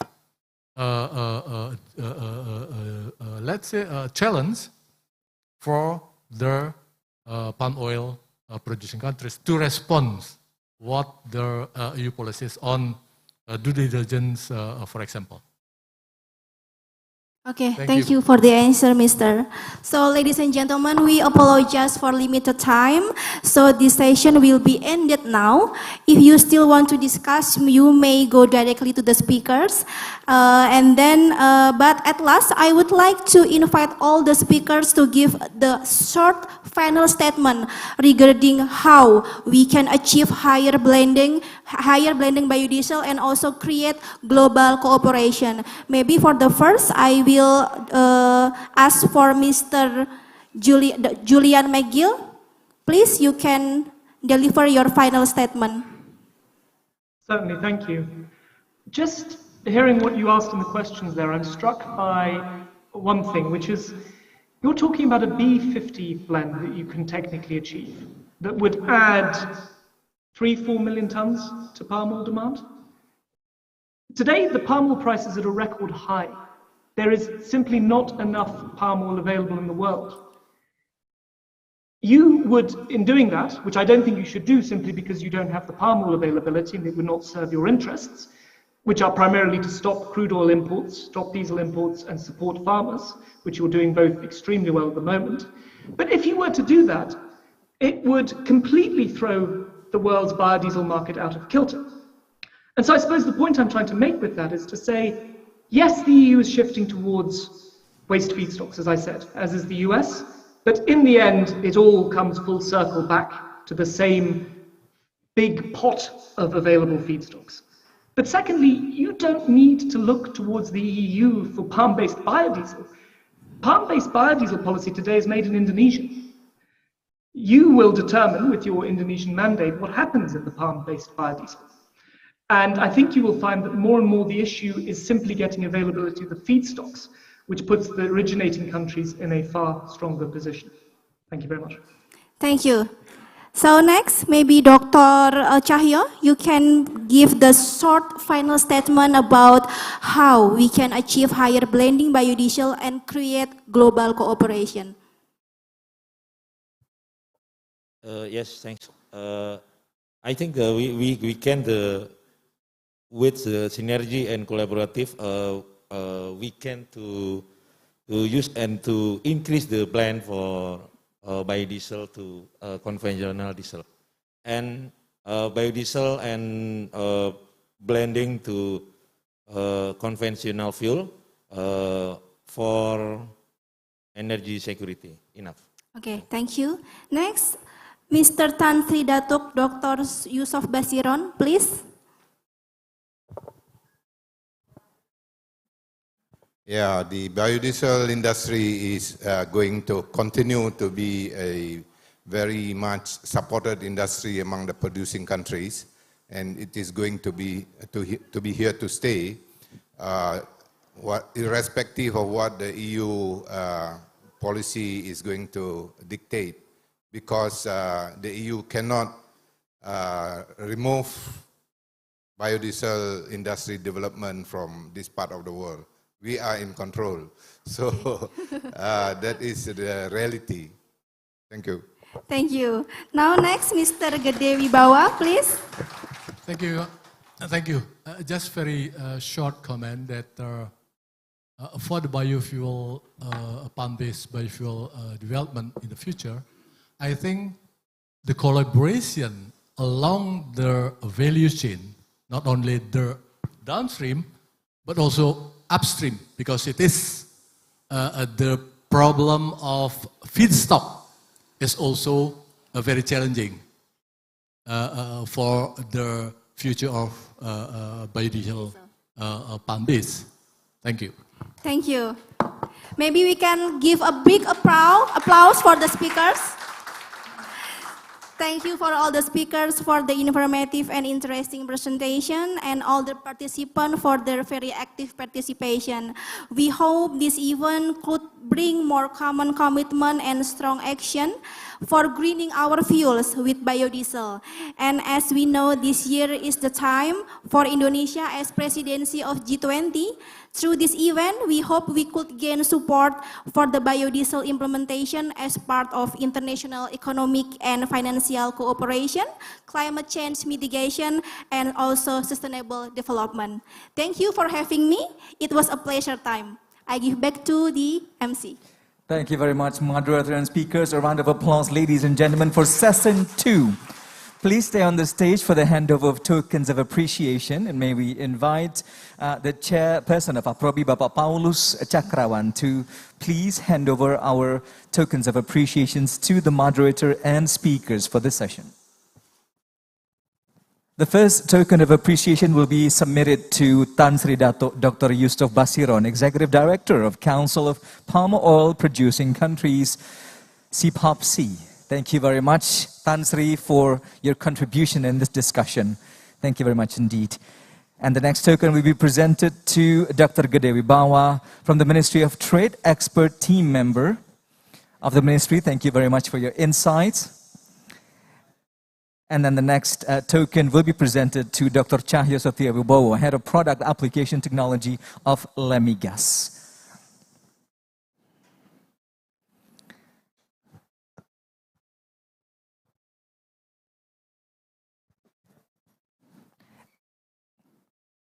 Thank you very much indeed. And lastly, to our wonderful moderator of session 2, Ms. Unsaini Sabrina Takfir.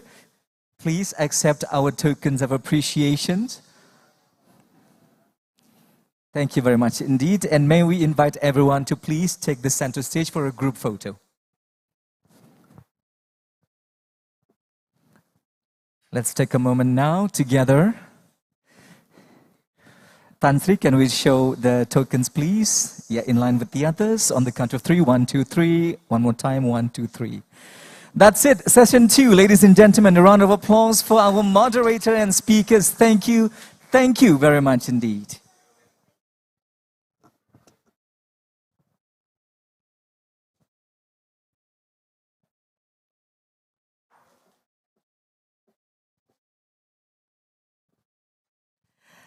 Ladies and gentlemen, we are near to the end of the first half of the conference.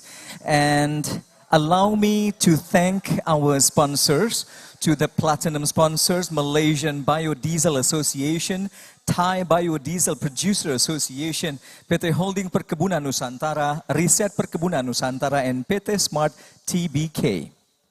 And also our gold sponsor, Togar Podcast and Wilmar. Thank you very much indeed. Honorable speakers, distinguished participants, ladies and gentlemen, we are now taking a lunch break for about 45 minutes. And the lunch is served already at Androwino Bistro, located on the 7th floor of the Sheraton Mustika Hotel, Yogyakarta. And we will be back around 2:30 p.m. for the continuation of the conference. Ladies and gentlemen, please enjoy your lunch. Thank you. Ketahui kabar terhangat hari ini dan perbaharui untuk perdalam informasi lewat laporan-laporan utama. Ya, setelah sempat viral, bersama saya Afiani Malik, kita awali informasi hari ini. Selamat malam pemirsa, Anda menyaksikan Prime Talk bersama saya Wahyu Wiwoho. Bersama saya Zilvia Iskandar. Wawancara-wawancara eksklusif serta perbincangan bersama narasumber paling berkompeten. Jadikan petang hari Anda semakin berkualitas bersama Metro TV, Knowledge to Elevate.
Recording in progress.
Ladies and gentlemen, your attention please. In just a few moments, we will continue with the final part of the conference. May we invite all delegates and participants who are still outside to please kindly join us inside and take your seats. The continuation of the conference will begin in just a few moments. Thank you.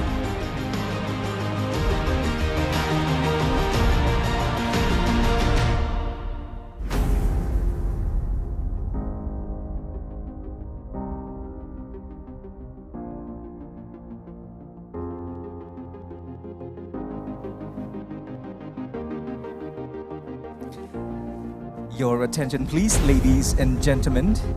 In about 5 minutes, we will reconvene for the final part of the third Palm Biodiesel Conference.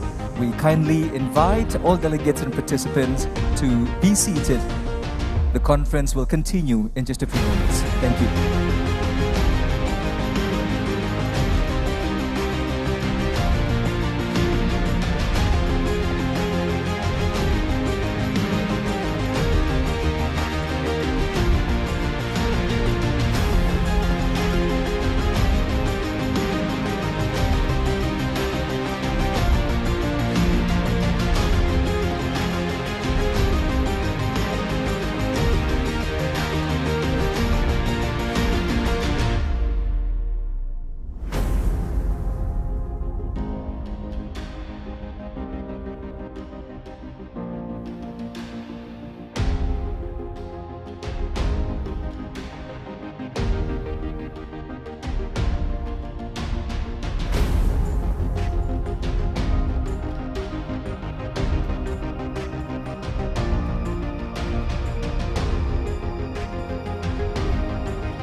Setiap saat, berita bertabur di ruang publik.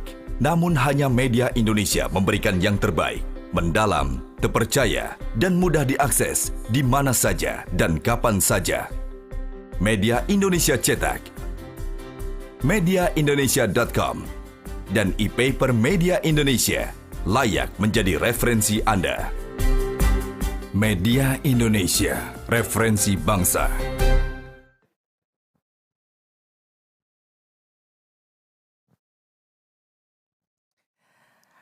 All right, a very good afternoon to participants, ladies and gentlemen. We welcome you back to the third Palm Biodiesel Conference here in Yogyakarta, Indonesia. After the much anticipated, the much awaited and delightful lunch break, we sincerely hope that everyone is refreshed, rejuvenated, and re-energized to continue on with the final part of the conference. As we embark upon session 3, we kindly inform you again that we do have a special virtual exhibitions taking place throughout the conference today, engaging business players and relevant stakeholders of palm oil downstream products. The virtual exhibitions provides opportunities for the selected companies and organizations to present their offerings and their products as well as innovations. So please do visit our virtual exhibitions and find aspiring potentials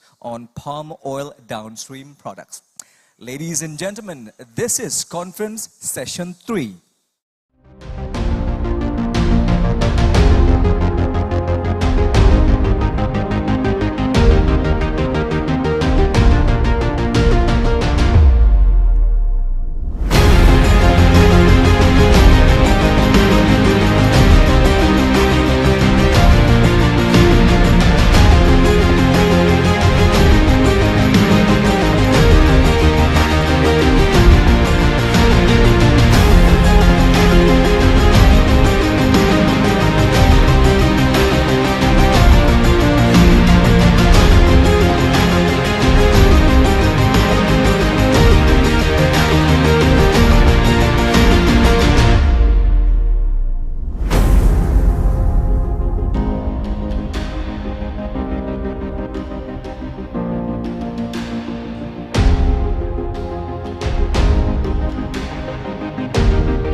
participants, ladies and gentlemen, the third and final session of the conference will set our attention towards development of downstream products. A series of distinguished and esteemed speakers will be joining us for the discussions. We have senior scientists from Bandung Institute of Technology, Dr. Tatang Hernas Surawijaya. Also Chairman of Indonesian Oleochemical Manufacturer Associations, or APOLIN, Mr. Apollo Hutabarat. Founder of the Surfactant and Bioenergy Research Center of IPB University, Professor Erliza Hambali. Also joining us for the discussions and the final sessions is Vice President, Downstream Research and Technology Innovations of PT Pertamina, and lastly, President of IP Specialties in Asia PTE Limited. Joining us from Cincinnati, the United States of America, Mr. Norman Eller. And again, to your attention, please, for the question and answer session, do join us through Slido by joining in through website www.sli.do, typing the hashtag the third PBC.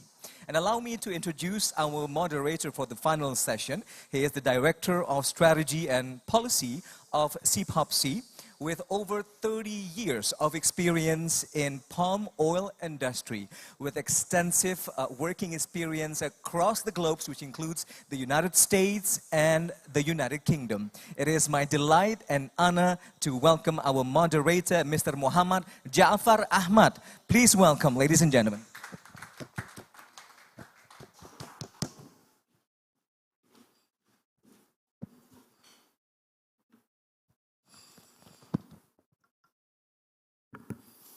Assalamualaikum warahmatullah.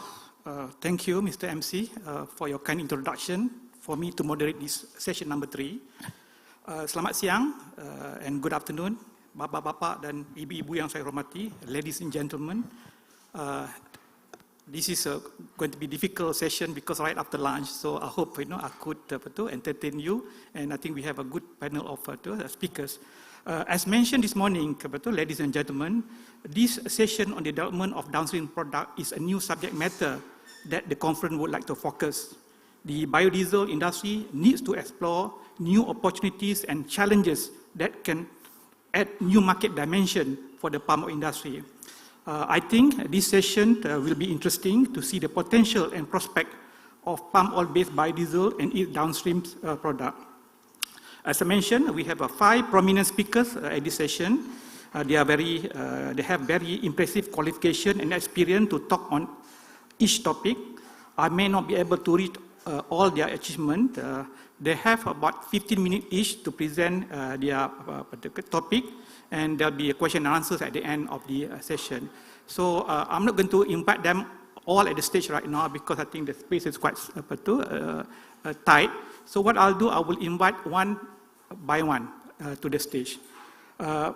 Without much ado, I think let me invite the first speaker, Dr. Tatang Hernas Surawijaya. I hope I pronounced it right. Yeah? He is a senior scientist at Bandung Institute of Technology, ITB. Dr. Tatang is currently serving as the president of the Indonesian Association of Bioenergy Scientists and Technologists. He is the recipient of many prestigious awards, as you can see on the screen. Last year, he was named as one of the eminent person of the Indonesian palm oil industry from Sawit Indonesian magazine. Dr. Tatang will talk on research and developments on biodiesel and new application, namely on bio-hydrocarbon diesel and bio-after. The floor is yours, Dr. Tatang.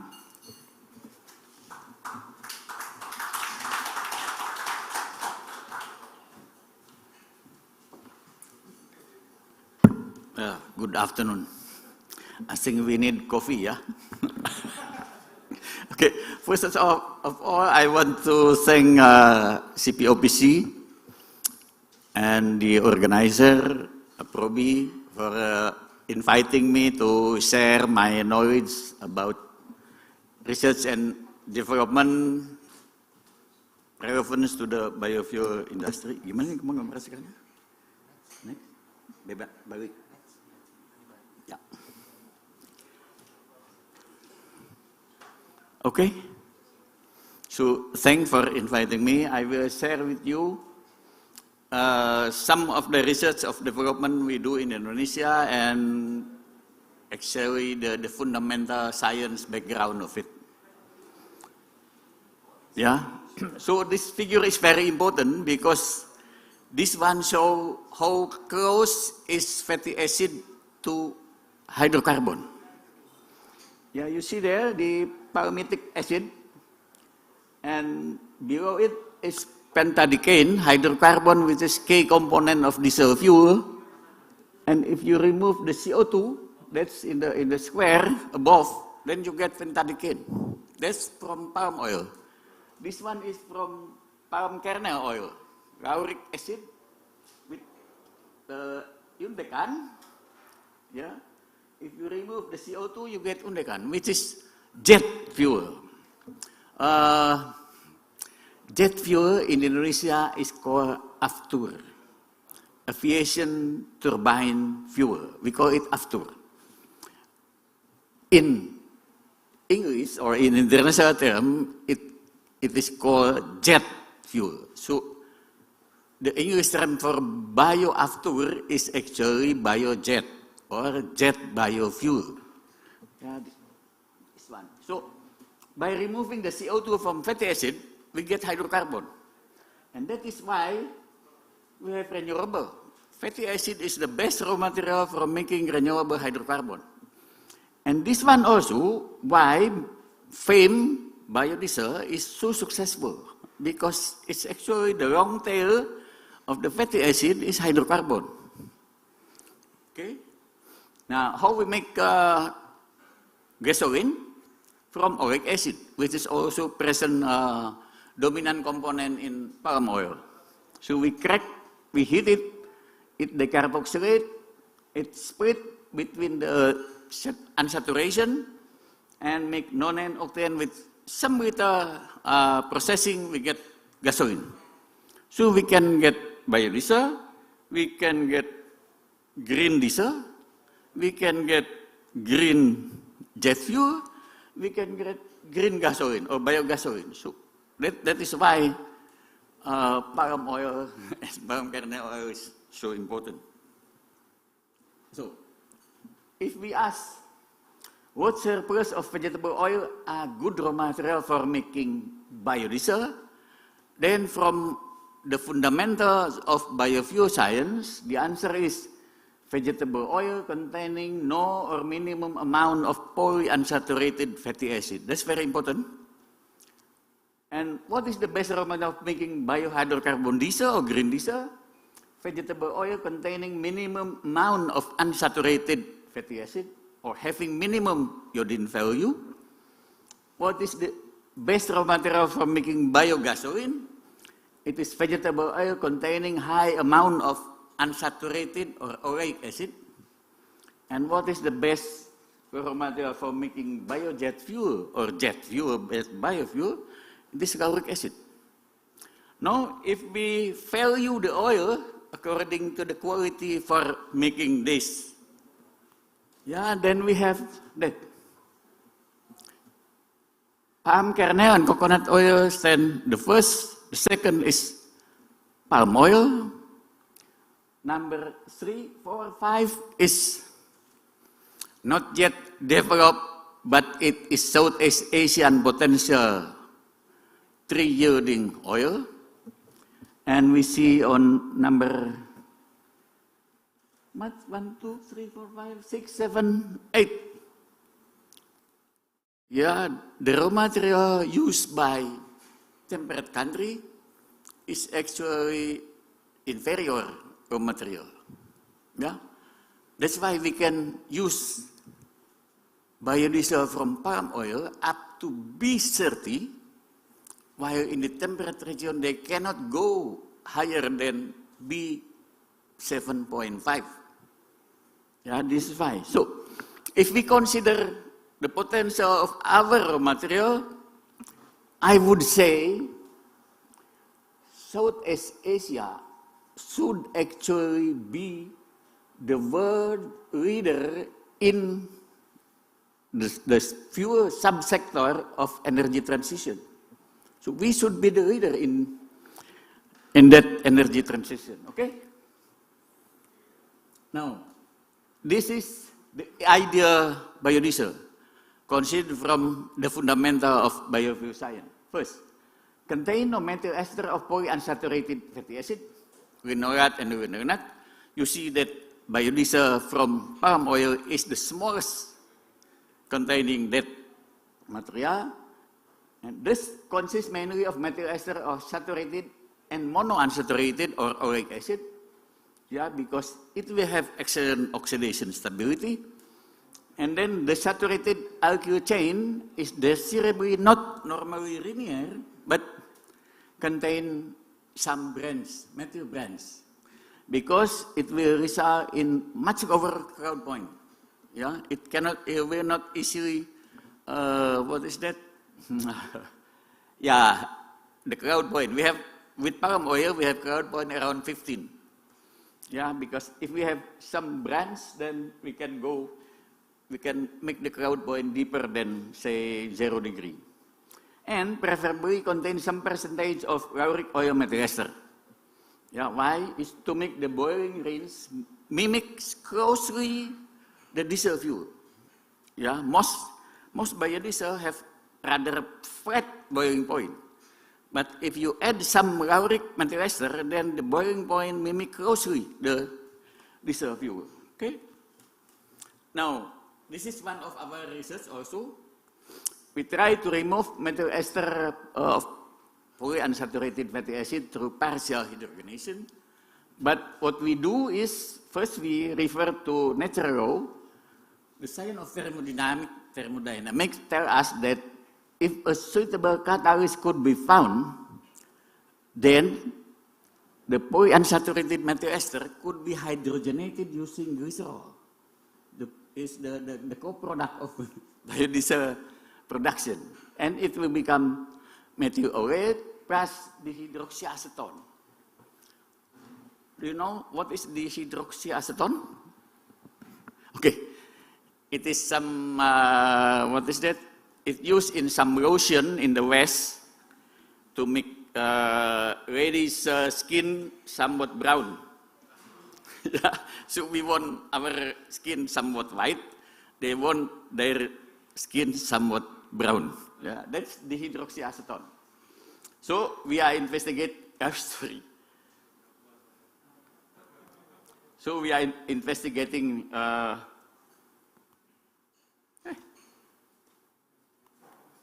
So we are investigating the catalyst for this reaction at present in our institute in Bandung.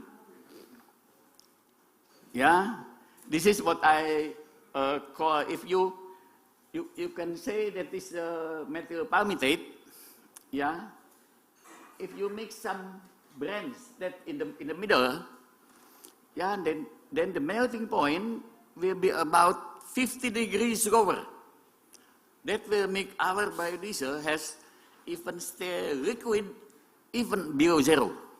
Yeah, so that is very good. Not only for cold region in our country, but also it is good for temperate region. Okay, so we are also searching catalysts for this reaction. Yeah, now I will speak progress in biohydrocarbon fuel development. So this one is biohydrocarbon diesel and biojet fuel. That's bioafur, mentioned by many Indonesian. So if we do co-processing in the refinery, we mix palm oil and petroleum fraction in the diesel treating unit, then we get some DXX. DXX means XX% green diesel in 100 minus XX% fossil diesel. Yeah, but we can also do standalone operation. Yeah, processing only palm oil, producing D100. Both has been tested in Pertamina's refinery in Dumai using catalysts developed by ITB and Pertamina. So co-processing as well as standalone producing DXX in Dumai. And then Pertamina's Cilacap refinery do co-processing operation processing kerosene plus palm kernel oil to produce G2.4. That is 2.4% jet biofuel in fossil jet fuel. Okay, and not only producing it, we have tested in static as well as flight test. And this is 8 to 10 September 2021, where those airplane successfully test, flight test from Bandung to Jakarta. And I think this one was mentioned by the minister this morning. Yeah, and this one I will not talk too much because I think this is, who is that? Cahyo is already tell you, that we want to test B40, but the B40 actually two type. There's 40% fame in diesel, and the other one is 30% fame plus 10% diesel by hydrocarbon. Okay, and for B40, for B100, we will have a new stricter specification that will allow B100 to be mixed with diesel fuel at the content of 40%. Okay.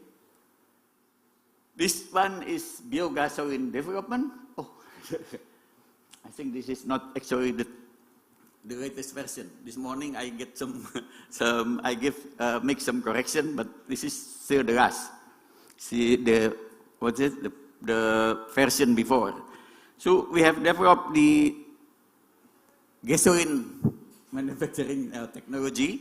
Start from laboratory unit, 2.5 milliliter per hour biogasoline, and then to bench scale unit, 6,500 biogasoline per hour, and on this January, we successfully ran the pilot plant, 1,000 liter biogasoline per day, and used by our research group to fuel their own cars. And we call it Bensa.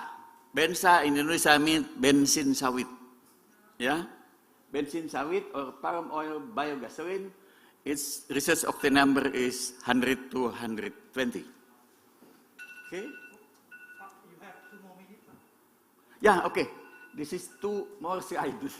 So, in the last 10 years, more than 10 years, in 2010, there are many reports on the discovery of enzyme of microalgae that could decarboxylate fatty acid to hydrocarbon. So we are also doing these 2 research. Research on utilizing fatty acid photodecarboxylase enzyme to convert palmitic acid into pentadecan. It is now being carried out in Bogor, in former Pak Gede Wibawa office in Industrial Biotechnology Laboratory in Bogor. And this one is in our laboratory in Bandung. And I think this one is the last research what we are doing in Bandung. We remember that glucose is actually the 4th most abundant organic natural resource after coal, petroleum, and natural gas. It is produced globally. Not this one. It is actually 86. 86. This one is lignocellulose. 86 is glucose. So this is previous version. It's produced globally at a rate about 86 billion ton per annum by photosynthesis. It is renewable. So we said, if we could convert this from glucose mixing hexane, branch dodecane, branch octadecane, then we can make hydrocarbon. Especially if we could mix glucose, cellulose, glycerol, etc. Then we can make the whole range of hydrocarbon. That's why we do this research. So That's all what we do.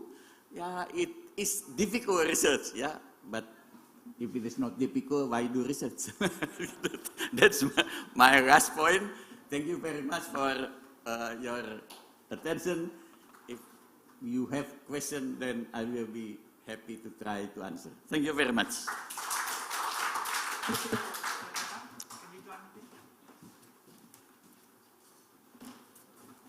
Thank you, Dr. Tatang. Our next speaker is Pak Rapolo Huta Barat. He is the chairman of Indonesian Oleochemical Manufacturers Association, or APOLIN.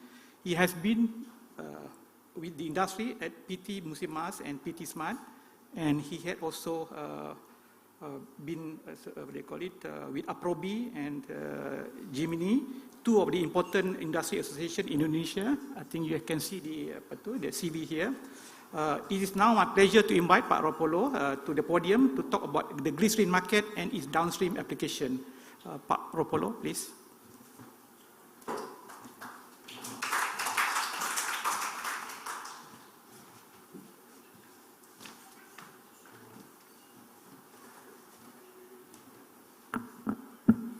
Good afternoon, ladies and gentlemen.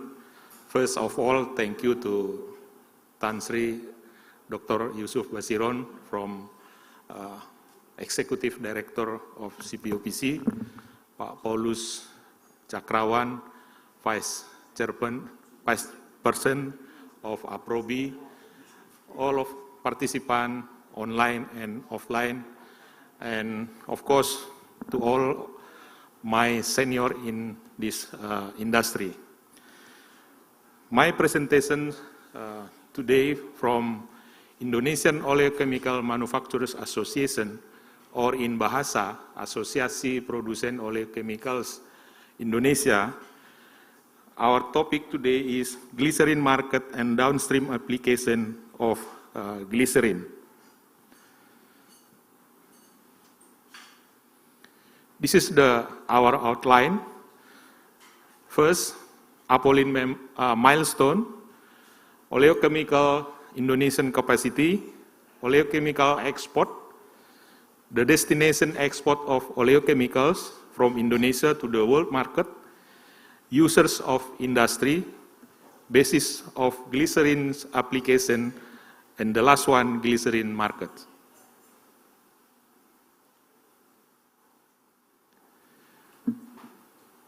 IOMA, established since 1995, with 6 members. And today, 2022, our members has already 12 companies. They are Domas Agro Inti Prima, Unilever Oleochemical Indonesia, Musim Mas, Nubika Jaya, Soci Mas, and Energi Oleo Persada located in North Sumatra Province, Apical Kao Chemical, Energi Sejahtera Mas located in Dumai, Riau Province, and Ego Green Oleochemicals located in Batam Island. Cisadane Raya in Tangerang, Banten, Sumiasi in Bekasi, West Java, and Wilmar Nabati Indonesia located in Gresik, East Java. Indonesian oleochemical capacity, the product divided to 5 main products, name it fatty acid, fatty alcohol, glycerin, methyl ester, and soap noodle. In 2021, our capacity with 22 company in Indonesia, the total oleochemical capacity of Indonesia around 11.3 million ton per year.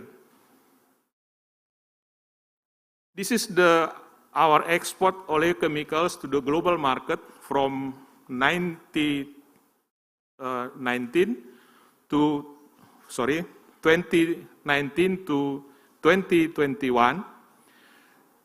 Consistently, both weight and our value export consistently increase every year.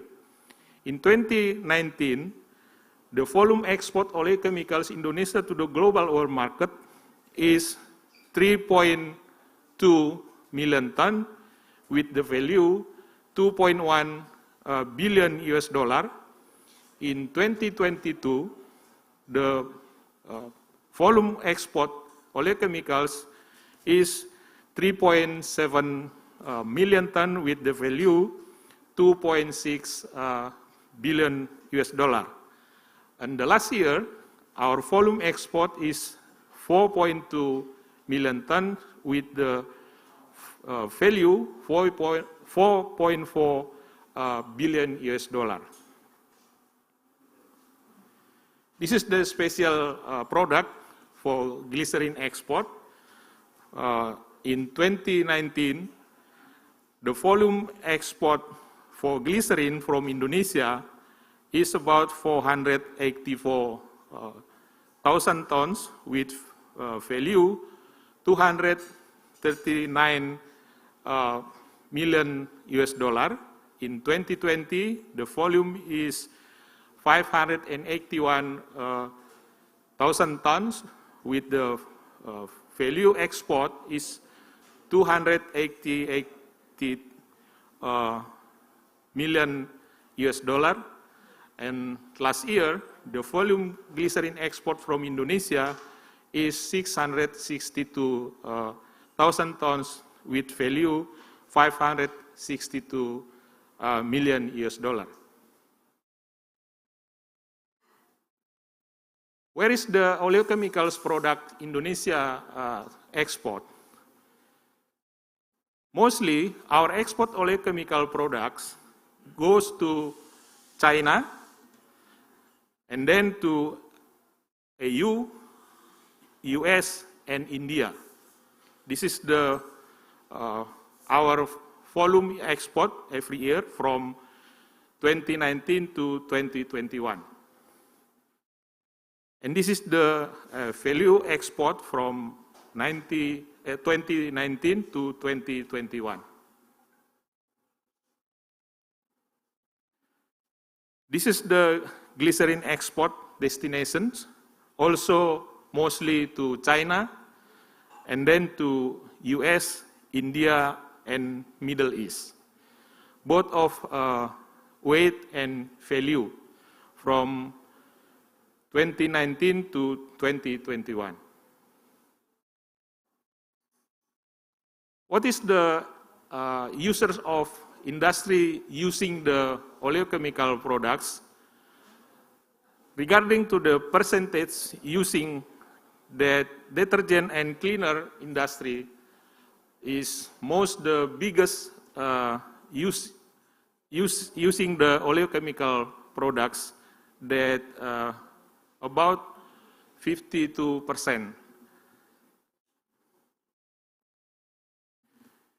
This is the basis of glycerin applications, some of them food industry for emulsifier in bread production, cosmetic industry like cream, lotion, and others. Another industry use the product oleochemicals is pharmaceuticals like softener in gelatin capsules, plastic and resin industry also using the oleochemical products of glycerin. Tobacco industry, maybe you like cigarettes or also use as a softener for cigarette filters.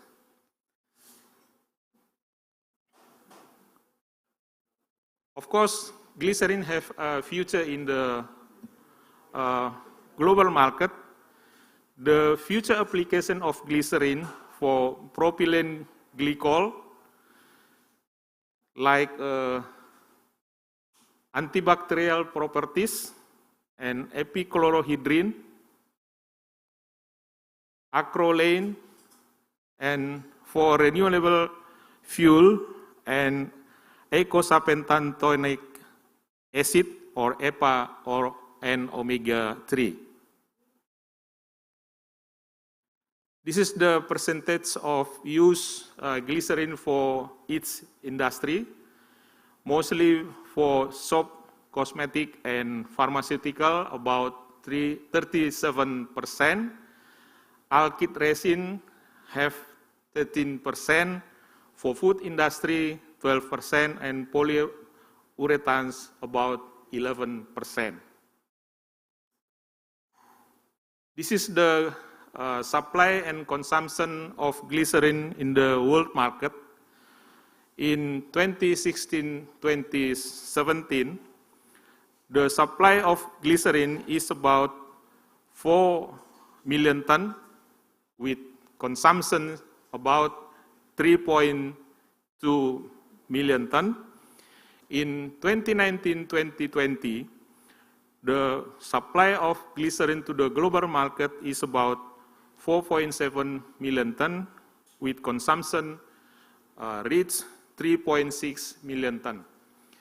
In 2022 and 2023, we expect that glycerin supply to the global market is about 5.6 million tons, and the consumptions may be 4.2 million tons.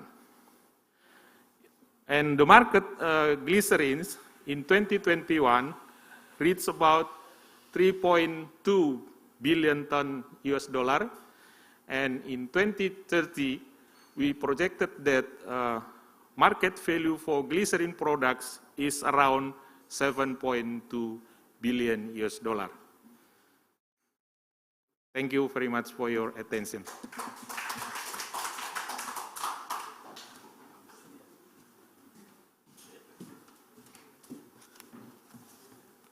Yeah, thank you, Pak Ropolo. Very good timing, on time. Thank you.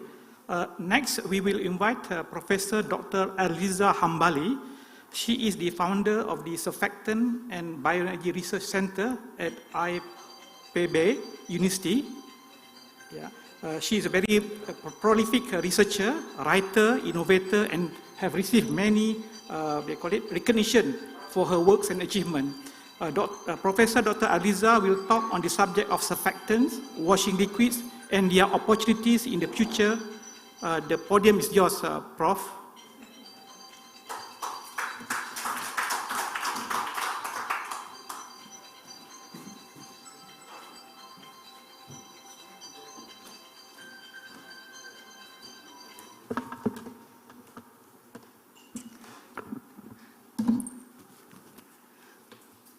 Good afternoon, everyone. Thank you for inviting me to this event. I feel honored to be here to share about the surfactant, what kind of based on the methyl ester.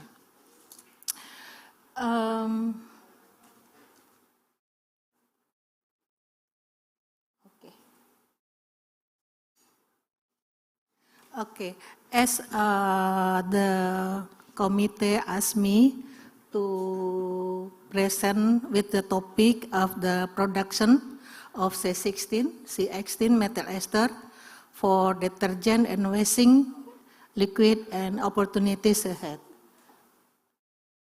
So before we are going to discuss more detail about the palm-based methyl ester detergent and washing liquids, we will take a look for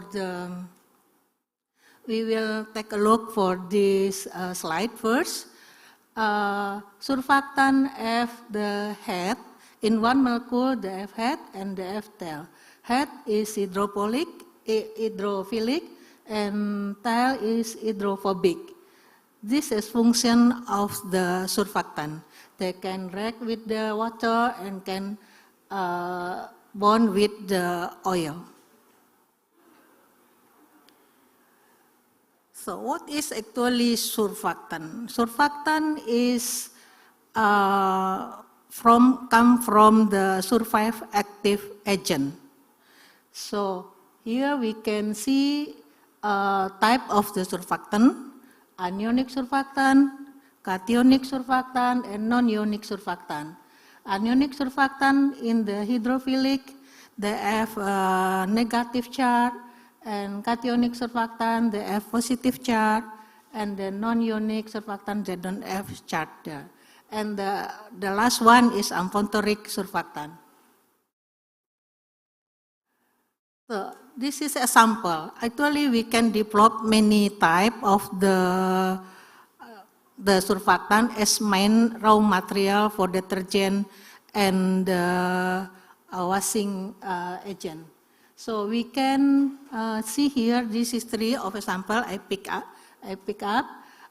The first, we can develop the methyl ester sulfonate surfactant, and the second, we can develop sucrosa ester surfactant, and the last is we can develop diethanol amide surfactant.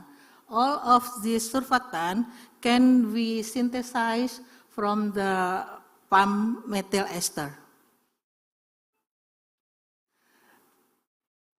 In this slide, we can see the surfactant before we use. For the surfactant, we need to fractionate methyl ester, depend on what kind of the surfactant we can develop and what kind of the application of the surfactant. This is the first example. We can develop the methyl ester sulfonate surfactant. Here we can use various kind of the reactant, and then, but the most efficient reactant is SO gas 3. And then, if we see here, there is three possible location of the sulfonation reaction. The first is on carbonyl group here, and the second in part of the carbon atom, and the last is in the unsaturated carbon chain here. But for detergent and washing agent, we need to remove the double bond. If not, our surfactant, the color become dark, black dark. Here the mechanism how the reaction of the sulfonation process. Actually, after we get the methyl ester sulfonate acid, the pH very low, so we need to do the neutralization process. So we will get methyl ester sulfonate. And then this is flow diagram, how to produce the methyl ester sulfonate surfactant for detergent. Maybe the question is, besides this for detergent, washing agent, what kind of the product can we develop? So I would like to tell you that we can also use this surfactant, methyl ester sulfonate surfactant, for enhanced oil recovery or for improved oil recovery. Enhanced oil recovery is a technology to produce the crude oil from the reservoir using the chemical. And then methyl ester sulfonate is look like have opportunity to use for oil and gas industry. In this process, for the enhanced oil recovery or EOR, we don't need to do the hydrogenation process because we need the double bond. Then sulfonation process also occurred in double bond. So we will get ultra low interfacial tension. So how to produce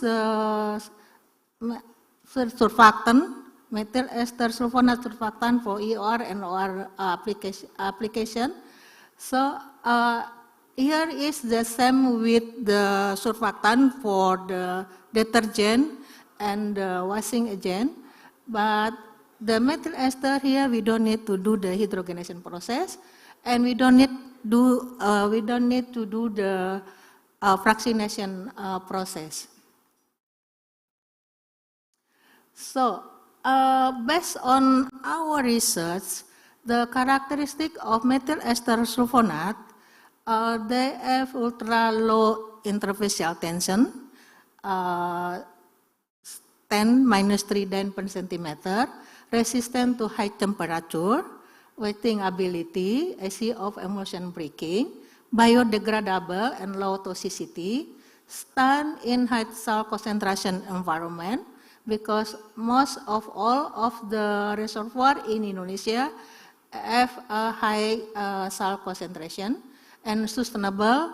So this is we call it green surfactant. So this is the reason why the enhanced oil recovery need the ultra low interfacial tension. Actually, if you would like to increase the oil recovery, we need to increase the capillary number. So higher capillary number, higher the oil recovery. Here, three possibility how to increase the capillary number. The first is with the velocity of the solution we need to increase, but the maximum is about 1000 psi. And the second is the viscosity using the polymer. We can increase the polymer only 4 times from the viscosity of the oil. So the one opportunity only to use the surfactant with the ultra low interfacial tension. For example, 10-3 Dyn per centimeter. So it means we can increase 1000 times capillary number. So that why, and then therefore the oil recovery will increase. Here we can see for actually in the residual oil residual still have in the reservoir about 65%. So actually we still have the crude oil in our reservoir, but cannot we pump using the current technology. So this is the application. Beside for enhanced oil recovery, we also use, we can also have opportunity to develop the methyl ester sulfonate for improved oil recovery.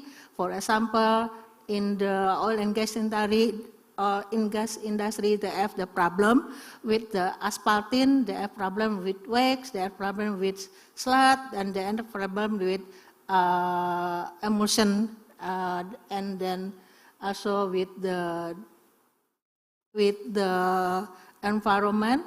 For example, here we can also develop this mesh surfactant combined with non-ionic surfactant. We can develop also oil spill dispersion, and we can also develop the enhanced bioremediation.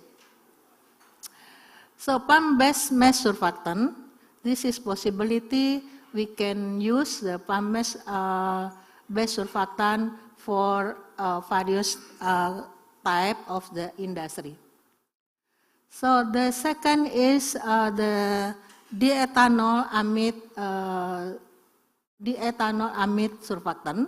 So we can also develop this surfactant through the methyl ester. We can use the C16 or combine with C16 is in actin for non-ionic surfactant. And the interesting is this is the process how to produce the diethanol amide surfactant. Actually not so difficult, but I don't understand why in Indonesia we don't have this factory until now. If we look the research in the laboratory, in the pilot plant projects, not so difficult. But why don't industry don't come jumping to this business? This is the application of diethanol amide surfactant, mostly for cosmetic, personal care product, and as co-surfactant for cleaning product, and also for environment combined with the anionic surfactant for oil spill dispersion, and also for agriculture. we need surfactant for the pesticide because the active compound of the pesticide is from the oil. So the last is the sucrolysis sucrolysis reaction. If we will produce a sucrose ester. So also this is also promising surfactant. Can we develop from the methyl ester?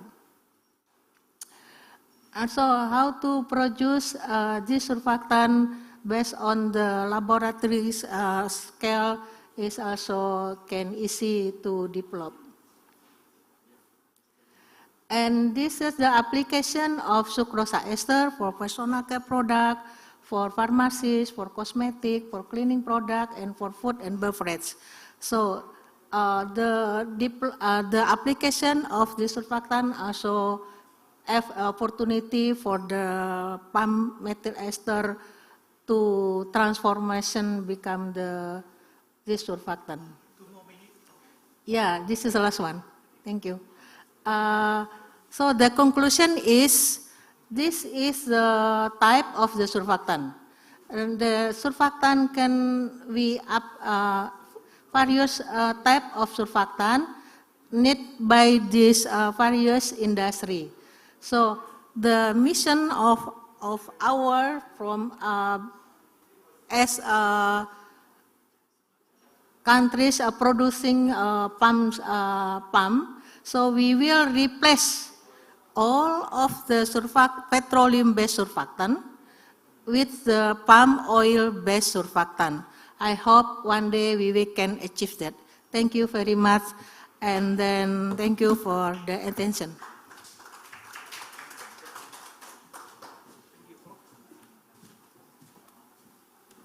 Thank you, Prof. Excellent timing. You managed to speak within your allocated time. Now I think we have a local graduate from Gajah Mada University. I think he's in Yogyakarta, I hope I'm correct. He also got his master's degrees in mechanical engineering from the University of Leeds in the United Kingdom.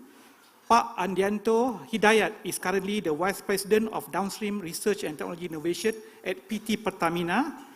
He has a long career at PT Pertamina and successfully opened Pertamina's new market in Pakistan, Belgium, China, UAE, Myanmar, Australia, and Singapore. Very impressive resume. Pak Adianto will speak on the prospect of palm-based biodiesel and its downstream products. Please, Pak Adianto.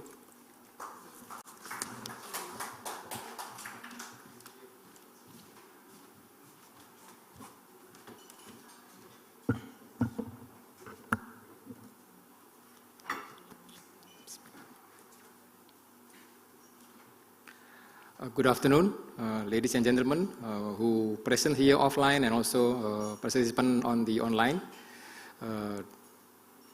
Dr. Yusuf Basiron from CPOPC, Pak Paulus Sakrawan from APROBI. Good afternoon. Allow me to speak on behalf of Pertamina, trying to explain what we are doing and what kind of activities and research we have been doing over the last 20 years together with researchers from many universities and institutions like ITB, IPB, Prof. Erlisa, and other institutions.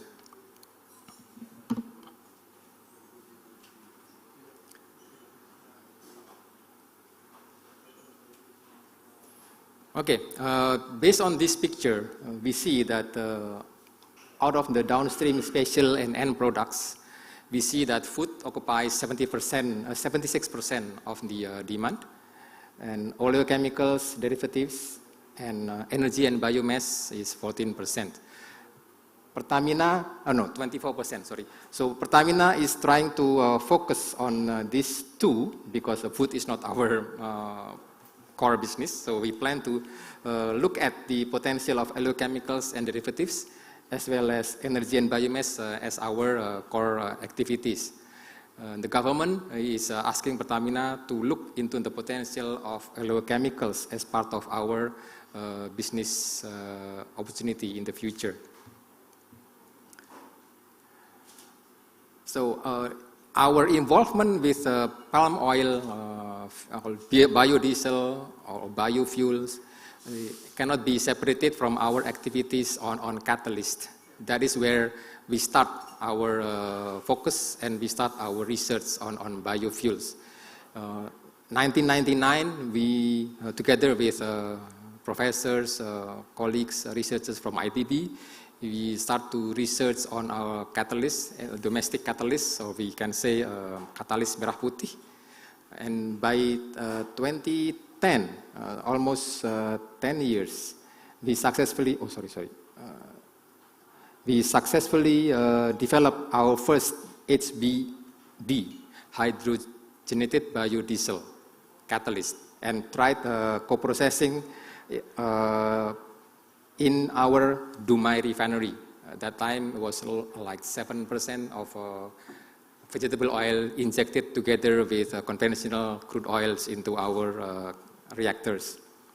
Followed by the successful building capabilities of internal team, we expand our activities towards other catalysts, mainly for our internal oil and gas purpose, but also we try to improve the quality and also the spec of the biodiesels, and including as well the blending percentage of the vegetable oils. So we successfully implement the second generation HBD in 2016. And then, as already mentioned by Pak Tatang, we have successfully done D100 at Dumai and also at Cilacap refinery last year. And also the jet fuel 2.4 from our Cilacap refinery. And then 2025, we plan to improve the cold flow properties of our catalysts, because at the moment we need to process isomerization process for our HVO to meet the winter specifications for export purpose. So that's why we are still doing research on how to combine the isomerization catalyst and also the HBD catalyst.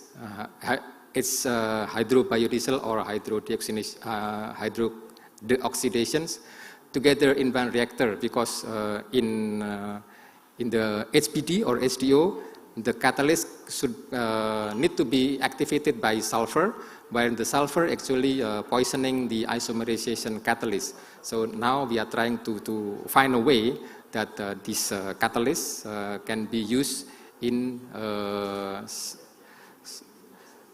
together in one reactor.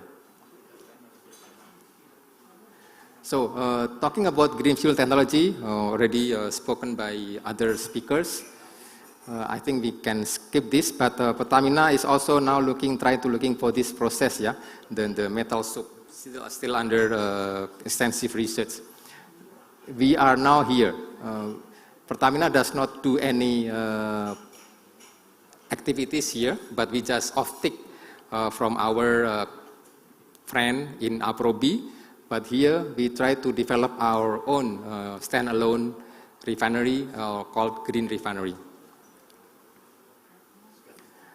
I think we can skip this due to the time. This is our to show our activities, our successful activities using pilot scale fuels, which reached calculated Citan index around 91, and also very clear products. So we produce and run the test from Jakarta to Indramayu in 2018. On the B30 implementations, as maybe already spoken by several speakers before, Pertamina is an off-taker. We off-take the biofuel, the biodiesels, the FAME, and then blend it into our diesel fuels at our 30 terminals across the archipelago.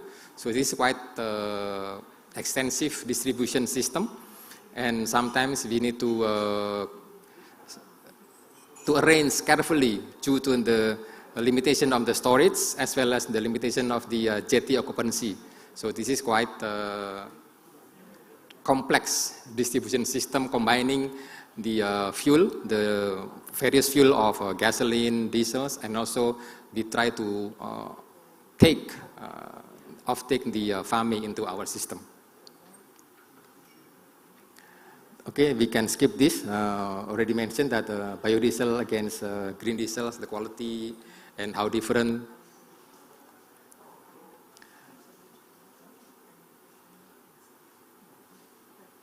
Now, for the beyond B30, as already also mentioned by several speakers, Pertamina is confident that HVO is potential products to overcome the many obstacles by in the FAME, yeah, especially in the water uptake, and also in the MSG and MG, sorry, monoglyceride, and also in the ton number. We are improving the material compatibility. We do storage and stability tests, the fuel formulations, durability tests, and also the road tests that will be executed and run together with Lemigas and also with APROBI in several months ahead. Speaking about oleochemicals, this is already explained earlier also, but this is where Pertamina actually interested to use the oleochemicals based on from palm oil to become our products.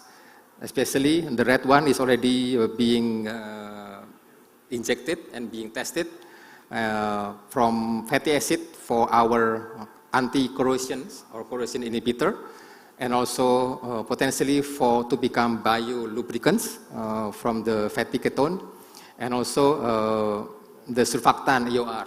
Yeah. EOR surfactant will be a big volume required here.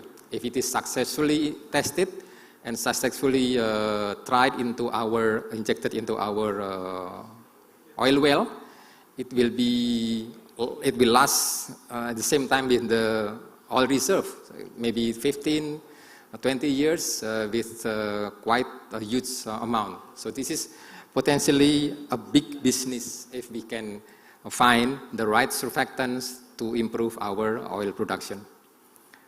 The blue one is to become our next project, from glycerol to become the anti-foaming agent, and also here another surfactant, yeah, for our fire extinguisher.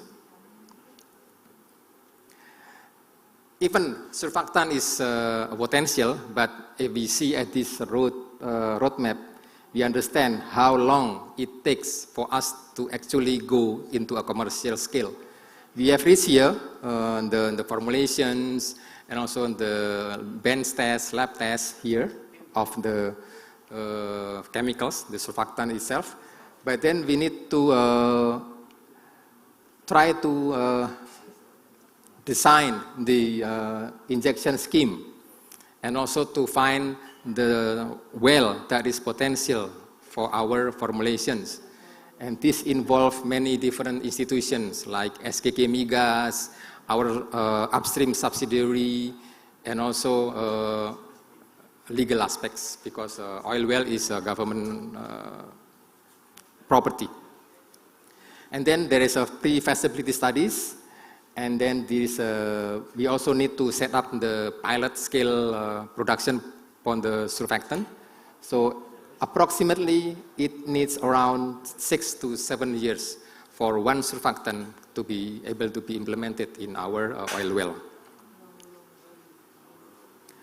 Okay, we can skip this. This is another process for our study, yeah, from lab scale to become commercial, approximately taking around 4 to 5 years to develop.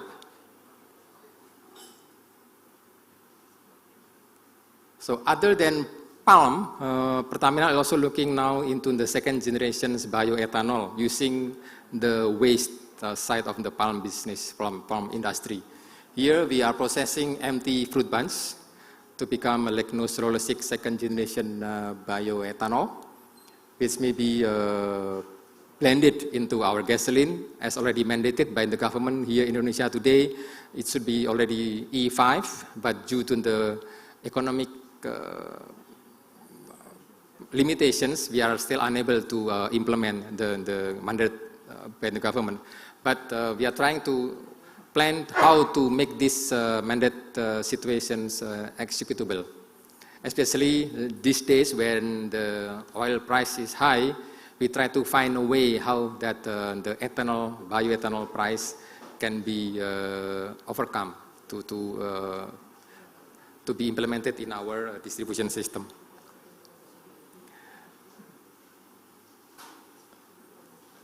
Again, this is bio-crude from the biomass, from empty fruit bunds or from the palm trunk or from the midrib.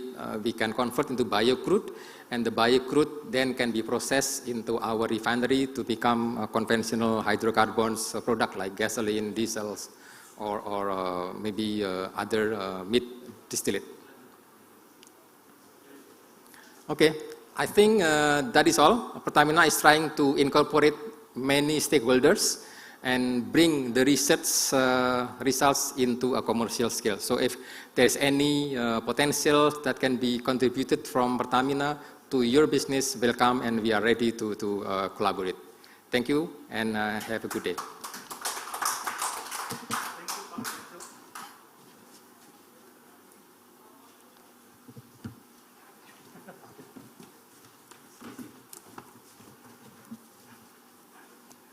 Thank you, Pak Adianto. I think it was excellent presentation, especially from PT Pertamina. Our last but not least speakers is Mr. Norman Allard. I'm not sure whether he's online now. He cannot be here today, but he will speak from Cincinnati, USA. I think it's about 12 hours different, so it must be very early in the morning. I last heard his presentation 3 weeks ago at Bursa Malaysia Palm Oil Conference in Kuala Lumpur, also via telecast. Mr. Allard had worked with Procter & Gamble or P&G before. He had served in United States of America, Canada, and also Malaysia. He is now the president of IP Specialties Asia Private Limited. Now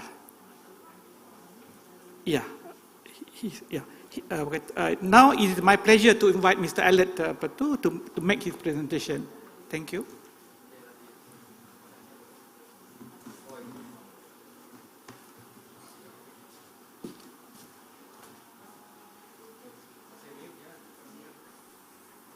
I hope you can hear me now. Good, I can hear myself. I'm here to talk to you today about downstream palm oil products that are not, or palm oil potential that's not biodiesel. And if I got my slides there, the first slide, do we have the slides? There we go. Background on palm, which I guess a lot of you know very well, but it is the largest crop in the world. So it's well available mostly. It's very similar to tallow in its composition, but palm is grown on purpose, whereas tallow is a byproduct of the meat industry, so it's a byproduct. We also have palm kernel oil, which is one of the only 2 commercially viable crops to generate high caloric content. The other is, of course, coconut oil. 12s and 14s alkyl chains are the essential chains for the surfactant business. But palm kernel has also found its way into the food industry and also the pharmaceutical industry. Mid-chain triglycerides, which are a structured lipid from palm kernel oil components, has exploded in demand. One of my suppliers have quoted me availability in August. I think I've gone through the next slide. If you can give me, yes, that's one I just talked. Okay, good. The positive and negatives of palm, as I've already said, it's a strong base of availability. Palm is natural, and natural is important in consumer products today. I'm on the next slide, pardon me. Okay, yeah. It has well-defined high quality. It's a good standard quality. Some raw materials are not. There's a well-developed downstream oleochemical industry as it stands today. Many assets, most of them in Southeast Asia. There is a lack of alternative oils for PKO, so PKO is really the main player in the lorry cars. The negatives we have today is that palm is seen as environmentally friendly. I said perception.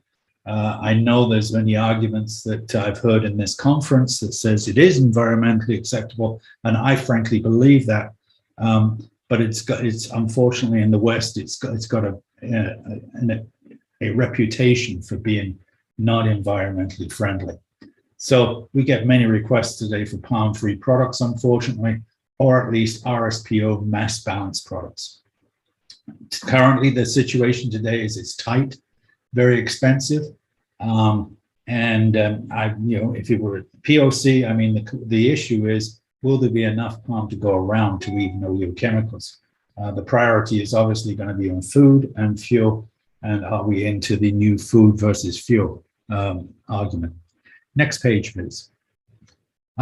Surfactants are, we've already talked a little bit about them, but they are the major use of palm and palm kernel oil. It's a $45 billion global industry. And of course, with the advent of the pandemic, cleaning has become extremely important, sanitization, it's a very important area that as most oleochemical plants have been designated as essential for that very reason.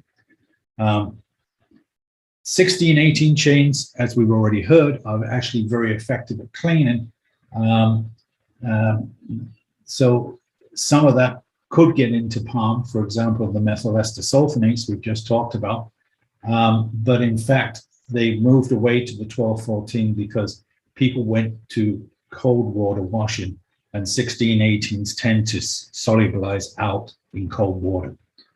Most surfactant technologies are formulated around fatty alcohols using sulfate technology, which is the technology that came out of the 40s. Sulfates are now becoming out of favor because of the safety issue and the fact that there's some nasty co-products usually generated in sulfation. And newer surfactants are coming out now, and a lot of them are based on the fatty acids. Surfactant potential growth areas, I would start with the common bar soap. It seems silly, and we've got a lot of capacity on soap, but I always think there's an increasing need for the bar soap versus some of these body washes we have. I always felt that the bar soap cleaning was more effective against COVID than other cleaners. Also the fact that liquid formulations require a lot of water. Water is now getting tight, and also it's expensive to ship. So I'm an old-fashioned bar soap guy, and I think there's a lot of legs left in that particular product, and you have a lot of capacity here in Asia. We've already talked methyl ester sulfonate a bit. It's good surfactant. I've worked with this surfactant on and off over the last 40 years with my role in Procter & Gamble. The issue with it has been that the cleaning products, especially detergents, are using what they call mixed surfactant systems today to treat many different kinds of problems in cleaning, many different kinds of stains in clothes. And MES sometimes does not act well with a lot of these other surfactants, and that's been a major issue with it. It also doesn't work extremely well in liquids, and most of the world's laundry has turned to liquids now and away from powders. But it certainly has some viability as a good surfactant, and I was intrigued listening to the presentation about using it for enhanced oil recovery. Next page. Next page.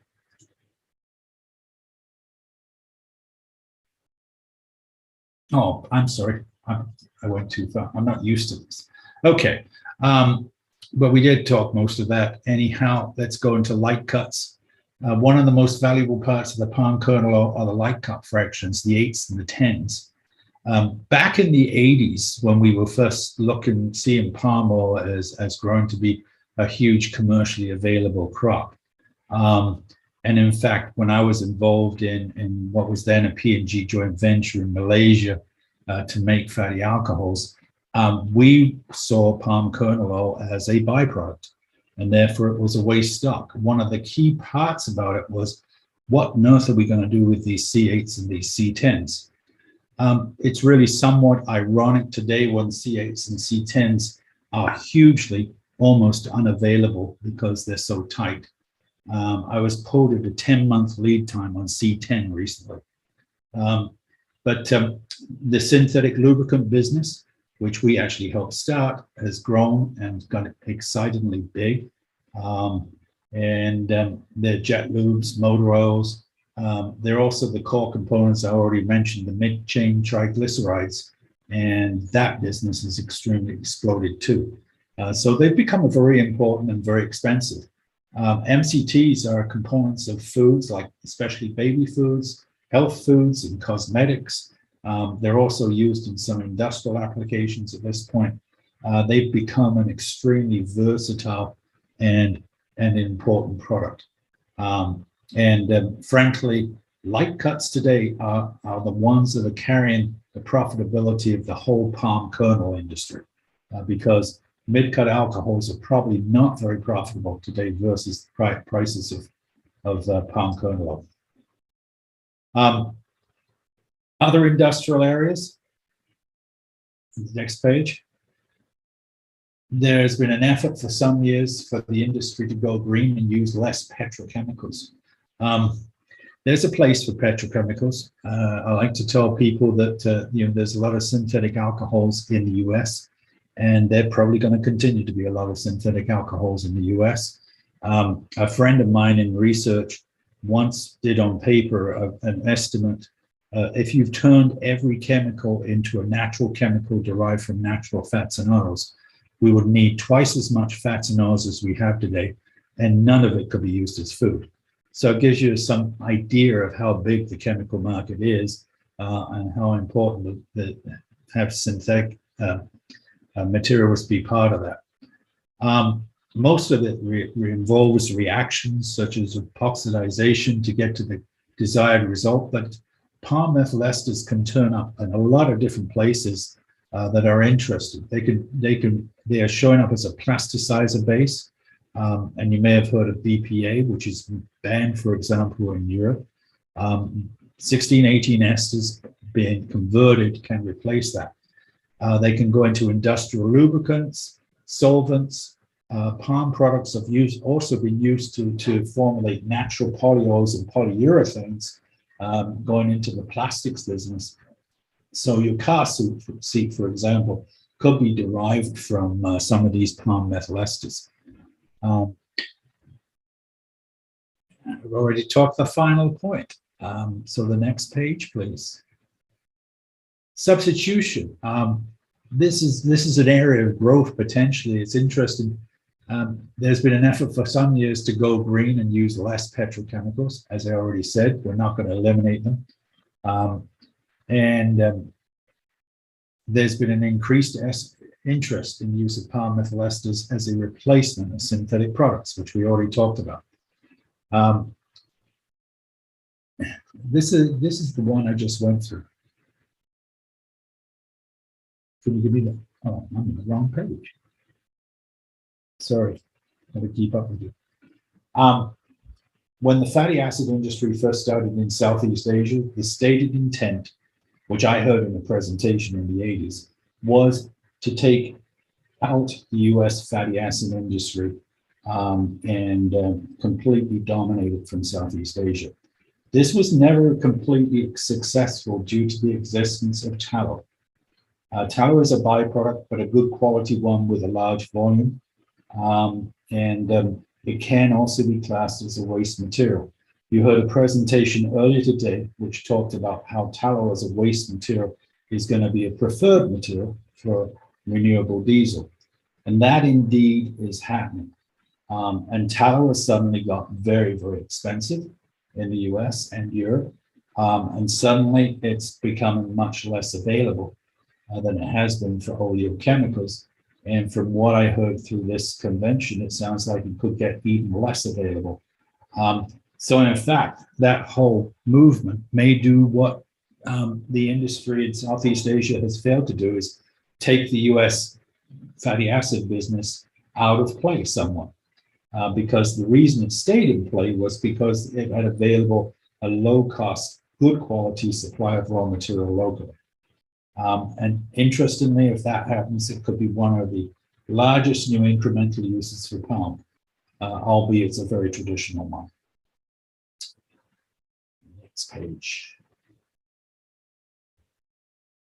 So in summary, palm oil is the largest natural oil in the world.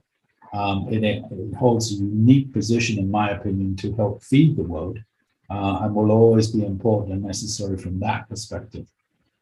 Natural fuels will no doubt play a big role in energy production, but I don't think it's going to be ultimately the solution to the world's energy needs. There's always going to be, as you heard today, sort of a natural place where we will not grow anymore. There are many varied uses of palm, as we've talked about, but the current prices of today are actually causing a lot of work on replacement technologies in these areas. Palm today, where it's priced, is not sustainable in consumer products. Consumer products do not have a lot of elasticity with the consumer to reflect some of the high prices we have today. There's also a high freight cost getting to some of the established Western markets, which is also causing a concern. So there's a drive to find how do we get alkyl chains from things that are not palm and things that are local. And there's a lot of activity around new surfactants coming, a lot of them coming out of fermentation. And I think that's going to be an impactful thing in terms of the surfactant area for the next few years. Hopefully we'll see palm return to more reasonable prices and keep the downstream markets competitive as an attractive raw material. If not, it's going to be a challenge. Thank you very much. I apologize for my errors. I'm not used to speaking with somebody else operating my presentation, but I hope you got it, and I hope it's okay. And I wish you well for a good evening, and I hope I have a good morning.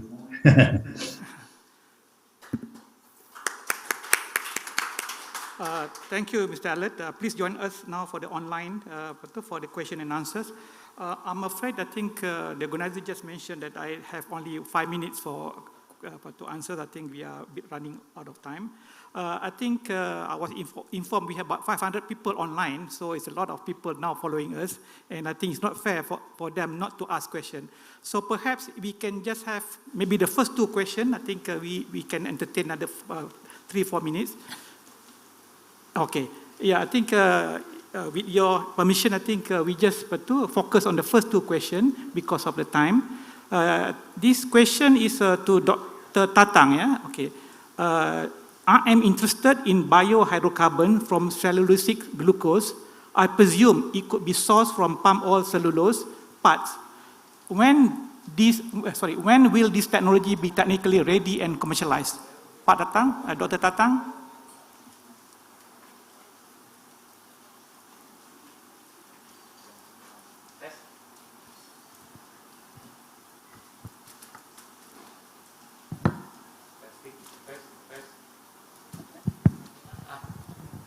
Okay, that's very normal question. So I said, if it is possible, I want it tomorrow. But if we succeed to make it in 3 years, that will I say thank you God, you helped me so much. So we are in the first stage of doing this. Yeah, because many people researching ethanol from glucose, we actually think, why don't we make hydrocarbon from glucose? Because it is already have 6 carbon atoms. Half of the carbon atom have already hydrogen, only half of it have hydroxyl. So we said it is better than to gasify it and later on make through, what is that? Fisotropes, yeah, with high temperature, high pressure. With that, we use, now the highest temperature is 120. 120 degree. It is in water, in solution, aqueous solution, so we can, I think it's atmospheric pressure. The temperature is about boiling point of water. So we have still some difficulty, but I think the progress is okay. Yeah. Not too fast, but it's encouraging. Thank you. Thank you, Dr. Tatang. Perhaps quickly, the second question, if there is any. Okay, yeah, we have a second question. This is addressed to Pak Adianto. Yeah? You stated that Pertamina is embarking on a project to produce bioethanol from raw empty fruit bunches, EFB. There is a competitive demand for EFB for other applications as why is Pertamina focusing on EFB? What is the next best after EFB, economic and technological wise? Please, Pak Adianto. Okay, thank you. So, yeah, because we are looking at the waste side of the palm industry. At that time, we think that empty fruit bunch is a potential feedstock, and we are not aware of any competition from EFB at that time. The research has been started since 2 or 3 years back. But then again, if we are talking about lignocellulosic feedstock, we can always find rice straw or maybe from corn, and then the stem, and also potential other lignocellulosic type of feedstock. But from the palm business, from the palm industry, we see that empty fruit bunch is a potential, the mid-rib is potential, the palm trunk is also potential, although the palm trunk is not using, cannot produce the second generation bioethanol, it is producing the first generations because it's delivering molasses from the liquid of the trunk, yeah, the fresh trunk. Freshly cut, freshly, then we squeeze the trunk, we can obtain the molasses and process into first generations. But for the lignocellulosic, we see that empty fruit bunch is the most potential, but if we are unable to find the continuous or sustainable feedstock, we have to try other type of feedstock out of palm business, palm industry. Yeah? Maybe we can have to try other smaller lignocellulosic feedstock.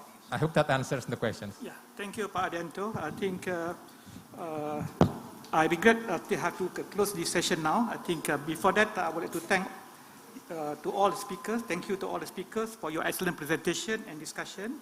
And please give them another round of applause.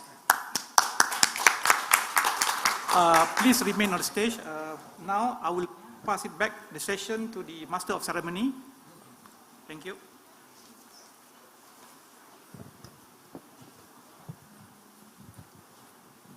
Thank you very much indeed, our moderator and speakers for the day, for the insightful discussions on the topic.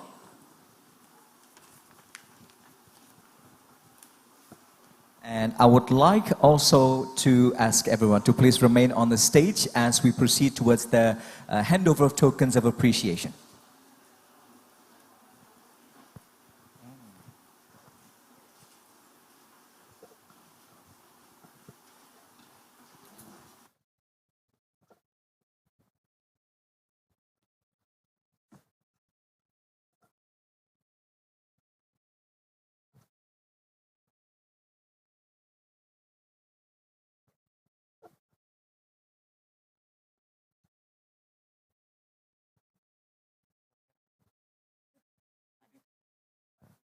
May we invite Mr. Dupito, please, to kindly hand over the tokens of appreciations to our moderator and speakers of the day.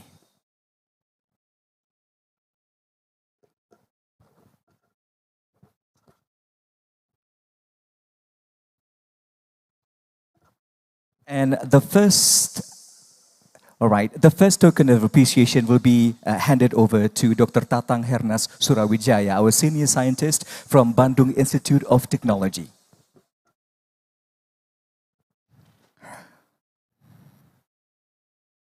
Thank you very much indeed for your contribution, Dr. Tatang Hernas Surawijaya. And the next token will be handed to Mr. Rapol Huta Barat, Chairman of Indonesian Oleochemical Manufacturer Associations, or APOLIN.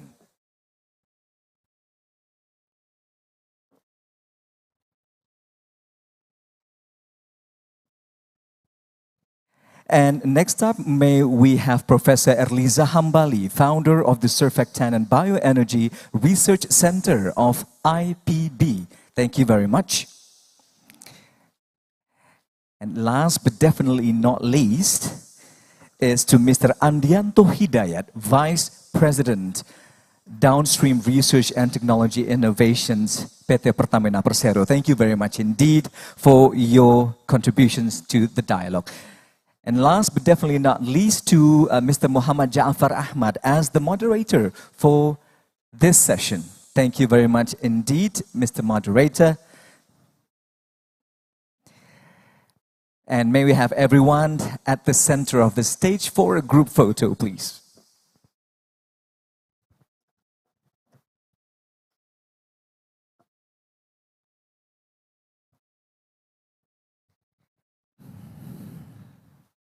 So a big smile under the masks. 1, 2, 3. One more time. 1, 2, 3. Ladies and gentlemen, session 3 of the conference. Thank you very much indeed. A big round of applause for our moderator and speakers of the session.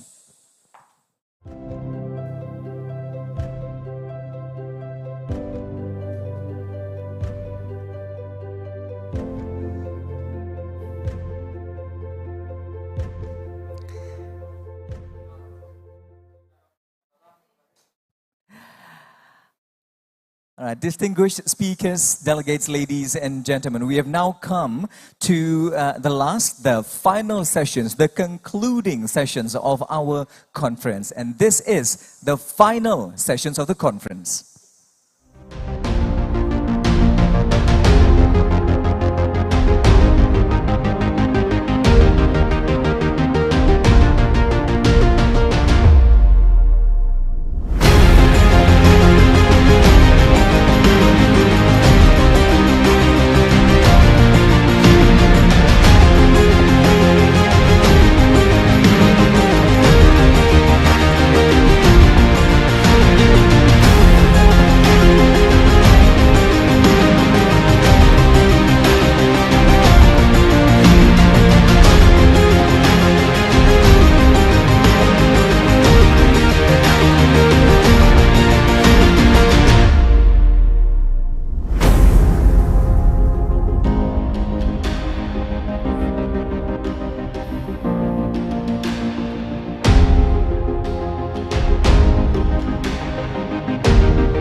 All right, ladies and gentlemen, the concluding sessions will feature panelist, President of Malaysian Biodiesel Association, Mr. U.R.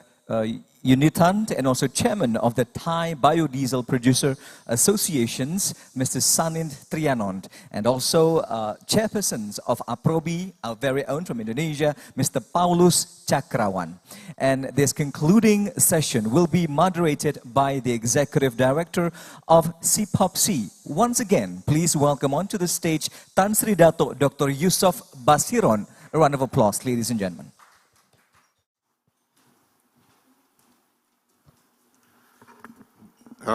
Ladies and gentlemen, there will be the shorter session today. For now, I would like to invite Pak Paulos to be on stage. He is to be the panelist together with online panelists, Mr. Unitan and Mr. Sanin. They have spoken before, but in this roundup session, there is a strong request from the organizing committee to have this session on cooperation, future cooperation among the biodiesel industry, to promote the biodiesel industry. So why cooperation? I think the word cooperation has been mentioned many times during the speeches of the VIPs this morning. And it means that we need to seek the necessary cooperation to make sure the palm oil industry will continue, palm biodiesel industry will continue to prosper and grow well into the future. So I'll invite the panelists to speak for 5 minutes or so because we are short of time. And they can speak on any angles or any aspect of cooperation that they feel critical to the future development of this biodiesel industry from now on. So without further ado, I would like to ask Paulos to take the lead, give his view, 5 minutes or so, and then after the other two panelists have also given their 5-minute speeches, we will open up to the floor for question and answer or any suggestions about cooperation that you feel vital for continuing development of this biodiesel industry. So with that, Paulos, the floor is yours.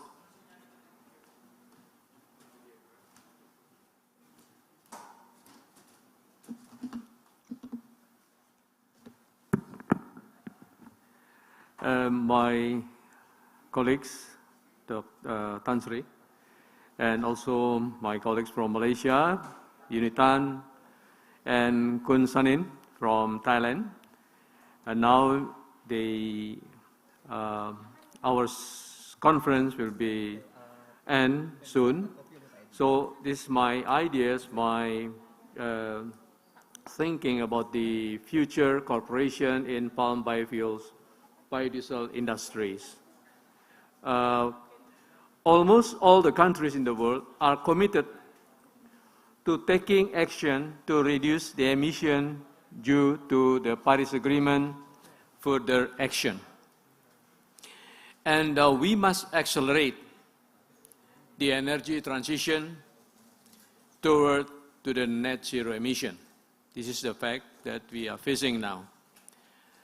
Definitely, the tropical countries, has a big opportunity to take advantage to our superiority in the tropical plan to reduce the emission in the form of sustainable biofuel, biodiesel, also to maximize the oil palm into the energy. So developing the biodiesel downstream product is necessary. So to bolster and energize the sustainable palm biodiesel biofuels, we must work together to make synergies among us. So we, from Indonesia, APROBI, propose to strengthen the communication by holding twice-a-year meeting, the Palm Biofuel Biodiesel Meeting Working Group under the CPOPC. This is also we inviting not only from Malaysia and Thailand, also for the Peru and Nigeria, and also the Papua New Guinea, and also the Colombia. We, Indonesia, are ready to host the first meeting in the 2022. This is the real action that we propose, Dato' Tan Sri. I think it is our proposal to develop the cooperation between us. Thank you so much.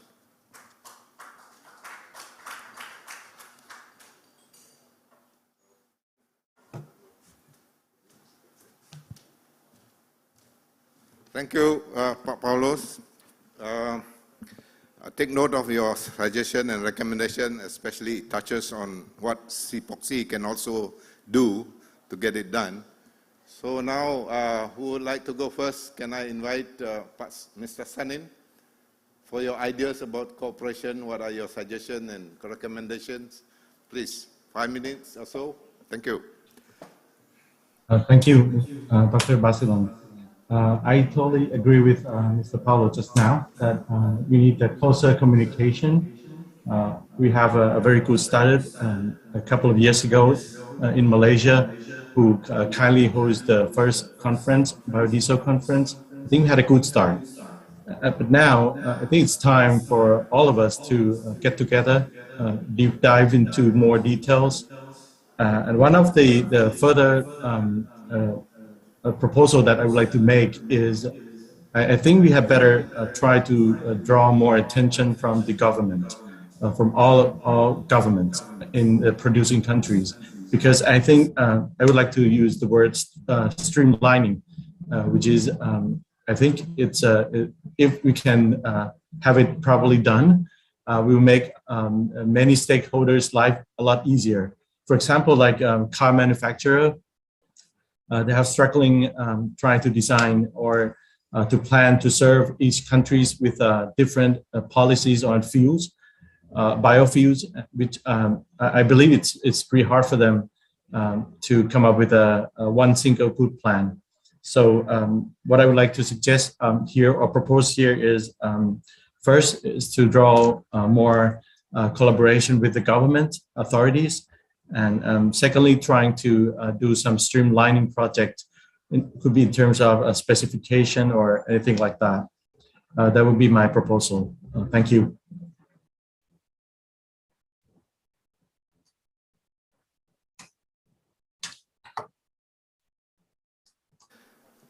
Government always play an important role, especially when it comes to biofuel or biodiesel industry, because sometimes it needs subsidy or some kind of assistance, financial assistance, to make the industry sustainable. Okay, Mr. Unitton, your turn for your recommendations. Thank you. Thank you, Tan. Thank you, Tan Sri.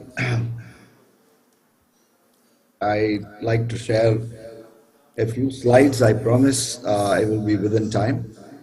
So I think is everyone able to see the slide? Yeah, put it on. Not yet. Yes. Are you able to see? Yeah. Yes. Yeah. So I think my suggestions are going to be around the EU RED2 and its implications. I think there was extended deliberation about this, so I won't get into it, but we are facing a threat in one of our key export markets. And therefore, there needs to be cooperation between all palm biodiesel producers. And we are facing a situation that palm biodiesel exports could be phased out well before 2030. The projections are that it is going to be more waste oil based and less palm oil based. And there is immense media publicity against fuel and sustainability issues coming from US, EU and UK. So really, when we are faced with such a declining export market, we as biodiesel players in the respective producing countries need to maximize our use. And one way we can do this is to share all of the technical and commercial details that we get out of trials, both at the lab research as well as commercial field trials. And this needs to be promoted to all the auto industries, or we should come up with a common statement of techno-commercial viability for palm-based biodiesel as one single statement. That is one suggestion I would like to make. The second is we should have a mutual recognition about our sustainability schemes. Malaysia has got MSPO, Indonesia has got ISPO. The default standard for biodiesel sustainability is ISCC. And we need to adopt a credible authentication system that suits our markets and yet can stand the scrutiny of NGOs and global bodies. So this is again a work that we need to do together. We should have a good balance between palm oil being used for food. At the same time, we generate a lot of waste within our industry. How can we also channel that together with the biodiesel industry? In my presentation, I already mentioned working with governments.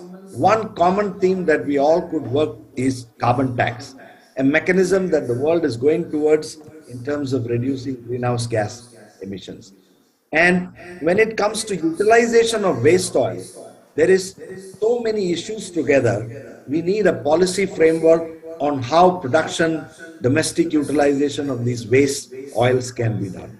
Last but not the least, there's a huge opportunity for hydro-treated vegetable oil as a B100, a drop-in fuel, and both first generation biofuel players and the new generation HVO players should be allowed an opportunity to participate in this new frontier.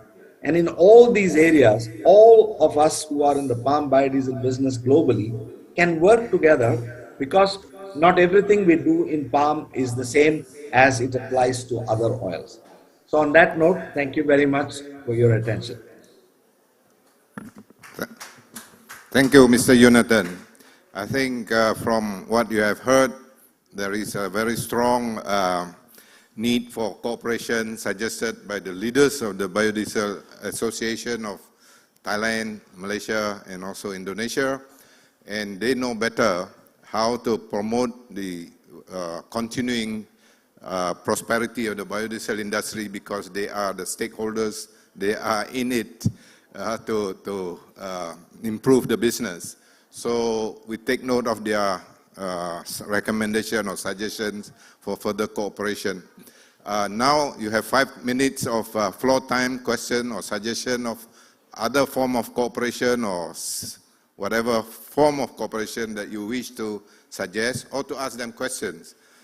So anyone from the floor or from the online questions? We do want to interact. Anyone, any questions coming from the online question?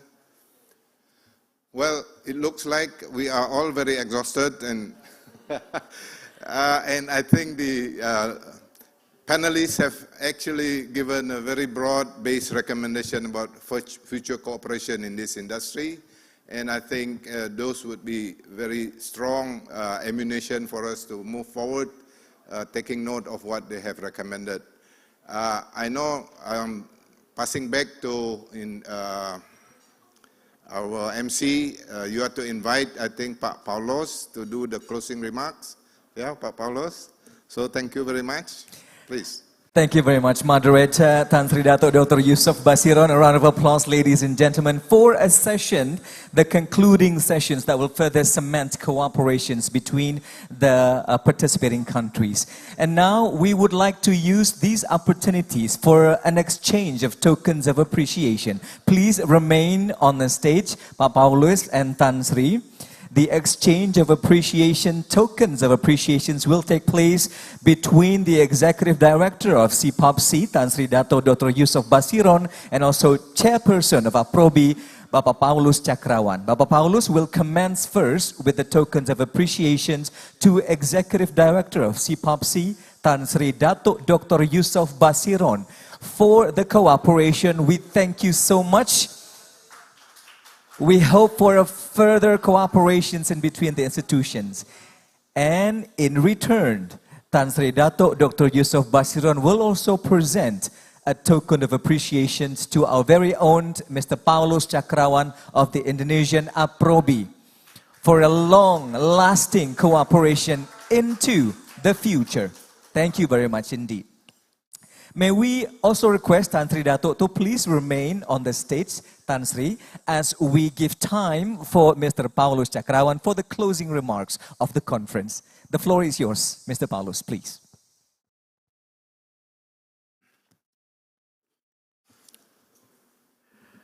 Ladies and gentlemen, I hope all of you are still enthusiastic about this conference, even though that now it's already late. But the time has come for us to end the third Palm Biodiesel Conference, which we are holding in Yogyakarta in this historic city. So what do we get from this conference? First, we get the information about the status of biodiesel development in palm oil producing countries and the potential development of the biodiesel industry. The second, we also conclude that the palm oil producing country must maximize the palm oil for energy to accelerate the energy transition to net zero emission and the development of biodiesel product. Third, for that, we must always make exchange information, communication, and cooperation. I hope that the Palm Biodiesel Industry Association can meet in Indonesia soon. Ladies and gentlemen, finally, on behalf of Indonesian Biofuel Producer Association and the Council of the Palm Oil Production Country, CPOPC, I appreciate and thank you to Coordinating Minister of Economy, Bapak Erlangga, Honorable Datuk Zureda Kamarudin, Minister of Primary Industry and Commodities Malaysia, Minister of Energy, Bapak Arifin Tasrif, Deputy Coordinating Minister of Economy, Ibu Musdalifah Mahmud, Pak Yudo, SAM, Staf Ahli Menteri, Bapak Dadan Kusdiana, Director General Renewable Energy and Energy Conservation, Moderator, Bapak Profesor Dr. Busani Arifin, Mbak Sabrina, Pak Jafar, Pak Tansri, Datuk Dr. Yusuf Bosiron, and all speakers, all sponsors, virtual exhibition participants, all participants, both physically and virtually. Also to all committees from APROBI and CPOPC, Pak Dapito, MC, and media partners. Give a big hand for them. Thank you. Again, thank you so much and have a nice day. Thank you very much indeed, Chairperson of APROBI, Bapak Paulus Cakrawan. Please remain on the stage, both of you gentlemen, as we embark upon the handover of tokens of appreciations from the Coordinating Ministry of Economic Affairs of the Republic of Indonesia. And to join up on stage, may we invite Deputy Executive Director, Bapak Dupito Desimamora, to please join us on the stage.